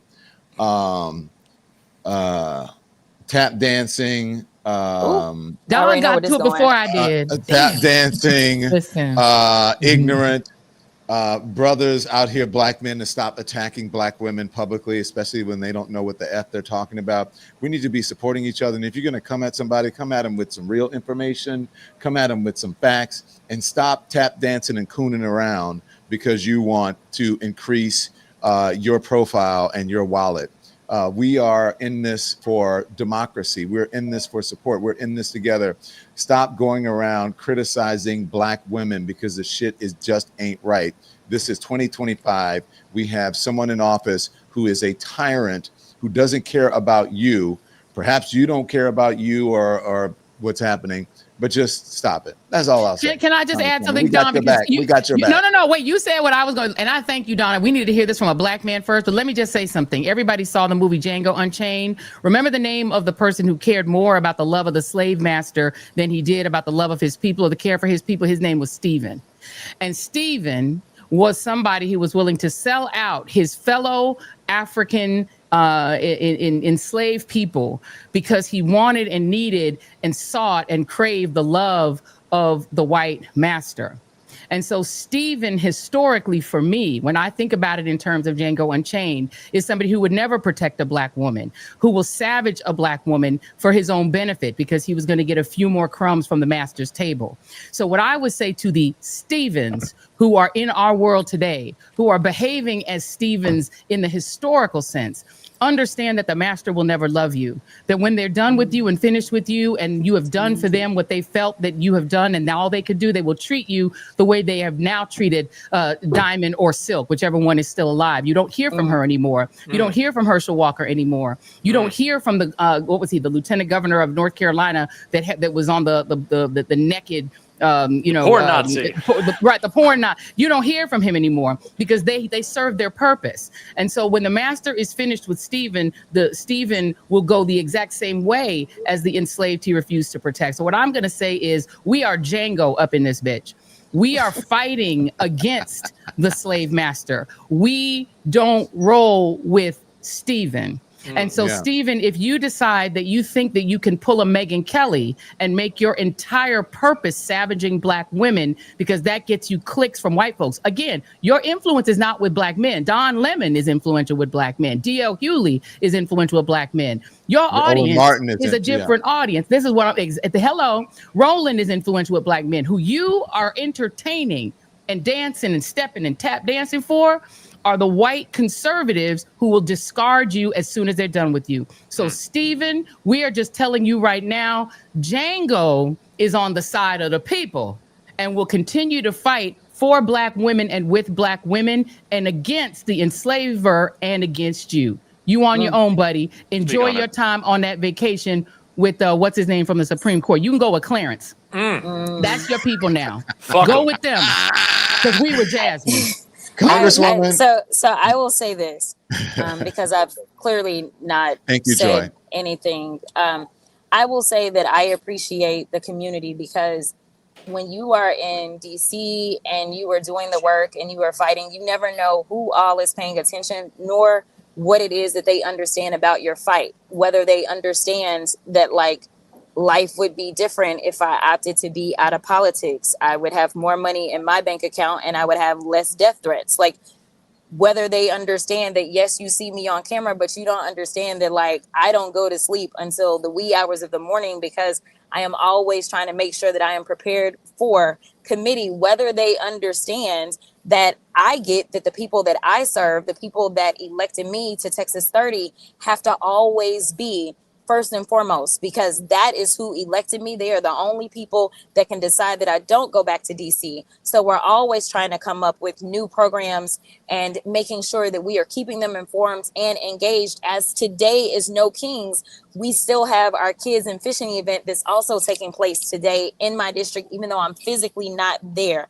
We are always making sure that we are informing them and we are listening to them, as I just had my quarterly town hall the other day, where it's not just me talking to my constituents, but it's also me listening to my constituents, or the fact that as a freshman Black woman Democrat in the House, the biggest thing that I accomplished my freshman year had nothing to do with Marjorie Taylor Greene, but instead bringing an ARPA H location, one of only 3 that had been approved through legislation, to the only Republican state, but to my district, and doing that in a bipartisan way where almost every single Republican in North Texas signed on to get that investment made into my district, which for those that don't understand how big of a deal it was, this is like bringing the CDC to Atlanta. There are people that have taken the time to understand that I always keep at the forefront the people that elected me to DC. What you see, if you're not in my district, may not necessarily be all of the substance that also comes with me, but there is plenty of substance. And if anybody ever wanted to ask, just like anything else, I always have receipts for the work that I have done. So I will just say that I appreciate the community and the culture, because this is something that I never even had to address or deal with, because the community decided to speak up before I even knew what was happening. So I appreciate you. I absolutely, obviously love the both of you. Specifically though, Don, as a Black man, I will tell you that there are certain attacks that I fully anticipate as being a Black woman in politics. But I will tell you that it does cut deeper when it's somebody who looks like me and just happens to be a black man, especially knowing what Malcolm X always said about black women, right? Most So disrespected. exactly. So the thing is this, it does hurt because it's like I expect more and better. And frankly, I am always down for a real conversation. I really am. I mean, but I haven't even experienced that type of stuff coming out of even black men on the other side of the aisle in Congress. That's just the reality, because they even have enough respect to say we disagree on this policy or whatever, and we'll go back and forth. But like, they have not tried to do what somebody else tried to do. So it's all good when you know that you're walking in the purpose that God has put on your life. There's nothing that honestly shakes me. Like, I'm a keep doing me, and you know, the world will continue. And we love I it. appreciate y'all. I hope you're We not love upset it. that we brought that up, but I just had to say that because it was really weighing on my heart and my Amen. soul, and I was just so offended by it, especially as a Same. black man. I was just like, wait, what the fuck is wrong with this man? Amen. And you know, I don't Amen. like I usually don't attack people personally or whatever, but that was just offensive. And that I usually don't bring those people up, like the Stephen A. Smiths or like the Stevens out there, let's put it that way, or the Megyn Kellys of the world. But sometimes you have to show people, to hold up a mirror, and you have to tell people about themselves. And the only time I ever clapped back, I think was at Megyn Kelly, was when she said some shit about Joy. The only time that I've ever clapped back at the Stevens of the world is when they said some shit about Jasmine Crockett. It's offensive and it should not happen. Check yourself. Yes. Because Well, Joy is right. They don't give a shit about you. Go ahead. At Jim. all. And if I could say one quick thing, and I had a town hall here in DC in June, and I was like, I want to find the person in Congress who I think is the up and coming, rising Democratic force in the party right now. And I had one name on my mind, and it was Jasmine Crockett. And I invited Jasmine Crockett to come to my town hall, and she came and she electrified that audience. Amen. And I will tell you, we're going to talk about democracy, people not being represented by their officials in Washington or being denied their democratic representation. Keep in mind, I'm in DC right now. We have taxation with intimidation right now in DC. We do not have statehood. We do not have elected representatives with full voting rights in Washington, D.C. And this is a city of 600,000 people. And it is a largely populated by African-American Black people in this city. And I will just say that when Jasmine Crockett came to the town hall that I did back in June, he absolutely electrified the crowd. And I will say to you, Congresswoman, I think that you are the future of the Democratic Party, and you are the future of America, because you are saying what needs to be said right now, and you deserve all of our respect. Amen. Amen. I didn't get to. I was so overwhelmed when the last time I think I saw you in person. I think it was no. You came to my event. You came to my event in New York. But I was so overwhelmed that I didn't properly thank you for presenting me this award, announcing me when I got, and I just got it. It just came in a box 2 days ago. Oh, wow. Look at that. What? Wow, That's cool. amazing. The Hollywood Impact Award, and the person who introduced me and handed me this award is Jasmine Crockett, no more than a couple of months ago on a stage in Los Angeles. So thank Love you. that. Love that. I'd like to thank the Academy, but I'd like to thank Jasmine Crockett. And thank you, Jason I Lee. gotta Thank you, jump. I Jason. gotta go. Bye, Congresswoman. Congresswoman Sorrell, we love you. Bye, y'all. Thank you. Not only does Bye. the Congresswoman have to jump, I think we have to jump. Jack, I thank think you we so do. much. We're overtime. Thank you so much for having me. It was great hanging out with y'all. Yeah. I got to be in the inner circle a little bit. I love Watch it. out for Jack. Thank you. All right. But Jack, So now just we know have our. everything you heard here is classified. Say Confidential. anything. I'm gonna keep it We're locked down. coming I for promise. you. I don't know. The Jim Academy and I are going to have a Secretary. couple of these. Jim and I are going to have a There couple you of these, go. and we might do our own live stream. So it. Go you're for going to it. see us Jack. apologizing later. It's going to be okay, though. Don't worry. Don't worry. So We we're going to forgive leave you in up advance. the Queen and the Two Thorns, the Rose and the Two Thorns. So Look, here's the thing. Here's the thing, Rose and Two Thorns. Thank you. Where Joy, tell everybody where they can find. Well, first, Jim, you tell everybody where they can Go find for it, you. Jim. Hey, guys, I mean, obviously, Substack, YouTube, wherever you get your podcast, the Jim Acosta Show, always appreciate being with you guys. And, you know, to me, this is about the cause. The cause comes first. And the cause is we are going to save this country. I'm not just me and you and and all of us here on the show, but we, the people, are going to save this country. And it is starting with these No Kings protests. It is starting with independent media rising up in this country, giving people the real voice that they deserve, not this corporate media bullshit where they pay the bribes and they bend the knee and they do the bullshit and they got to have the MAGA guy on, excuse the MAGA bullshit, and the doesn't get fact checked. That shit doesn't fly anymore, ladies and gentlemen. It doesn't fly anymore.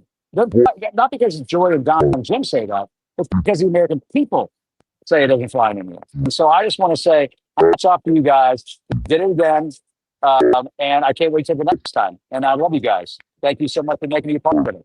Love you right back, Jim Acosta. I am such big fans of these guys. It is the best thing in the world. This is why I love my job, is that I actually get to hang out with the people that I respect most in the world, that I love and adore, that have all become my friends. We are a squad, and I think we're the best squad, personally. I think if you want to get breaking news, you want to get it from this dynamic trio, Jim Acosta, Don Lemon, Joy Reid. You can follow me at thejoyreidshow.com. You can also follow me at joyannreid.com, which is my Substack. We're all doing Substack and YouTube. I've also got the shop up. So if you want to buy some merch, if you want this cute little thing right here, if you want to buy this, my little resist shirt, you know what to do it. Don has taught me well. If you want to get any of the merch, you can go over to shop.joyandreid.com. Get you some merch. We got some resist merch. We got some No Kings merch. We got the mugs. We got it all, baby. So go ahead and shop. And we have a wonderful little discount for you guys. If you jump in your first hit, you're going to get a little discount and you're going to get to enjoy our fabulous merch. So that's it. Did I steal you wrong? You did not. Look, let me tell y'all something. Let me give Don Lemon his flowers right quick, because Don has been teaching. Jim and I are newbies to this new media thing, right? We're the new. Yep. We are the freshmen, and he is the senior, and he has been teaching us all of the ways of making all this work. Thank you to Don Lemon's team, who's helped us and given us tips. If we ever need advice, we go to each other. And so, what you guys need to understand: this is not competitive. What we've been doing in this new media space is we're bringing together people who worked at rival networks, people who are in print, people who are on social, everybody. Reese Colbert came from social media. We're bringing people from all around the universe of media, bringing us all together. And as you saw today, the diversity of ideology, conservative, liberal, you name it, we come together because what we are is we are pro-democracy. We are pro-democracy. We don't come here on behalf of a party. We don't come here on behalf of any single organization. We come here on behalf of the people. And so if you guys want to get fresh, straight up media for the people, that cares about the people, loves the people, works for the people, we work for you. I've been watching this feed on all three. I keep jumping back and forth between Jim's channel, Don's channel, and the Joy Reid Show channel, because I don't even know how the ratings work, but I'm like, I need to make sure everybody get ratings. So I've been jumping on everybody's channels. I've also been on my live. Thank you to those who went on the Instagram live, who watched it on Substack, who watched it everywhere on TikTok. So this is what we're doing, you guys. Support new media, because this is the only way. And the last thing I'm gonna say before I go, Jim has talked a lot about his heritage and the Cuban American community, having lived in Florida for a long time. One of the reasons so many Latinos voted the other way is if you watch the media that's controlled by conservatives, that most Latino people take in, the corporate media on their side, it is pure propaganda. The same thing is happening in Asian American in-language media. It's happening in Haitian media. I experienced this myself living in Florida. You guys need to understand that immigrants in this community of color, Latinos, Asian Americans, are getting pure propaganda from their version of mainstream media. Abuela is being brainwashed. That's right. They're being brainwashed. And so don't always assume that people who are voting not your way are just evil or just racist or just hate you. They're being brainwashed too. Break your family and friends out of corporate owned media and get them all onto social media and onto independent media where they can see the truth. That is what I'm going to say. And I'm done. Thank you all for being here with me. I'm going to go back to Don. Throwing it back, Don. Love it. Love it. So let me just say this. Everything that they said, so I'm just going to be short because you guys have said everything that I wanted to say, except I just wanted people to know when I texted, I said, hey, No Kings, should we get the band back together? Before I could finish the text, a rousing all caps yes came from both people saying absolutely let's do it, let's set a meeting. So thank you guys for that. I appreciate it. And so look, And thank you for saying that I am the, somebody said I was an uncle. I forget what they said I was. Charles Blow said I was the dean and all of this. So what I say, support independent media. That's all I'll say. Support independent media. Support this channel. Subscribe to this channel. Subscribe to all the independent. Subscribe to Fanone's channel. Subscribe to Jim Acosta's channel. Jolly Good Ginger. Jolly Good Ginger's channel, all the folks who joined us today. Make sure you like, subscribe, become a member. That's how we stay viable and we're able to bring you this coverage. If you want to know anything about the Don Lemon Show, all you have to do is go to donlemon.com, donlemon.com. You can click on watch and you can see right there where it says watch. That's our main show on YouTube. He's handsome. You can become a member. You can join. He's handsome. Become a member and you can subscribe. Okay. Also, if you go back out to donlemon.com, click on our merch. Our merch is there. I taught Joy. I said, Joy, get you some merch. And so everything you need to know about the show, but really more than anything, we would like you. Subscriptions are free. Just hit the subscribe button. It does affect the algorithm and it helps us. And the more subscribers we have, the better opportunities we have for sponsorships and for viability here. Okay. So thank you all so much for watching today. I'll say the same thing that I say. I love you guys so much. Thank you. Thank you. Thank you to Joy. I can only Jim, do half the heart because my other hand's holding the phone. But anyway. and well, I'm surprised the other one shouldn't be. It was holding a, I see it. What is that? A dark? It's empty. Rude. Oktoberfest is empty. Rude. So go out, guys, and protest. Be safe out there. Remember your rights. You're Americans. This is not an autocracy. There are no kings. Okay. So as I always say, whenever I'm broadcasting, you can be informed without being inundated. Until we see you back here on all of our respective channels, here's what we want you to do. Joy said it. Jim said it. Turn the TV off.